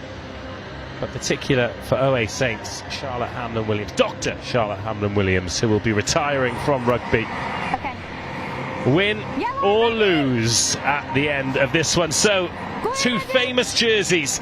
Richmond, gold, red and black hoops. OA Saints in the navy and maroon with the gold. Get this final underway wherever you're watching, whatever you're watching on. strap in. I've got a feeling that this is going to be a special 80 minutes of rugby. There's Colley at fullback, tackled well out there on the edge by Makeda Lewis. Well, Rocky Clark, you've played a lot of rugby, you've seen a lot of rugby, but I know you still get excited about special occasions, and this feels like a special occasion. It certainly is, and we've already had a hell of a ding-dong in the first 2 minutes. Some great carries going in. OA's really wanting to get through. Little tips, just changing the point of attack, and yes, it's littered with internationals as well. Certainly is. Mika Gooding at tight head. And then McKenna. I mean, look, she is OA's through and through, but to be able to have somebody like that, like Sarah McKenna, in your team today as Richmond win the penalty, what a massive get that is. Yeah, that was a huge turnover, and you know the importance that Sarah McKenna brings. She just calms that back line. I saw her come off the bench in the semi-final, and the difference she made. She had to start despite her being the head coach, but today that's Henry Walker's job, who's going over to Buckingham Swans, and he'll be wanting to leave on a high with this OA's team. Up the Swans. Up the mighty Swans. I'm choking on a bit of soaring. Right, first line out of the day. Richmond off the penalty. OA Saints trying to disrupt that, but it's back with Richmond. Their turn to try and impose themselves physically, with OA Saints doing such a good job with their first few carries. We've had two excellent games today, with the second teams that have both involved, actually, Richmond Valkyries and the OA Saints second team. Oh, it's a really good tackle, great kick chase. Such an intensity, and surely an impossible intensity to continue for 80 minutes in such temperature, in such sunshine, that they have had to change the playing conditions today. First of all, it was introducing water breaks on 20 minutes, then increasing the half-time break to 10 minutes, then to 15 minutes to make sure that players are safe. B. Leonard, marauding run from the fullback. She's brought down by Alcorn, the captain.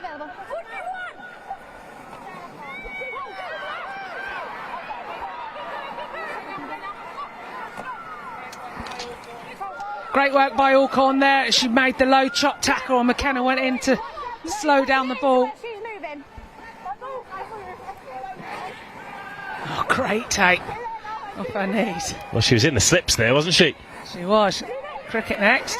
Got McKenna going in again. Just been disrupted. She's playing like a flanker.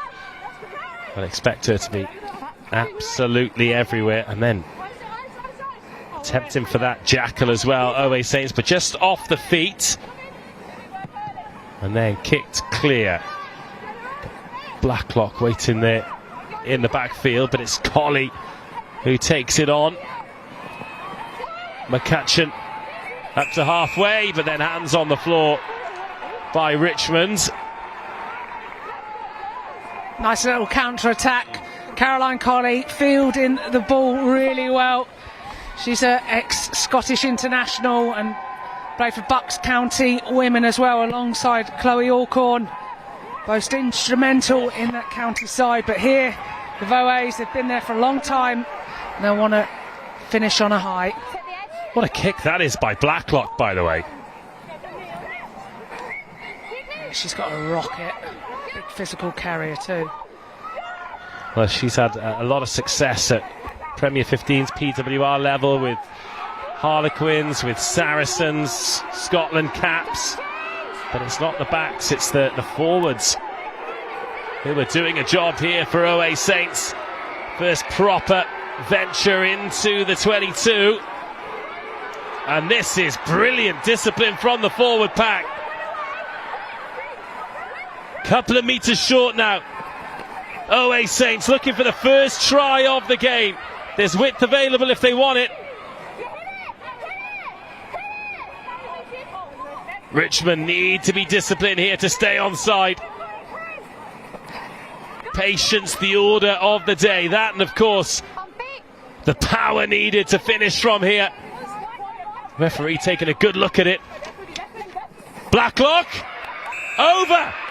Beth Blacklock opens the scoring. OAs, 5 minutes in, 5 points up.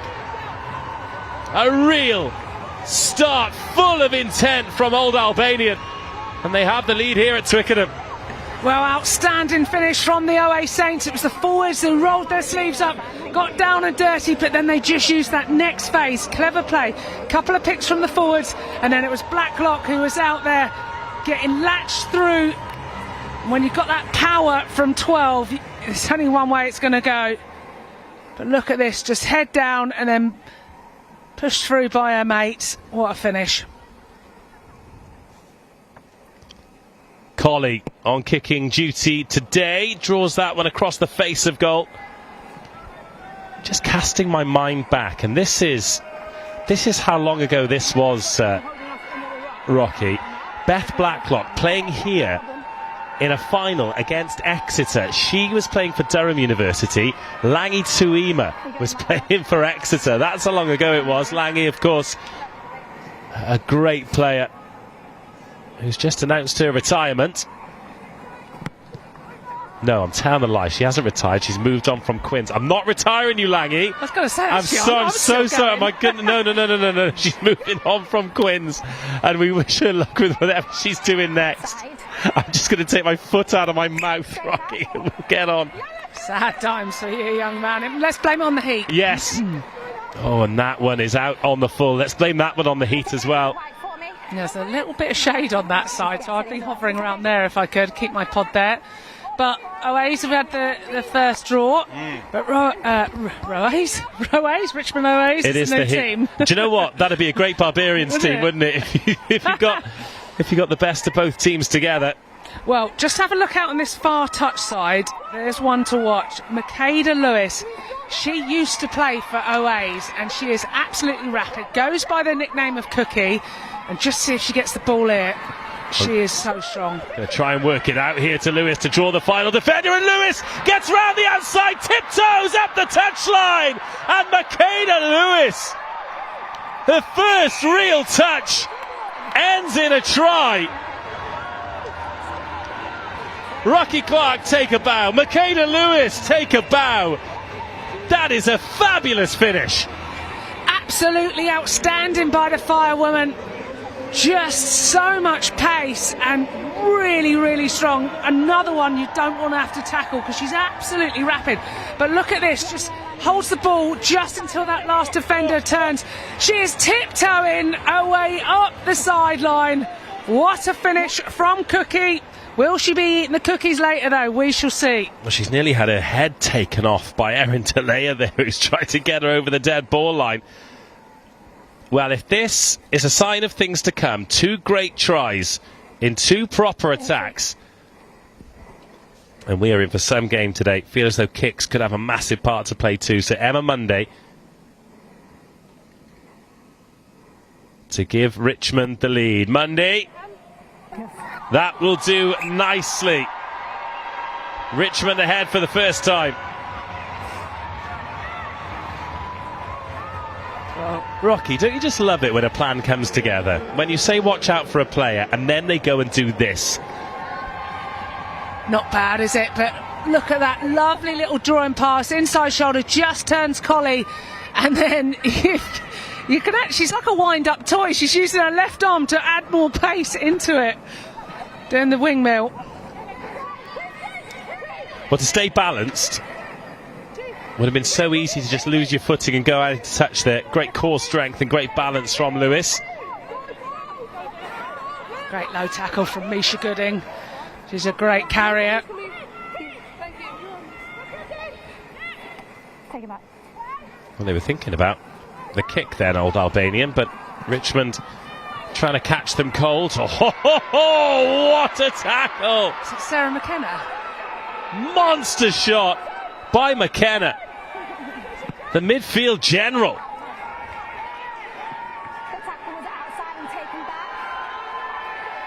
Well, look at that. She hit her so hard, drove her back, and then they forced them, they kicked out on the false, they're coming back. What a result. Oh, what a shot this is.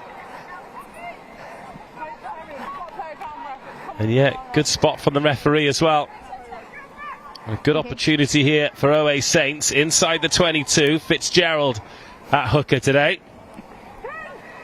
From Oakland, one of my youngsters that I coached back in the day. It's really nice to see her prosper, and Lucy Biggs as well. One of your babies. One of my little babies. Used to call them my ducklings, because I'd go and set up cones and they'd follow me around and I'd just laugh my head off. I was like, I'm only setting up cones, guys. But yeah, good old girl. Shout out to my old Oakland's youngsters. And they're absolutely quackers. Ah, bravo. Very good. Take their time. Thank you, sir. Thank you. You've got to wait for contact before you pass the ball back. Thanks, sir. Lily Staniford, who's at 8 here, was absolutely key for OA's 2s a couple of years ago, made a big impact. Now she's got a starting shirt at 8. Good line-out ball. Again, Richmond not scared to go through a few phases in their own half. McKenna, busy in defence, but a bit too busy there, and she's given away the penalty for the high tackle.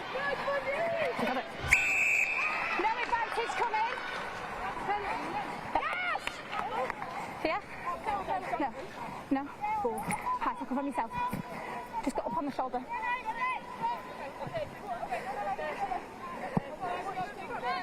Yes. Oh, look at this, 2 points in it, and the Titans going head to head. It was Richmond who come out with the spoils when they met twice this season in very close games. But OA Saints have the ability to beat anyone, and the contest they had against Cheltenham Tigers was a ferocious affair.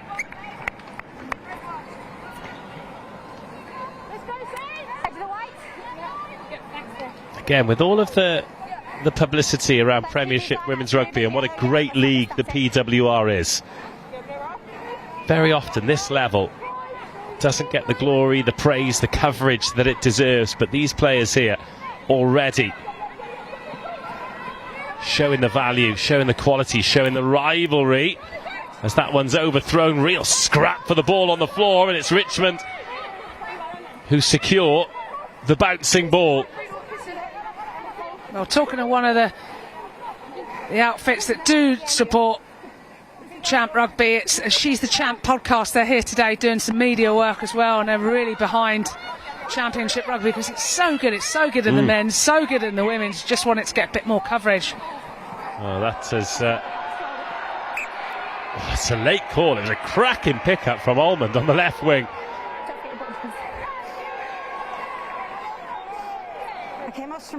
So if you want to shout out, let us know where in the world you are watching the game and who you're supporting. Yep, slide in Rocky's DMs. Rocky Clark _1, let us know. We'll give you a shout out. Richmond laughing, saying they thought they got away with that. No. Absolutely no chance.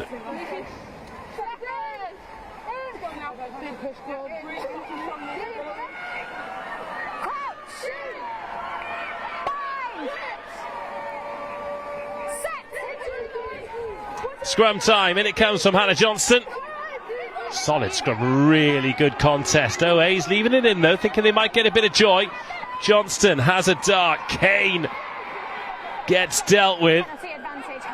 But a high tackle, couple of those sneaking in. Just as these teams try and impose themselves physically.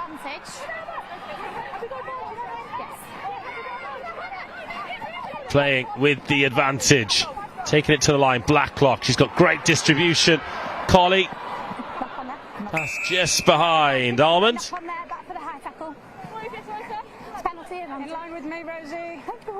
Well, Miss Colley's a school teacher in Bedford, so I'm sure lots of her pupils will be watching on today, seeing what Miss Colley can do in a rugby shirt. And I tell you what, it's a lot. She's got a massive boot. She's an old goalkeeper as well, or was for Scotland. So not a textbook kick in action, but a massive boot to say the least. Don't think she'd like you calling her old, but Yeah, to be fair, she ain't got the mic. Right, Fitzgerald. Oh, just overthrown, but Oways can get away with it. I mean, McKenna waits wide, but Peters straight onto a Richmond shoulder. Now Blacklock. Inside ball from McKenna. She gets it back. McKenna will score the 1-2 with Fitzgerald. What great fun in the sun from Oways. That's a lovely try. Beautiful stuff there from young and old, who are just helping each other out. The experience here to run those lines. Quick ball played out, but McKenna instrumental. Little back inside, 1-2, and then there's only one way. She sees a weak arm to go through, nails through. Told you McKenna was going to be influential in this. Keep watching. And Colley converts this time, all 7 points added to the old Albanian total. And they lead for the second time. Look at that, 16 minutes into the game. 3 times the lead has changed hands. Proper finals rugby. Oh, I love this. I know we always say, you know, young players watching at home, this, that and the other, but follow Sarah McKenna's example there. Getting a second touch, keeping yourself available in attack after you've got rid of the ball. Priceless in the coaching world, and get your players to do that. Just an extra, it's almost like an extra body, isn't it? So great work. Not a clean catch by Kane, not a clean kick either, but it is a clearance. Richmond back on halfway. Mundy. That's a great offload, and the pickup, and again. Could have got that out to Lewis on the right-hand side instead. Just building. Good response this. Oh, sit down. And that really gets the crowd's backs up too. So much physicality. And some afters this. Sarah McKenna was sort of driven out the back of that breakdown. And Oways really putting pressure on the breakdown as well. Richmond hemorrhaging metres. Bit of a wasteful kick, and that just gives the ball back to Colley, who finds McKenna. McKenna.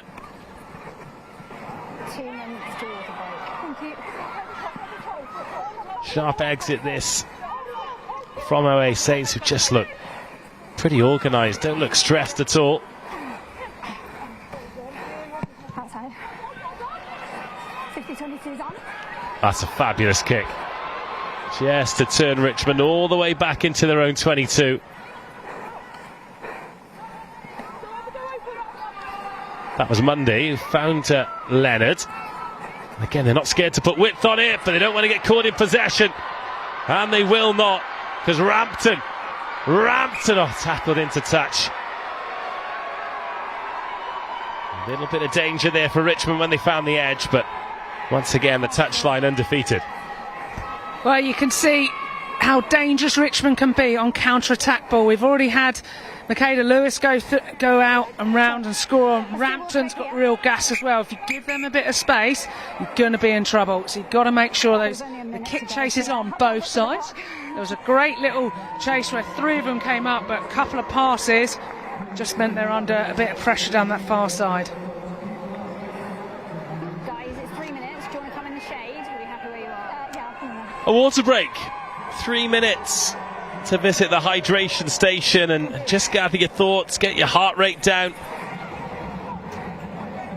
And that's just the fans, to be honest. Water break, Ali. What a start. This has been a great game.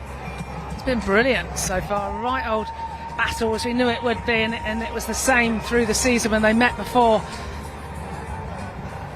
They've been in this position before. Oways taking the spoils. Can they do it again? But Oways is saying goodbye to a number of players you've already mentioned. The legend, that is Charlotte Hamlin-Williams, or known to Chaz. as her mate, to her mates. And she's again an absolute physical warrior, and somebody you don't want to tackle. She's always got some little niggle, but she plays on with half a leg, and she's just running around like just giving everything. So she is co-captain today as well, and she'll be looking to make a big impact and finish on a high, potentially with a trophy. Jodie Turle as well, she's making way. Caroline Colley, Chloe Alcorn, who's been there for 22 years. And she's moving on to Buckingham Swans. I've got them in again. Sorry Up the about Swans. Up the Swans. And Misha Gooding, who reckons she's retiring, but she's available if needed. So there you go. And they are, 4 or 5 names that are pretty much on that starting team week in, week out. So that's a big core. So then they're relying on these young OA juniors to come through and fill those spots. They've got great relationships with Saracens. Also, obviously, Sarah McKenna is dual registered with Saracens and coaches the England under-21. So there's lots of youngsters that they have available, but those wise, experienced heads are moving to pastures new, and they will be missed. Oh, they certainly will be, but also I feel as though they'll be moving on, partly because life happens. Maybe they want to spend more time doing something else. Maybe it's the body that can't do it the way they used to, but they wouldn't be moving on unless they felt that the OA Saints would be in a good position without them. And I feel as though with 2 teams who've earned the right to play here at Allianz Stadium this year, not for the first time, then they can hang their boots up or move on or whatever they do, knowing that they've left the club in a really good place. So huge congratulations to them for what they've done in their careers, but also huge congratulations to OA Saints, Richmond, and all the clubs at this level who are getting women playing rugby at a great level. Blacklock, it's a great nudge. Turns Rampton, who goes in field, beats the defender. Really good work from Rampton. Tackled eventually by Peters. That pink ponytail flapping behind her head.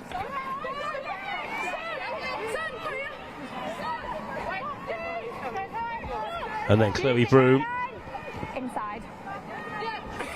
sets herself for the box kick. That left-footed clearance stays in field. Quite an easy one to gather.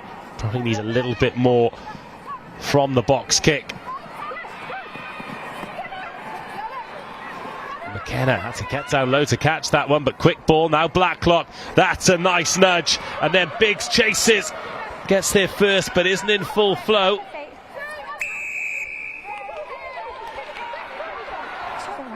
Straight off her feet there, giving an easy penalty for the ref to see, but lovely little chip over the top from Blacklock, who's been really key for this back line.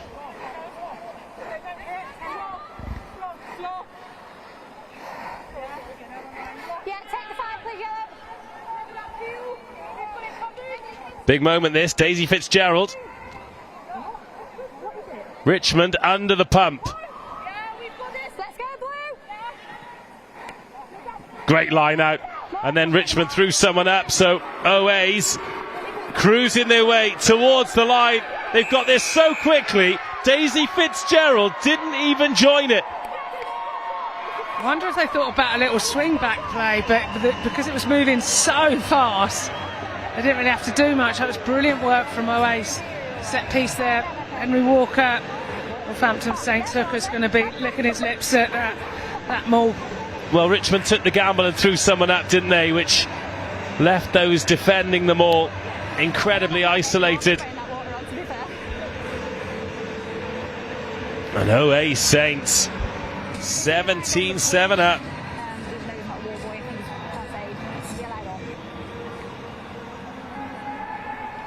Okay, thank you. This is a magic.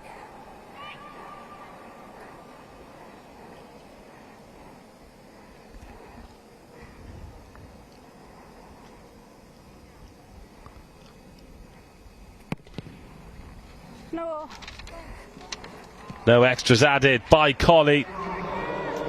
But OA Saints, 3 tries to 1 now, 17 points to 7. And with just over 20 minutes gone, I think they'll be very, very pleased with how this started. Who's got their hands on this ball?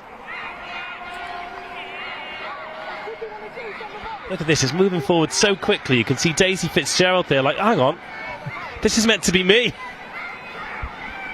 Well, we'll call it a forward strike. But hopefully somebody can tell us who scored it. But dream start for OAs. Richmond need to get this ball back. Colley, end over end, caught and delivered by Chloe Broom. She brings Mundy into the game. Mundy brings a fullback, B. Leonard, into the game. Nice offload off the floor from Leonard and a little dummy pump by Mundy.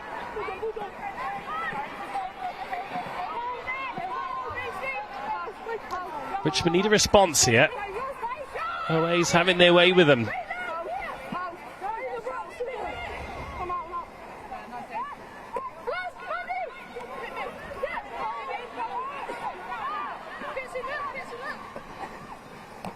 Get another flat ball. Offload game working here for Richmond. Oh, nice bit of dancing footwork from B. Leonard. But then OA's just all over that ball. Carrillo.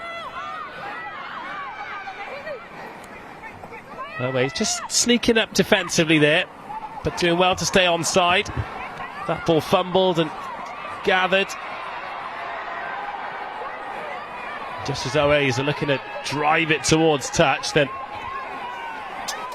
Richmond keep it in field, but just struggling with the go forward now. 24 minutes-ish gone.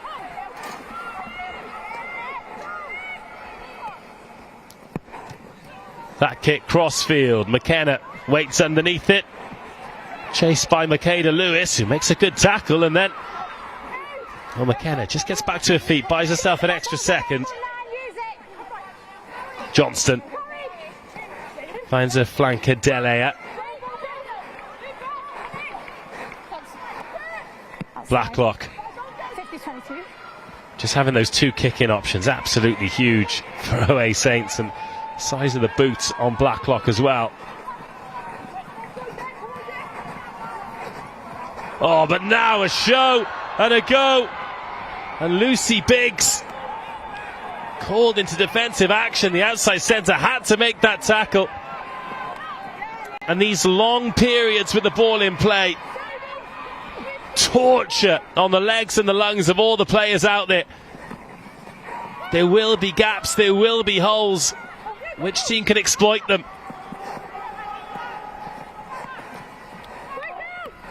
God, this is intense stuff.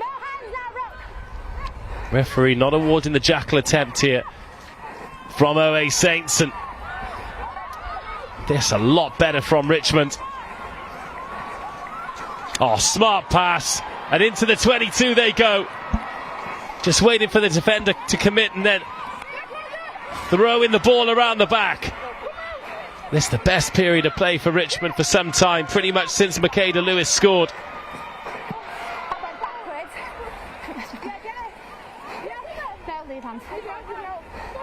Well, there was a hand on it from OA's, but referee says backwards, nothing fishy about that.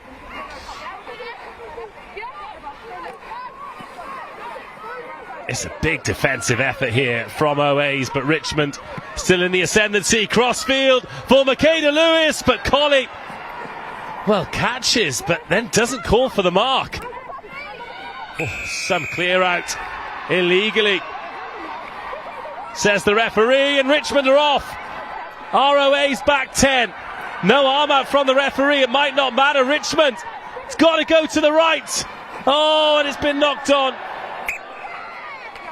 That is a gilt-edged opportunity for Richmond. They had to score. It was harder not to. They had like 4 people lined up, didn't they? How they managed to butcher that, they're going to be having nightmares about that, but they're going to have to put a bit of pressure on this OA scrum. But look, well, they drove forward, it was clear through. Oh, it wasn't. The pass wasn't aimed at the receiver. Just run that short line late and got in the way, battered it. We scream at people like that. But here we are, OA's turn to exit. In camped in the corner. There will be some raging lungs out there, won't there? The ball was in play for such a long period. That is a brilliant kick. Is it going to sit up? Yes, it is. Now we've got a foot race. One defender to beat. Oh, two defenders to beat if you include the touchline, but still, that is a great exit. Outstanding.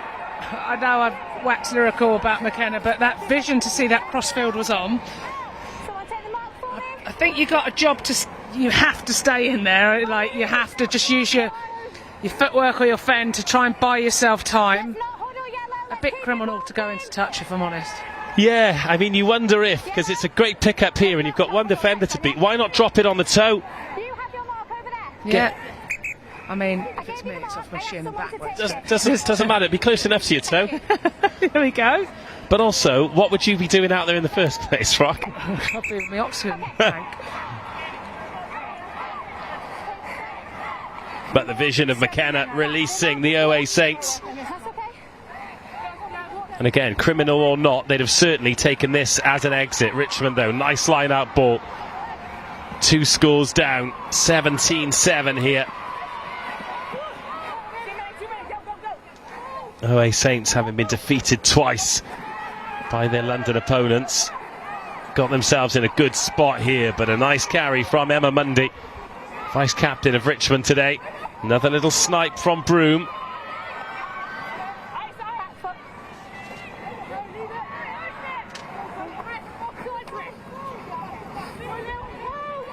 Mundy, GB7's player, great kicker as well. Oh, no. Oh, here we go. A little bit of afters as well. Emma Mundy. Just caught a little bit late. Referee made it a good, quick decision there. I don't think any further action other than the penalty is required. Although, might suggest that Sarah McKenna may or may not have known what she was doing there. Yeah, she may well have, and she's. It was a right old classer, wasn't it? Yeah, we heard that from her. Yeah. To them, no love lost there. Penalty coming back.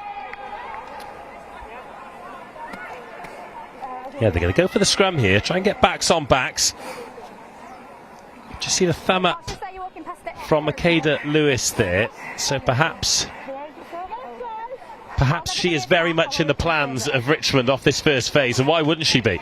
Well, you'd have thought that if you can give her a bit of space, ball in space, which you've got all that the side from the scrum, got all the forwards out the way, which a lot of fly-offs like to get rid of them, and then it's just one-on-one on this edge. What's going to happen? Yeah, tough ask for Almond if they get it there, but that little snipe has been pinched. Hands on the ground. And these penalties in these areas of the pitch absolutely killing Richmond at the moment. It was a lovely play from McKenna to get her hands on that ball. She's everywhere, isn't yeah. she? She shows how fit and fast she is, and you know, we haven't seen her in an England shirt in a while, but she's still got it.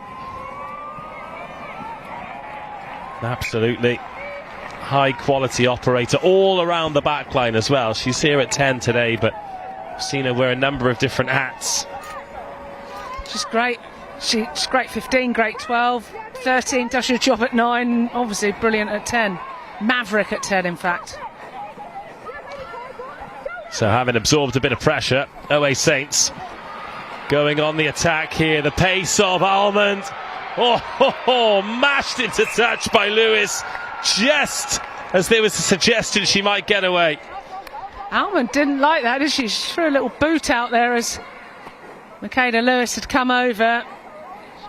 Lewis had just seen that she might have to come over and just put the gas on. Absolute. This is the warning now. People's shoulder. You can walk and talk, not huddle. But a good tackle. Ball back with Richmond and Sophia Carrillo.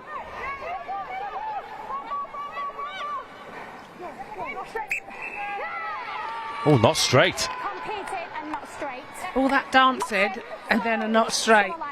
Coach killer. But watching out for their team, we've got Caroline, Zach and Tilly supporting the Saints, and they love Sarah being back. in the fly half position. Let's go Richmond, Chloe Broom to Emma Mundy, top tier 9 and 10 combo from Lorem. Got a fan there. Right, Saints, they've got one more try already. It'll be a 10-metre drive from here, but this is looking very good. Fitzgerald in position this time. Is it a second more try incoming? Oh, the referee took a long, hard look at that, but the crash ball finish was enough. And OAs have absorbed all that Richmond can throw at them and got another 5 points as a result. Well, it was absolutely flying along, wasn't it? And I just thought, oh, they made a mistake hopping off.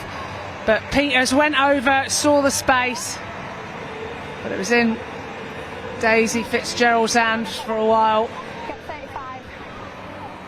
She's like, give me that ball. Just nabbed it off her. I'd be like, no, that's my try. Oh. Fair enough. As long as the team get the score, that's the important thing. But what an important score as well. Just before half-time. Well, in any game, tiny margins make a difference, but particularly in finals, that's going to sneak in off the post. Oh. Well, all the tiny margins go in OA's ways. That one bouncing in off the post, but also Richmond. Remember, they were centimetres away from a try that would have brought them right back into this. OA's have worked their way up the pitch and executed with aplomb. And from 17-12, maybe 17-14, now we're looking at 24-7. And OA Saints completely in control of this Senior Cup final. Well, we've even got people in Washington watching. Greg is out there, small town just off of Seattle. Oh. Cracking game. Go on, Greg. Love that you're watching there. Welcome, Greg. Blue 9 in front of the kicker. 9, stop! Blue 9, stop! Thank you. No, you're offside. You're fine. Thank you. Got some of the students at Oakland's watching. Sarah McKenna, their coach. Shout out from them. That went backwards there. Referee saying backwards. Makeda Lewis. Oh, so powerful with that leg drive. Tackle to the ground. OA's having to work hard to control her. And then they've ripped that ball clear in the contact. Staniford involved. This time they do decide to drop it on the toe. It's a good chase back, but also Colley just not giving up. Leonard. B. Leonard. Nice pass. And then the ball over the top. There are numbers here for Richmond. It's just a case of executing. They want it in the winger's hand, and Rampton is going to chase her own kick, and she's going to get clear. Composure required. The pick-up, brilliant. The try, sensational. That is special from Richmond and Rampton.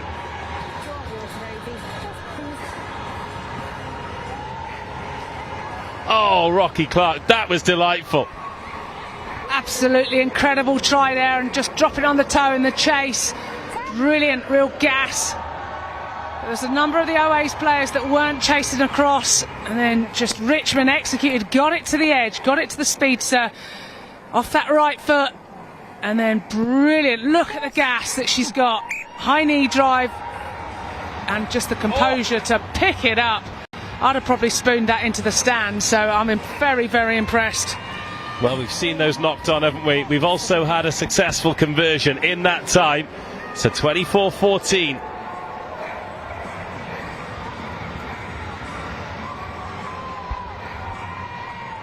Richmond still 2 scores down, but absolutely not rolling over here despite OA's definitely being in the ascendancy, definitely deserving of their lead. So we've got Zainab, who normally plays for Richmond. She's out at the moment, so she's watching all the way from Ghana. So we are huge shout out to you, Z. We're missing you here. She's shouting out, and they've had an outstanding season, and congrats to the Valkyries, have also won their game. Let's bring home the double gold. Oh, that would be incredible for Richmond, wouldn't it? But they've got a lot of work to do here. So she's watching from Ghana. So we've got 3 continents now. We've got America, Africa and Europe all watching. If you are somewhere else equally as exotic, do let us know. It's fantastic to hear from you and fantastic to have you on board as well. Hopefully you're enjoying this game as much as we are. Great catch by McCutcheon. Right in the breadbasket.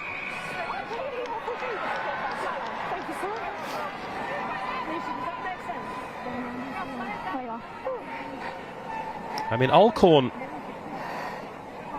Brincat was on the ball there, but the referee said get off the ball. If the referee says get off the ball, unfortunately you have to get off the ball. They're not going to change their minds, are they? The match official. No, they rarely do.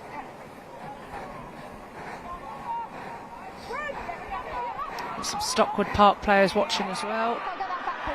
Shout out to Cookie, George and Shania. Right then, penalty advantage for Richmond. Can they get something else on the board just before half-time? Coming up to 40 minutes here. Desperately trying to get that ball out to Lewis, aren't they? Yeah, Almond read that really well. Got up quick, didn't she? Stopped it getting out. But coming back for a penalty.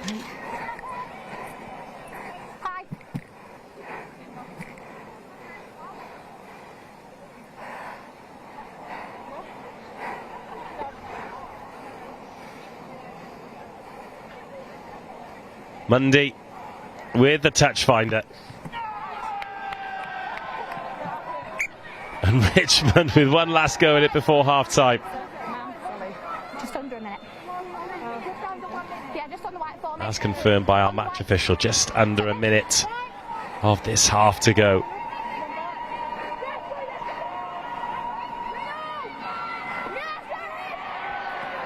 Turnover's good. OA's on the ball. Fitzgerald snaps it up. It's going to be turned over again. Oh, there are hands on this. It's a real wrestle for the pill. It's like scorpions fighting in the desert. Chloe Broom. Has she got the better of Peters? Yes, she has. That is a big win for the scrum half against the lock forward. Great tackle by Alcorn. It's got round done loads of defensive duties today. Leading by example, the captain and her son Ollie's watching. Right, Cookie. A lot of defenders to beat here. Nice offload as well. Just another little kick that'll probably go into touch and will probably see us through to the half. Oh no, an error! An error! And it sits up for Lewis, who splashes down. Nightmare for Blacklock, nightmare for OAs.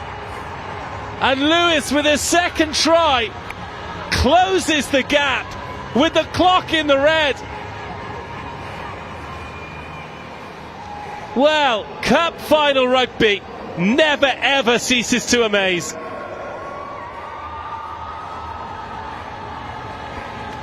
Oh, the bounce of the ball is a killer. But credit to Richmond, they have made this attacking kicking game work. They have, and the chase and the pressure and the never give up attitude, and you just saw Cookie hacking away at the ball, and she couldn't believe her luck as the cookie jar was open. She went and had her second one. So what a finish. And they'll be going wild around Richmond. She takes her team to within a try. That's not going to draw in. Half time, it is a one-score game. OA Saints will probably feel as though they should be a little bit further ahead, but Richmond deserve a huge amount of credit here. They have hung in there. They have taken a few, not even opportunities, but half chances. And they have jogged down the tunnel. Trailing by 5 points. It's OA Saints 24, Richmond 19. Let's take a look at some of the best bits from the first half. And a fantastic start here for OAs with Beth Blacklock. Yeah, just that quick read and play. They do a couple of picks through the forwards and they hit the centre. Couple of bodies on her, but then the ball quickly came back out. Michaela Lewis, who we told you to watch out for, absolute gas, and the balance. You say we said to look out for, you very much said to look out for I'll it. take the credit. 10 seconds later she went and did that. But then it felt as though it was all OAs for a little while, didn't it? It did. They really had the momentum, had their tails up. McKenna throwing those back inside passes. Then the little 1-2 goes over herself. And then it was all down to the forwards then. This perfectly executed line-out drive just went forward at a rate of knots. Richmond took the gamble, sent someone up at the front, but OA's too well drilled, too strong. And then they looked as though they were going to do it again. This time Daisy Fitzgerald thought she was going to go over, but Emily Peters had other ideas. She saw a whopping great gap and dived through it. At that point, we were 24 points to 7. There was the threat that OAs were going to disappear over the hill and far away, but this is the Senior Cup final. It was never ever going to end that way, was it? And it took a little bit of magic here to open the door for Richmond, and it was magic as well. What a brilliant individual score this was. So the kick off the right boot on the left-hand side, it is.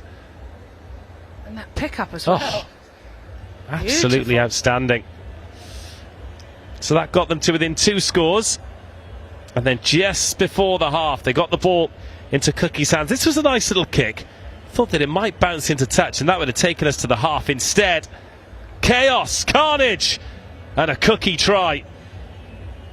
And as a result, it is game on. We're going to take a breather now. It's going to be a 10 to 15 minute half-time break because it is red hot here. Not just the weather, but the action as well. It's OA Saints 24, Richmond 19 at half-time.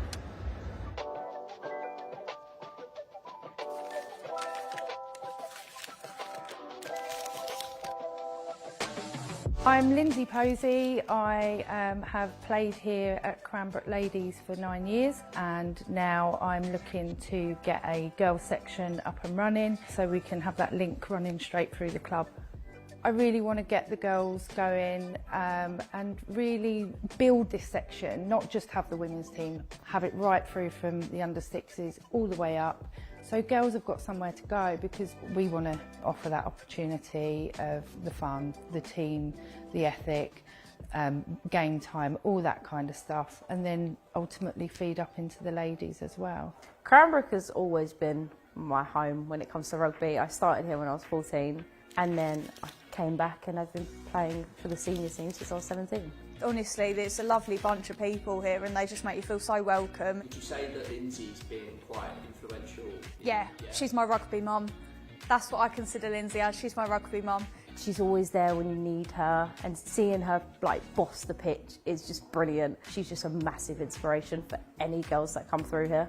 We really like being coached by Lindsay. I like the games that she sets up for us, and she's just so nice. So I think it's really important for girls to have their own sessions, just to have their own space. They can be confident without having to worry about what people think of them, and like giving them a support network away from school. And you sort of come to rugby, you leave everything at the door, and it's just a really good atmosphere. There's been multiple opportunities where I've sort of said to Orla, would you like to come along, would you like to play? And I think the honest answer has been no, I'm just happy watching. But then when Lindsay created the initiative to do the Tuesday night training with the girls of sort of all ages, all abilities, Orla actually jumped at the opportunity and hasn't really looked back. So in a couple of weeks' time, Orla and Mia have got the opportunity to actually train with the Red Roses, which I think is an unbelievable opportunity.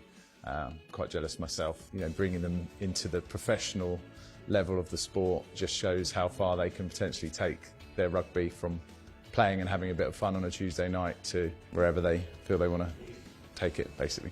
When I grow up, I would really like to be like Ellie Coulthard and play professionally. Same.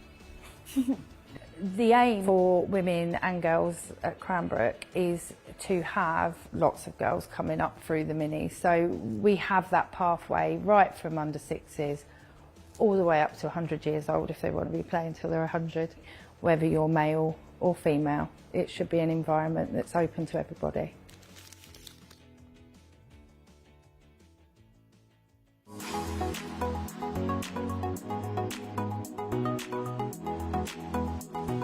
14 to 18 coach development project is around how we can support a club to instill a static coach in an age group, and what we will do to support them is to improve the quality of their delivery, but also instill an environment which will help retain and develop players for the club.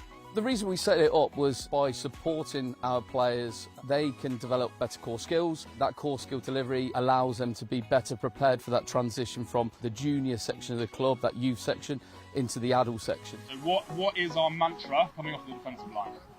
2 steps, okay, so we need to be hearing 2 steps. So being introduced to the programme as someone who's relatively new to coaching, it's had a huge impact on my coaching journey to start with. In terms of players, we've definitely seen an improvement, so it's been invaluable in terms of coaching itself, but also we've seen a huge difference with regards to the players, and it's been reflected in success on the field as well. Yeah, going from the youth setup to the adult teams, it's quite a big step up, but throughout the transition we've had coaches help us individually along the way. What the project will do is we have a coach developer go into the club to work with not only the head coach of that age group, with the intention that they stay as a static coach. What we mean by static coach is they stay within that age group, they become almost an expert to deliver to that age group. So the static programmes have been really good for the club, allowing some consistent coaching at the Colts age group through to the seniors to allow us to embed our game plan. So having Josh as that static coach has helped the club massively, helped myself massively. We link really well together. Colts players are going to come play senior rugby where we think they are in the programme, to what team they can help, which then allows us to fulfil 3 sides on a Saturday, which is a great achievement, and also embed them into the senior programme for the next few years. If the coaching here wasn't as good as what it was, I feel I wouldn't have developed as much as a player. I go here an hour early before training to get that training in, and through the start of that I had a coach come down early to help me with that. White, yellow, you go white, and then once you've made that dead and I've said it's dead, you get fold to the yellow. If we can create an environment which players can develop their own core skills, their position-specific skills, it allows them to then transition quite smoothly into senior rugby. So we're looking to continue the programme, engage clubs all across the country to help support and retain players within our game to keep rugby growing.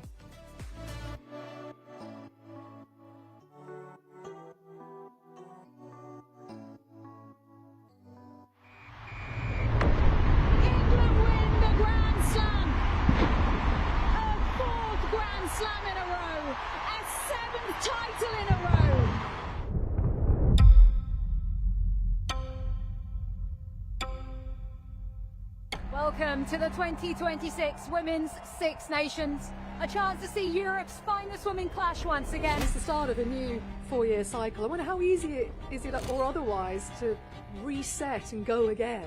I don't know really what we're going to get, to be fair. How much further can we take it? Are your team ready to seize the moment? Got way more in us, okay? Way more in us. Today's a new start, a new team. I don't think I'll ever really, truly take in the fact what just happened. We've had new players come in and play throughout the tournament. There will be no fear, but there will be pressure.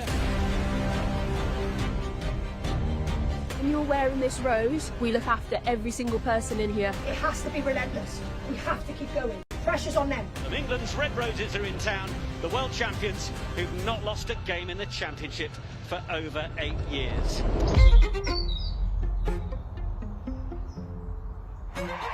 What an opening to this fixture. The Allianz Stadium really feels like there is a party brewing here.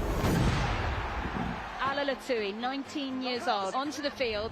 Maloney McDonald back inside, bam! Speed, the acceleration, the set, and the score. What's the next? The round 2 of the Women's Six Nations. Our first kick-off, our first action, make it the best one. They are absolutely ruthless. The world champions England taking on their Celtic rivals Wales.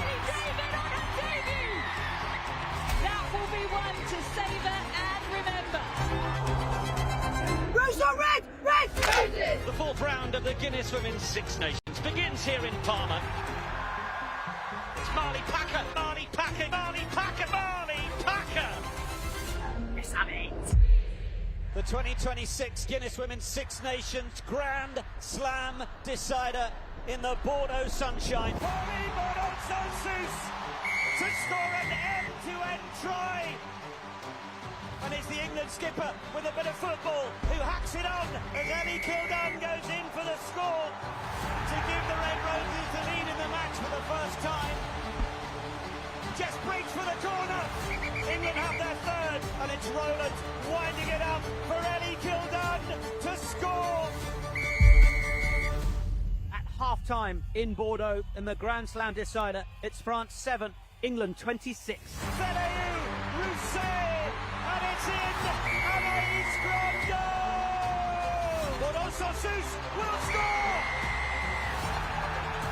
And it is another key momentum swing. We're down to an 8-point game. Well for Packer. Then it's Rowland for Harrison. Harrison for Kildun. Kildun with support from Breach on the outside. This is exceptional from the Red Roses. Marnie Packer, turn provider, aiming to Kane, into the corner. England had sealed the contest.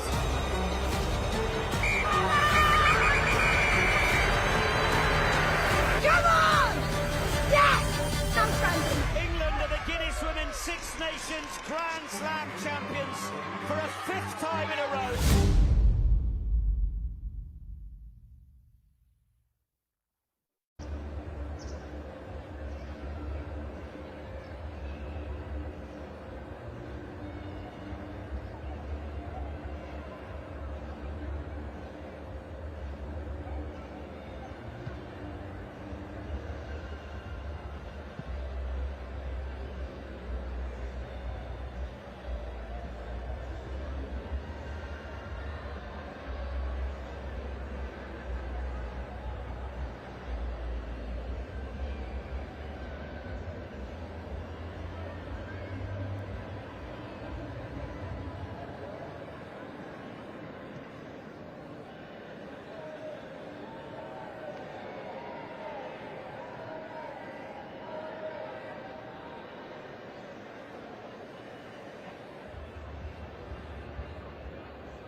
Welcome back.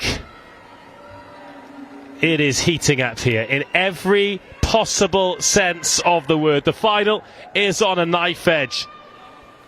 An extra long half-time interval to allow these players to cool off before they heat up again. Richmond trailing by 5 points, getting the second half underway. A bouncing ball sits up for Erin Delia, who carries well. And a little bit of a shock to the system there at the end of the half for OA's. Rocky. And I think Richmond, despite being behind on the scoreboard, will be relatively pleased with the position they forced themselves into in this game, given how difficult it was for long periods of that first half. Absolutely, to get themselves back in that game so quickly after being up against the ropes and now tearing through holes now. B. Leonard She's threatened to slide through a couple of times, but she's just lost that ball in the contact. So OA Saints with a knock-on advantage. Johnston, they don't last particularly long. Jodie Tell just carrying then. You will notice her absolute bowling ball coming on. Well, interestingly, McKenna a little bit wider and carrying there, so I wonder if there's been a reshuffle in the OA Saints backline. Alex Kane was waiting for it, didn't get as far as her. You're talking about Caroline Colley moving on. She is full of energy in this game, isn't she? She's a great rugby league player as well, plays at Bedford Tigers. They're watching, wishing all the superstars well. Up the Tigers. Well, Leonard deciding not to dot that ball down. Just keeping ball in play. Blacklock waiting in the backfield. Here is Blacklock. Such a crisp passer of a rugby ball. Finds her centre partner, Biggs. Lucy Biggs in cover 10 as well. She's so light on the ball, just enticing players in. Oh, what a line by McKenna. The footwork as well. Oh, Sarah McKenna. Ball comes loose. Look for all the world like she was going to get a second try. Blue 10 never onside. Well, something we've not really talked about as the offside penalty is about to be given is the fact that McKenna, Blacklock and Biggs can all cover multiple positions. They've all got great distribution as well. Yeah, you've got loads of kicking options, you've got loads of decision makers, first receivers, and that's been key for OAs this season. They've managed to string together their phases, utilise the systems in play. Need a ball. There's a good clearance kick, but Richmond will have another opportunity to clear. Only this time they'll get the throw in at the line up, provided they do find touch. And touch is found. Old Albanian Saints 24, Richmond 19. OA2s losing in the game before this. Richmond Valkyries winning the Junior Cup. That was really crisp. Fired in, wasn't it? Oh, another massive hit.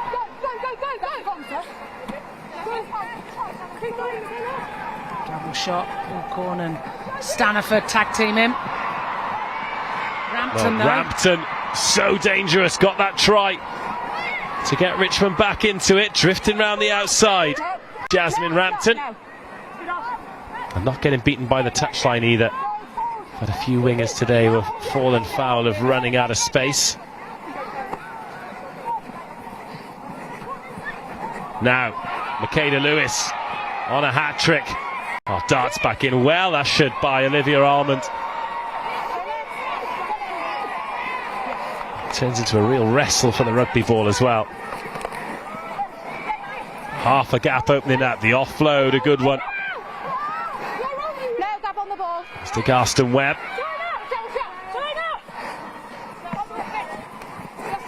This is nice rugby from Richmond, asking a lot of questions of OA Saints, who are having to stay in the fight defensively. A lot of concentration required. That's a nice line from Leonard. Leonard into the 22. Colley makes the tackle, the offload, fantastic. And again, great snaffle by Rampton. Rampton denied. Just keeping the ball moving. That'll be a penalty. Will it be more? Yes, it will. McCutcheon sent to the bin. Cynical knockdown of the ball from McCutcheon. And Richmond now with a golden opportunity. 5 minutes into the half. They've got 10 minutes to get level and try and get ahead. And a tap and a go. Richmond looking to strike a huge tackle. Suggestion it might have been a bit high, but the player on the way down, the AR in a good position. That ball not quite reaching the line. Referee saying held up. Massive effort from OAs. Wowzers, what defence from OAs, really brave. And is it Wonder Woman herself at the bottom of that ruck, making tackles left, right and centre. Golden girl McKenna's taking She's in the back. all the plaudits for this defensive effort. Okay, we're fine. She's in the Lovely backfield. offloading Richmond, and a silly mistake from McCutcheon, who got done for the yellow card.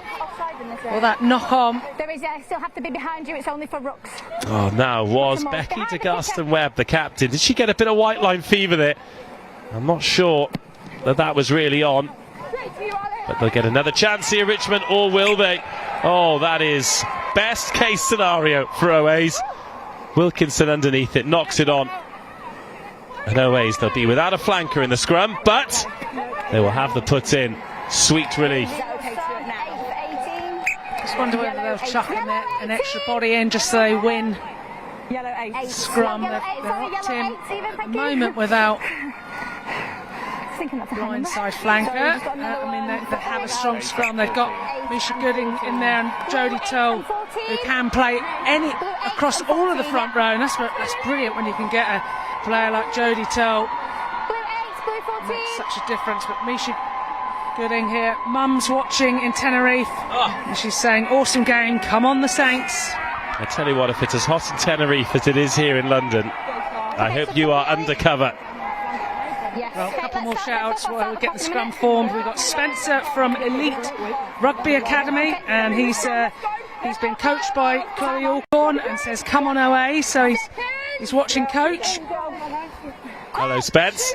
Good lad, I've coached him as well, he's top lad. Any good? Very good. Okay. Very good. Scream at him to run hard and fast, so he loves it. And then we've got Vivian from Germany watching. And shout out to Emma Mundy, she's her best friend. Another great contact on that ball. 50-22 is so close. I think McKenna's claiming this. I think it was just the other side. Just the angle on it because I was dwelling. Did you see the angle? Look at her. She's pointing at where it was. 50-22. Okay, thank you. Arguing. Look at her. She's got it, I think. Oh, I think Sarah McKenna has bought this. It's a fantastic kick from Blacklock. Let's take another look. It didn't feel to me like it was a 50-22. In fact, it wasn't a 50-22. The shadow told us that, but fake it till you make it. Absolutely. And Blacklock, with a cannon of a boot, has given OAs. Oh, that's a dummy throw. I think the referee was looking at other stuff, but now they're arguing who's taken it out. Taken out by yellow. By yellow? Taken out by yellow. Thank you. Okay. Happy for a sum. Taken out by yellow. Blue line out. Well, OAs have gotten away with not one but two there. First of all, the dummy throw from Jodie Toll, who has then been bundled into touch, and it's adjudged to have come back off Richmond. Blue 4. Been really lucky there. Chloe Alcorn coming off. I'll have a wait for those, yeah. Captain fantastic today. Okay. Yellow, let's watch that early lift. And her son's there in the crowd, waving his banner for mum. That's her last game for OAs. Just hold that throw for me, Tracy. Well, what a way to go out. Okay. She leaves the field with another gargantuan shift, with her team in the lead at Twickenham. Been replaced by Isabella Winter, wearing number 18. Well, if OA Saints manage to get a try here to extend the lead, they say things happen in threes, don't they? It was the 50-22 that never was. It was the double pump line out, and then the ball that was adjudged to have gone off Richmond, and now they've got a penalty advantage. Jen Norris doing the tidying up work as the ball bounces up into her hand. The ex-Saracens player, she's been an absolute credit to the scrum. Johnston taps, and McKenna, she's just carrying with such strength and power, Sarah McKenna. And having survived a similar scare just minutes ago, OAs are over. Well, they've made this visit to the 22 count. 5 more points on the board, a 10-point lead, and a big momentum swing. Well, that was really needed from OAs, wasn't it? They had their backs against the wall as just before half-time, and they've regrouped. And they're now just taking charge with that lovely dive through. Pick and go, forwards doing their hard graft after McKenna had taken it up. Well, such is rugby. And Richmond can't dwell on this.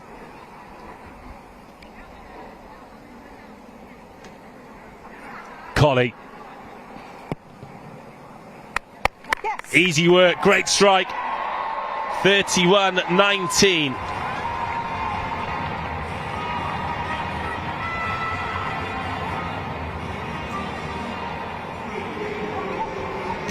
Really important that Richmond get the next score.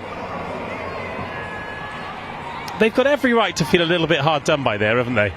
They were so close there, that break right up to the 5 metre line, and that the pick and go that got held up over the line. They're knocking at the door. The door swung back open to OAs. Bearing in mind they've scored that try with 14 on the pitch as well. McCutcheon in the sin bin. Big chase, but somehow kept hold of that ball. She almost nutmegged herself as it went through, and she had it on her knees. Jodie Tell, the rhino, look at her go. Oh, what a carry. Jodie Tell getting go forward here, and what we have found with OAs is they've been able to have these periods of momentum. That was dropped on the toe by Delea. Yeah, they've just been able to go sort of 1-punch, 2-punch, 3-punch combos, and when the iron is hot, they continue to strike. That is McKenna trying to dish it in defence again.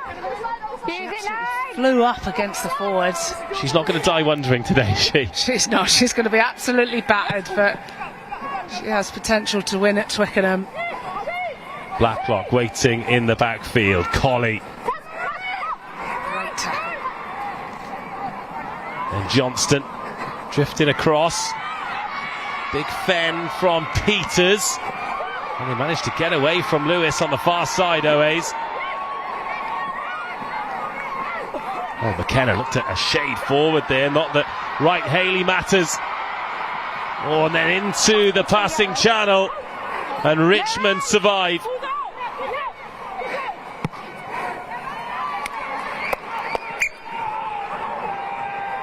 And every time the ball goes dead, just look at the body language of the players. There are some exhausted bodies there, and still 27 minutes of this game to go. And let's take a moment to appreciate the OA's physio. We spoke about him earlier. Yes. Chris Bateman. He's wandering around. I think he's got his pink hat, and he's been chasing players around with a cold spray bottle as well. It's been incredible. Shout out to him. His second game. He's now put an extra bib on as well. I don't know how he's surviving, but he's doing a great job. Their mark will be the edge of the white. Just wait for me. Is there a sub value or not? It's done. She just called the wrong number in. They've done the wrong number. They've done it. Okay. Has number 4 come off? She's just handing over captaincy. She's just coming. Handing over captaincy. Yeah, hold that ball for me, Katie. People in Canada watching. Steph and Lauren. Okay. OA Sainters themselves back in the day. Hope you're having a lovely time out there. Get us a present. Yeah. Something nice though. Not moose poo. OA Saints. Fabulous line out. They're into the 22 again. They've been pretty clinical in this part of the pitch. What a shot that is in from the side. And have Richmond turned this ball over? Not yet, but they are applying pressure here to Charlotte Wright Haley. Mud wrestling going on with 20 people.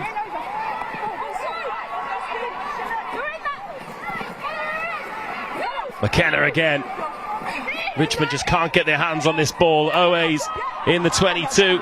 Biggs desperate for it. She finds Colley. Seems to be space on both edges, but no one really with chalk on their boots for OA Saints. She's in at the side. Yeah, in at the side. Shania Herrell. In at side. She's only just come on. She's absolute Yep, gas as well. No, wait. No, ball in hand for her.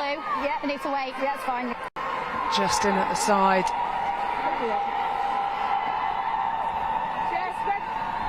Just in case.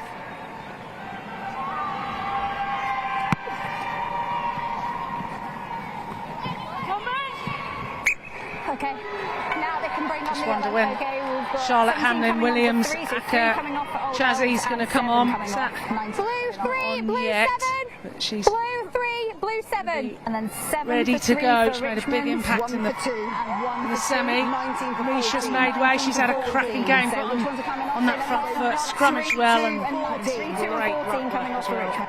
Yellow 3, 2 and 14.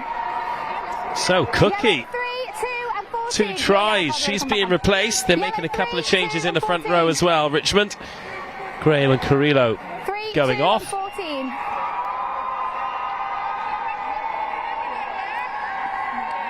Okay, That's all complete, a Ali. tactical. Yeah, lovely. Okay, you're fine there. Thank you. If she's scoring your tries, I'd leave her on. Coaches work in mysterious ways, as you well know. Well, there is that. But I'll eat my hat then if this one comes on and scores 2 tries. Fair enough.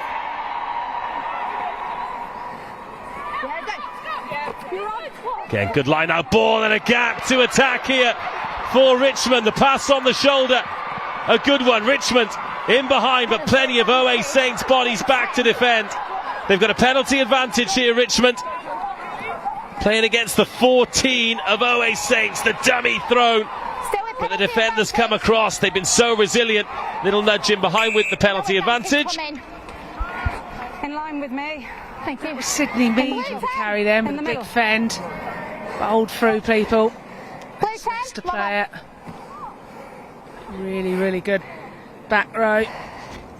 But covering front row. We'll be coming up to the drinks break soon. And Richmond would absolutely love to be within 1 score when it comes to that drinks break. Good kick, quite conservative, not as close as they could have been, but a good touch finder, and that's not an easy skill from the middle of the pitch either. Now they got through. Richmond got through the seam at the tail of OA's line out then. So there might be another little chance there. Oh, we have got Hamlin Williams on. Be in 9 position. At the tail of the line out now. Right, Richmond set in the maul. It's an area of the game that OA Saints have done so well attacking. Now they're trying to defend one. It's Lauren Manners wearing 16.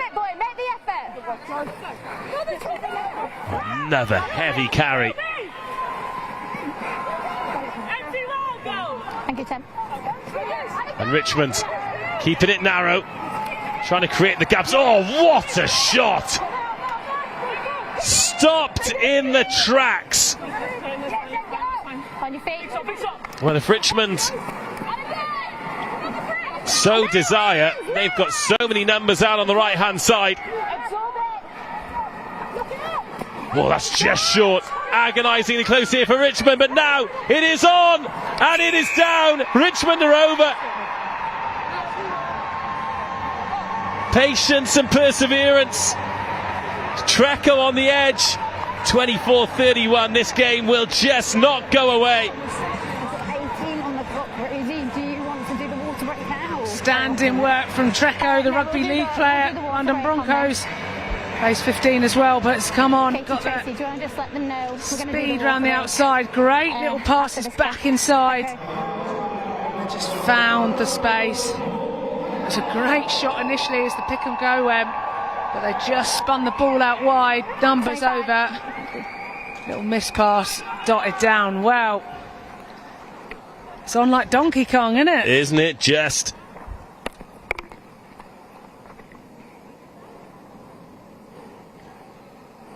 Tough conversion this. Final few seconds for Monday to eke out. Oh, she's giving it a good go. A very good go. Oh, ho, ho, just wide. Quarter of the game to go. One score in it again, but it's OA Saints who have themselves a 7-point lead. 31 points to 24.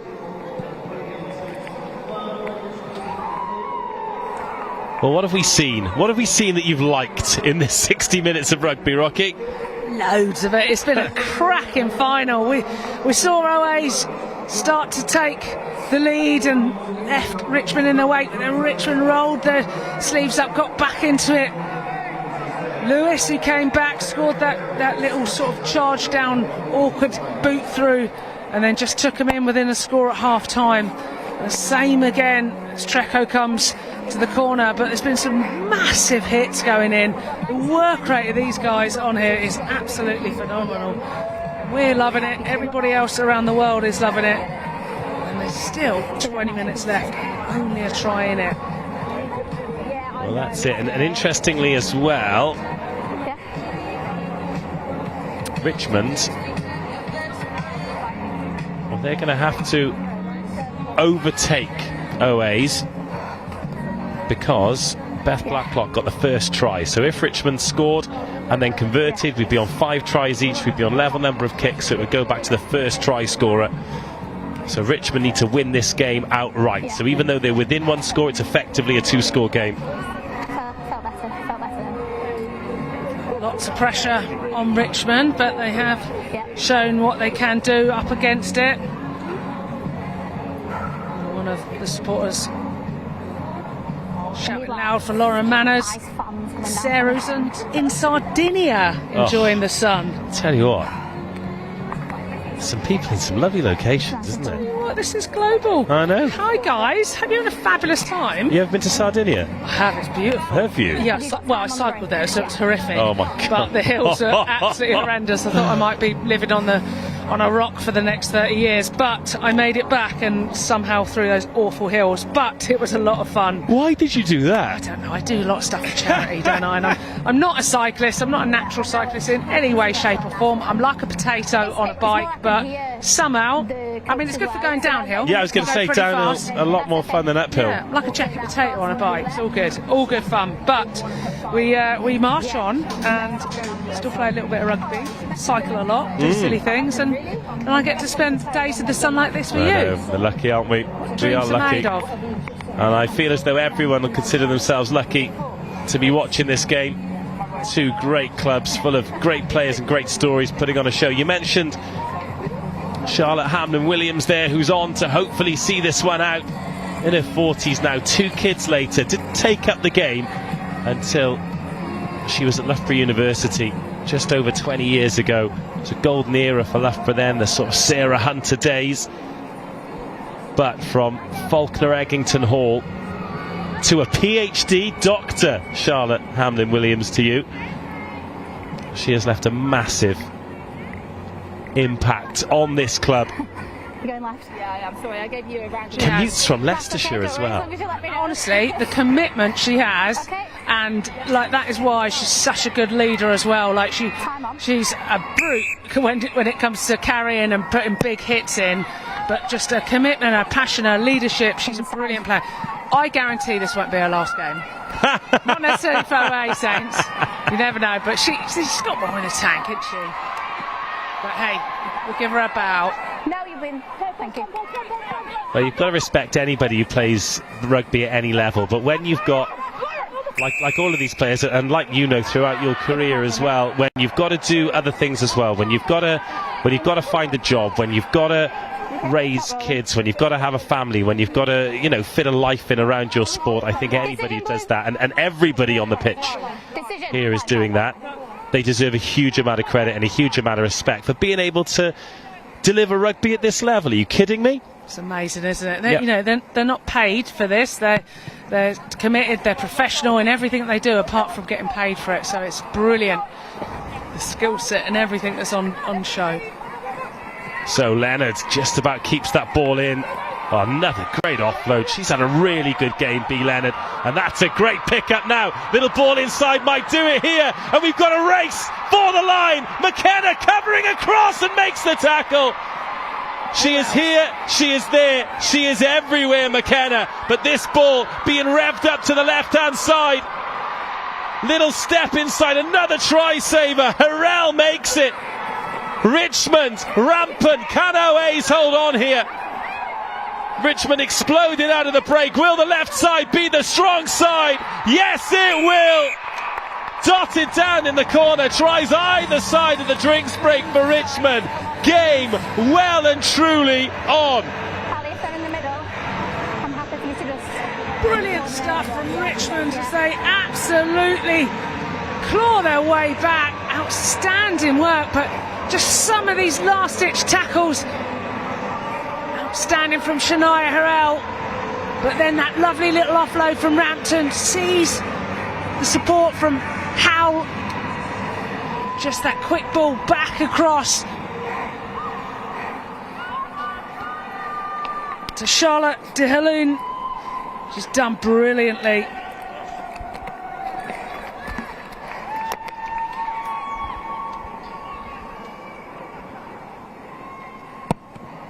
That looks good. That is good. It's 31-31 at the Allianz Stadium.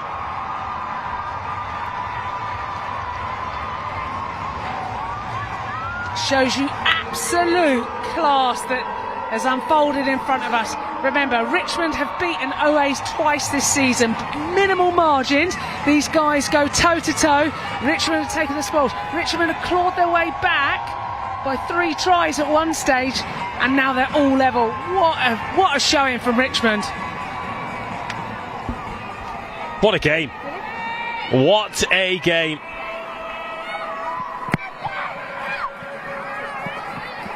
What happens next? Still a quarter of this one to go. That one kept in field. OA Saints kicking it back. This is the closest we've had to something that looks like a kicking battle. There'll be some tired defenders out there now. Which team is going to be able to exploit that? It's Richmond, who are full of running rugby at the moment.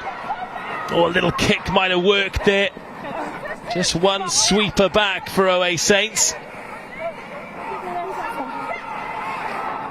But these little tips just making the difference, especially with OA's offside. Isabella Winter, penalty advantage here for Richmond. Great shot. I thought about the switch of direction. Might not have been the worst idea either.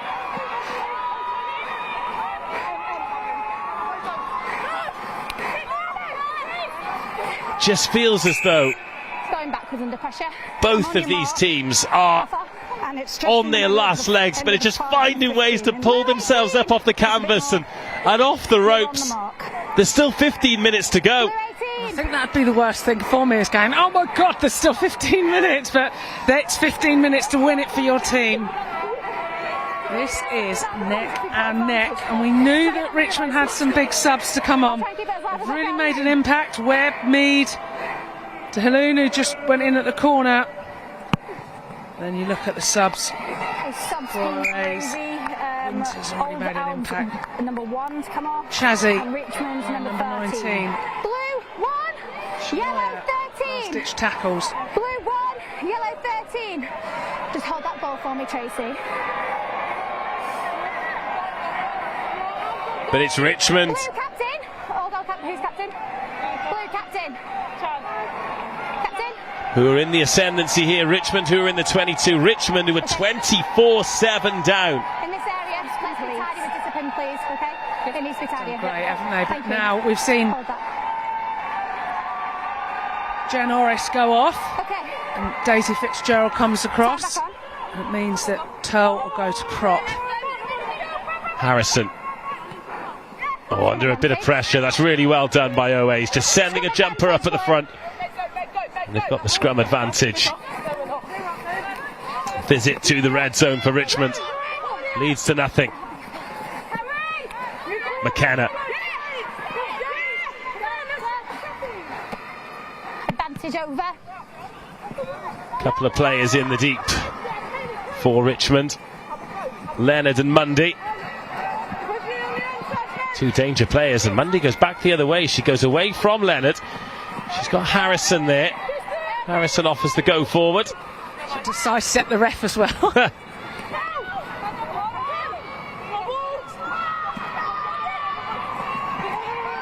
Great front foot carry, but good cover from Chaz.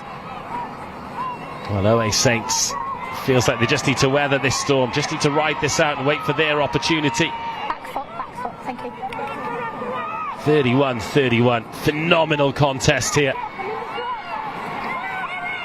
to bring the curtain down on what has been another superb champ season, this Senior Cup final.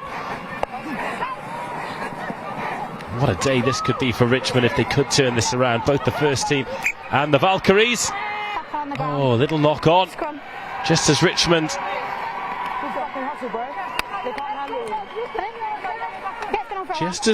there, through Lauren Manners, were trying to do that release and regather. Referees keep a keen eye on that. If the ball travels forward at all, it's given us a knock on. And you can hear some of the heaving lungs down the referee's mic.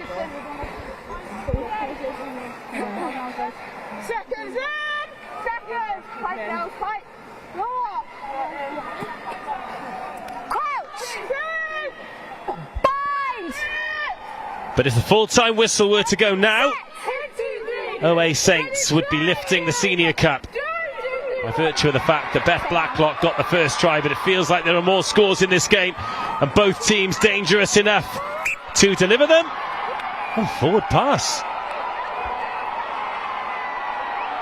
It was a massive scrum from Richmond as they got the ball. That forward pass just costing them. How forward was this? Okay. Front rows. Let's keep straight. Okay, remember what we agreed before. Straight throw out. Let's go. We've seen worse that have counted. Oh yes, well, and the referee was right in line as well. Good spot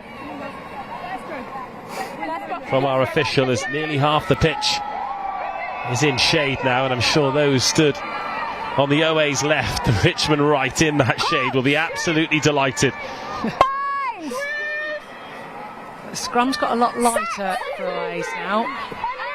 So pressure coming in from Richmond. And they've got the penalty.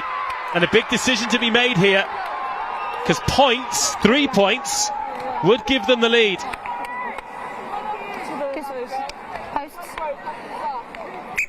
And that is what they're going to go for. Emma Mundy. No hesitation in making that decision. Will it be vindicated?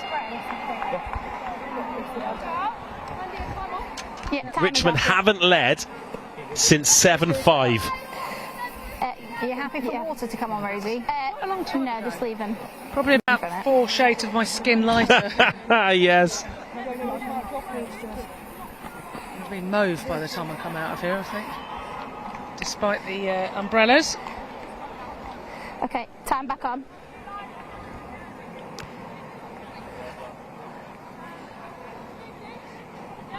Huge moment.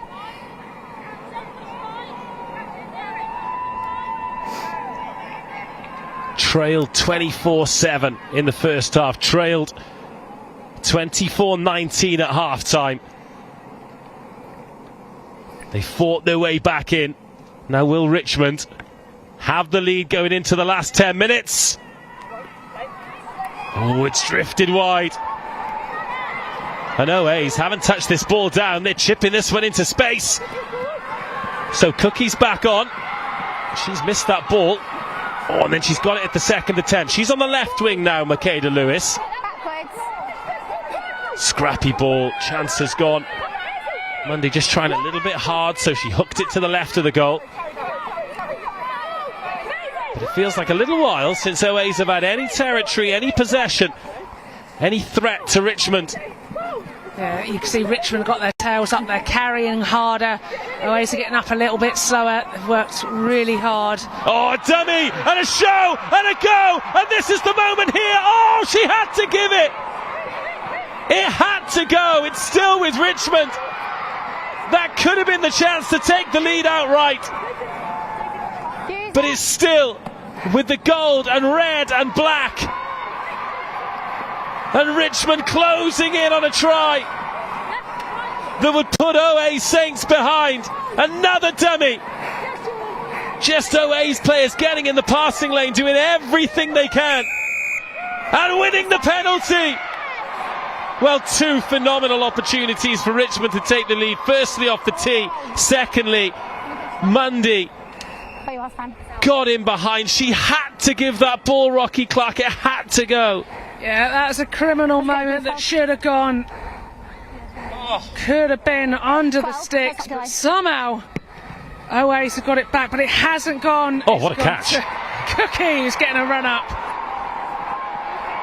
Well, Cookie back on the pitch, bulldozing through defenders, not held, so she can go again.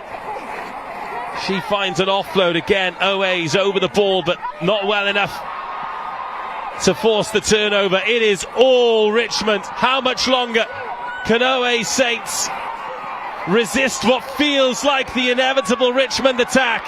What a leg drive this is.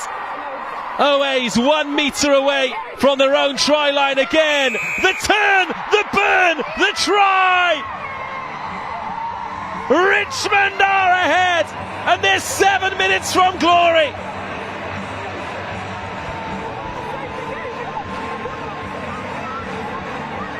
Absolutely outstanding attack from Richmond. We talked about them butchering a try earlier, but they didn't butcher anything here. I think that might have been Mead, but I can't tell. The drive was so good though, and then the quick pick. I think it was the drive and the spin. I think it was Manners who went over for that try. What a finish we've got in store.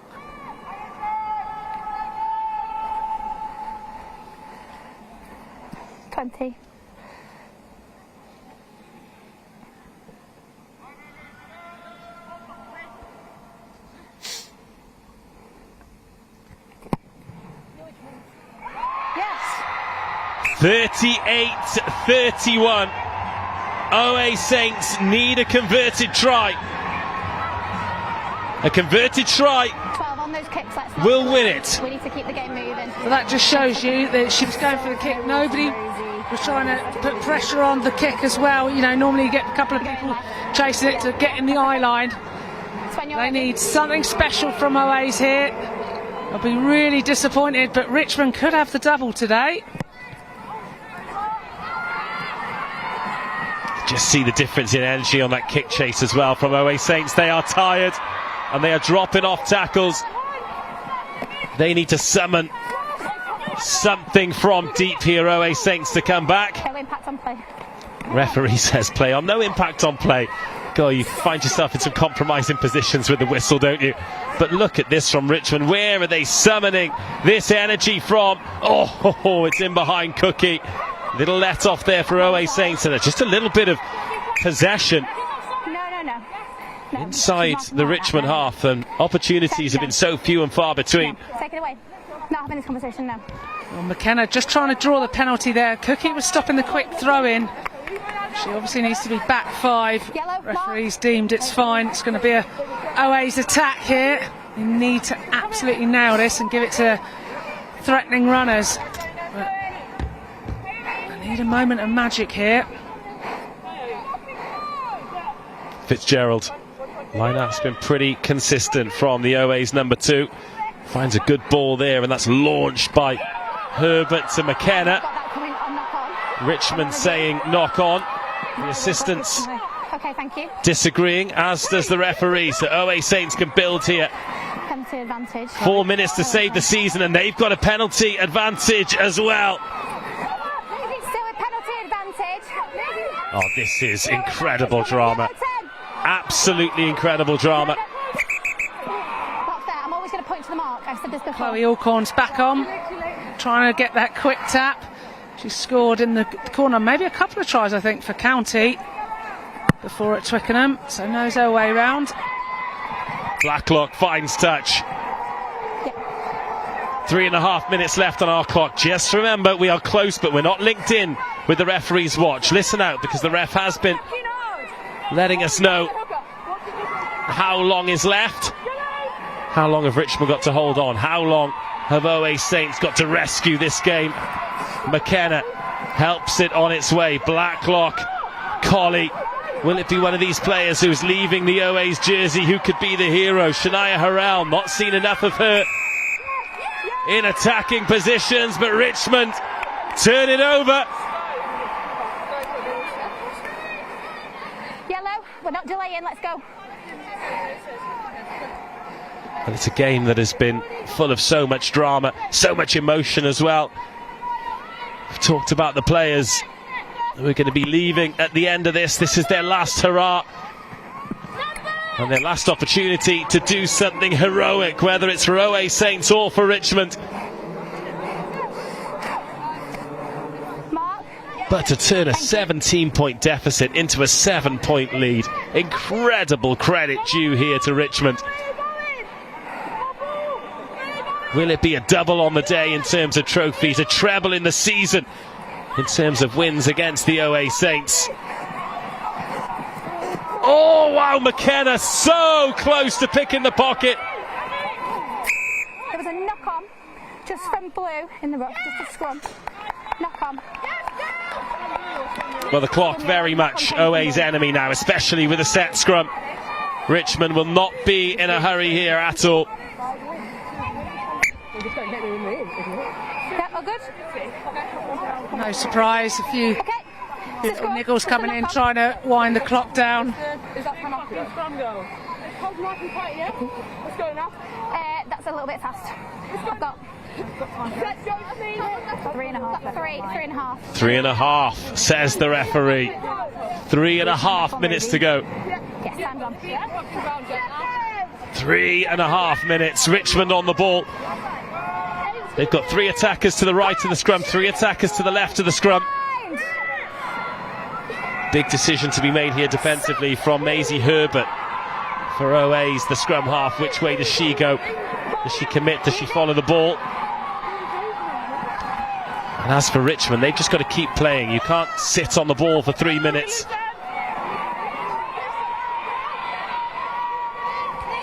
But they are in the OA's half. Oh, massive shot! Boom from Alcorn. That is a cruncher.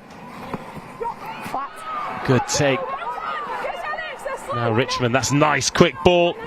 They've got the pace out there. They've got Cookie on the edge. Little nudge in behind now. Foot race. Cookie up against Harrell, but the sweeper is there. It's a brilliant chase, and Colley gets picked up and dealt with. Massive commitment as well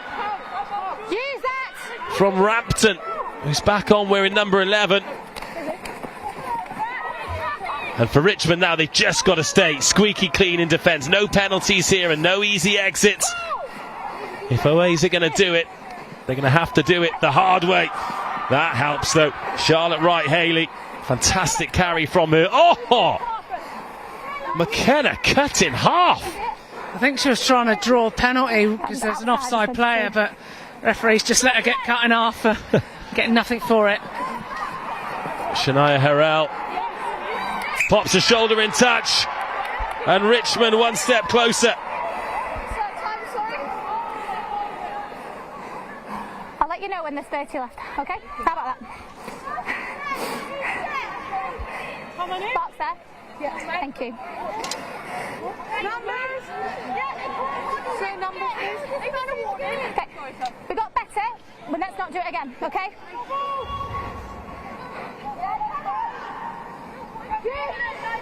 Have to compete here from OA's. Just try and great ball. Snuffle them, get the jackal in, counter up, do whatever it is. You've got to try and get possession. Yeah, just get angry at the next breakdown, try and disrupt something. Because the clock is against them. The time is running out. We're into the last minute. Richmond on the brink of a special victory. A special day for the club. This first team and the Valkyries. And I'll tell you what, the clubhouse at the Richmond Athletic Ground gets wavy at the best of times, but on a night like tonight, on weather like this, it could be a special night of celebrations for Richmond, especially if they can put a real crown on top of a Queen's performance. Is there another try here to break the hearts of OA Saints? I've got backwards from yellow. agreed. They're asking for time. Not yet. Clock is still live. There is still hope for OA Saints, but it is diminishing with the seconds. Makeda Lewis is wide open on the left-hand side, but Richmond just thinking about the victory. From 17 points down, from down and out to double delight. Richmond, the queens of the Allianz Stadium today. 2 finals entered, 2 finals won. They had to dig so deep for that victory. 17 points down. Thank you. And they've won it 38-31. Heroics from 1 to 22. For those OA Saints who are saying goodbye to the team, maybe goodbye to the sport today, they can leave the field with their heads held high. They have done their club proud, not just today, but for many, many years, many, many games, many, many memories. But today just was not meant to be for OA Saints. Richmond FC women are the Senior Cup champions of England. Well, Rocky Clark, incredibly emotional scenes there for the runners-up, OA Saints. Richmond deserved winners. What a way, what a climax to a great day's rugby, and what an end to a wonderful season. Absolutely brilliant rugby on display today, and you've got to take your hat off to Richmond, how they've got the quality from their 2s, their 1s, and their ability to stay in the fight, claw it back, take the lead and keep the pressure was absolutely outstanding. And you thought OA's had it in the bag and it was going to be an easy day. They had their foot on the gas, but they took it off, and Richmond capitalised on it. It was a brilliant game. Gutting for those who are leaving or saying goodbye. Not to leave on a high, but they should be very proud of everything they've given to that Saints shirt. Well, when they scored that try to give them the 2-score lead again in the second half, OA Saints, it looked for all the world like it was going to be their day. But you have to credit, I mean, the quality of the rugby, but the conditioning of these players to deliver that level for 80 minutes in the most trying of conditions. Yeah, there was a lot of players, tired players out there, but Richmond somehow just able to keep their tails up and find another gear. They had some big impact players on the bench. As I've already mentioned, Sydney Mead, a couple of other big players, Manners, who came on and did a massive job, Webb. It's also been brought to our attention as well that 19 and 20 swapped jerseys, so Lauren Webb was the scorer of that try. But yeah, huge impact players. It is a squad game now. It's not just the 1 to 15, it is not just the 1 to 22 today either. It is everyone who's trained this season, who's coached. We mentioned the physio, the medical staff as well, who put in all of the work behind the scenes. Of course, the match officials and the teams that make sure days like this happen as well.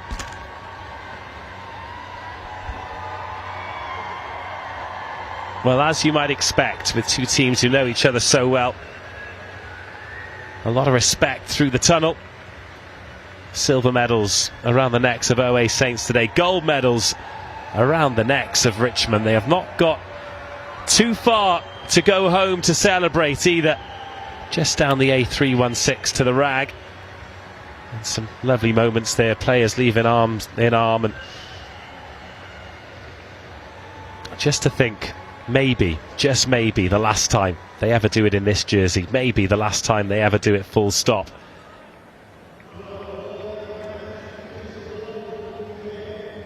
But the disappointment for OA Saints today, Rocky, there is absolutely no shame in losing a game like that, is there? It was a phenomenal advert. Well, that's it. You know, some games, you know, it's the old adage, you win some, you lose some, and sometimes you've got to be on the losing end. I played here last year and lost in the county final, and it's devastating, but then it makes those victories all that much sweeter.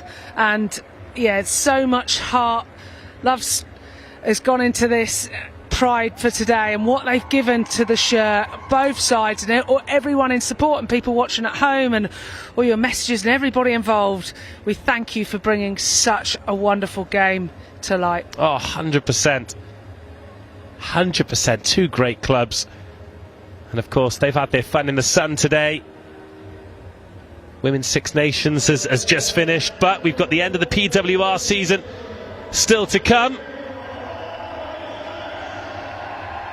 But now we celebrate two excellent teams getting their just rewards. First of all, OA Saints, two representatives, first team and second team, here at the climax of the season today.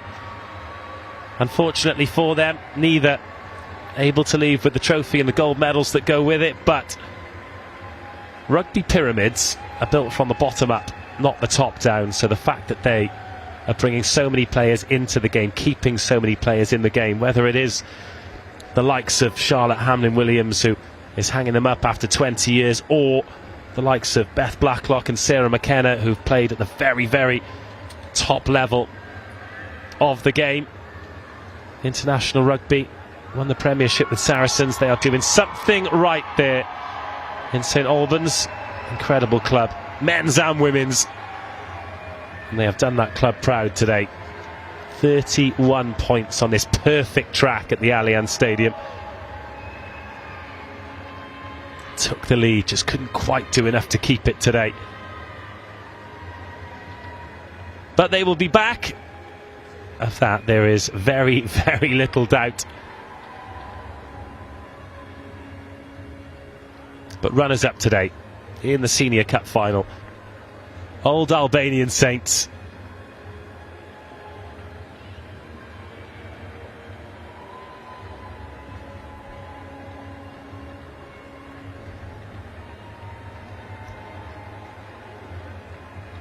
But one of the things that you can't really coach is character and unity,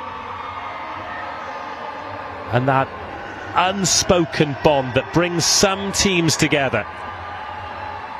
And without that today, I don't think Richmond would have been able to win. They were up against a classy outfit, a quality outfit,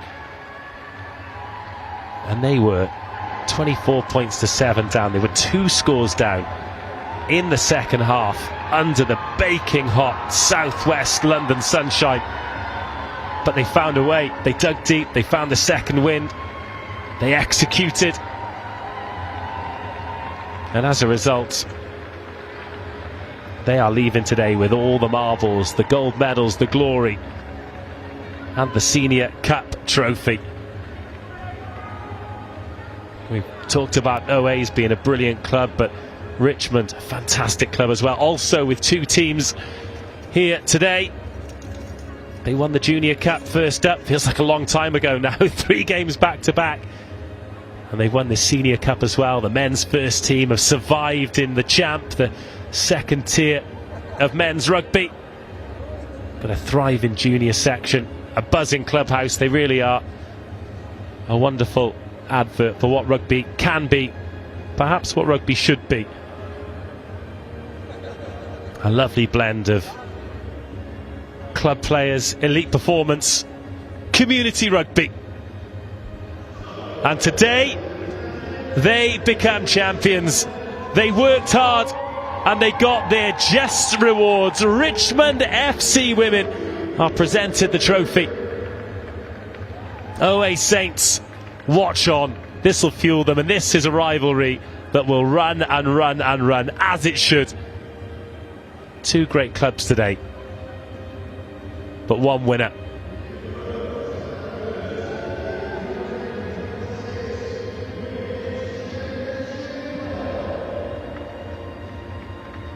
And the 2026 Women's Senior Champions are Richmond.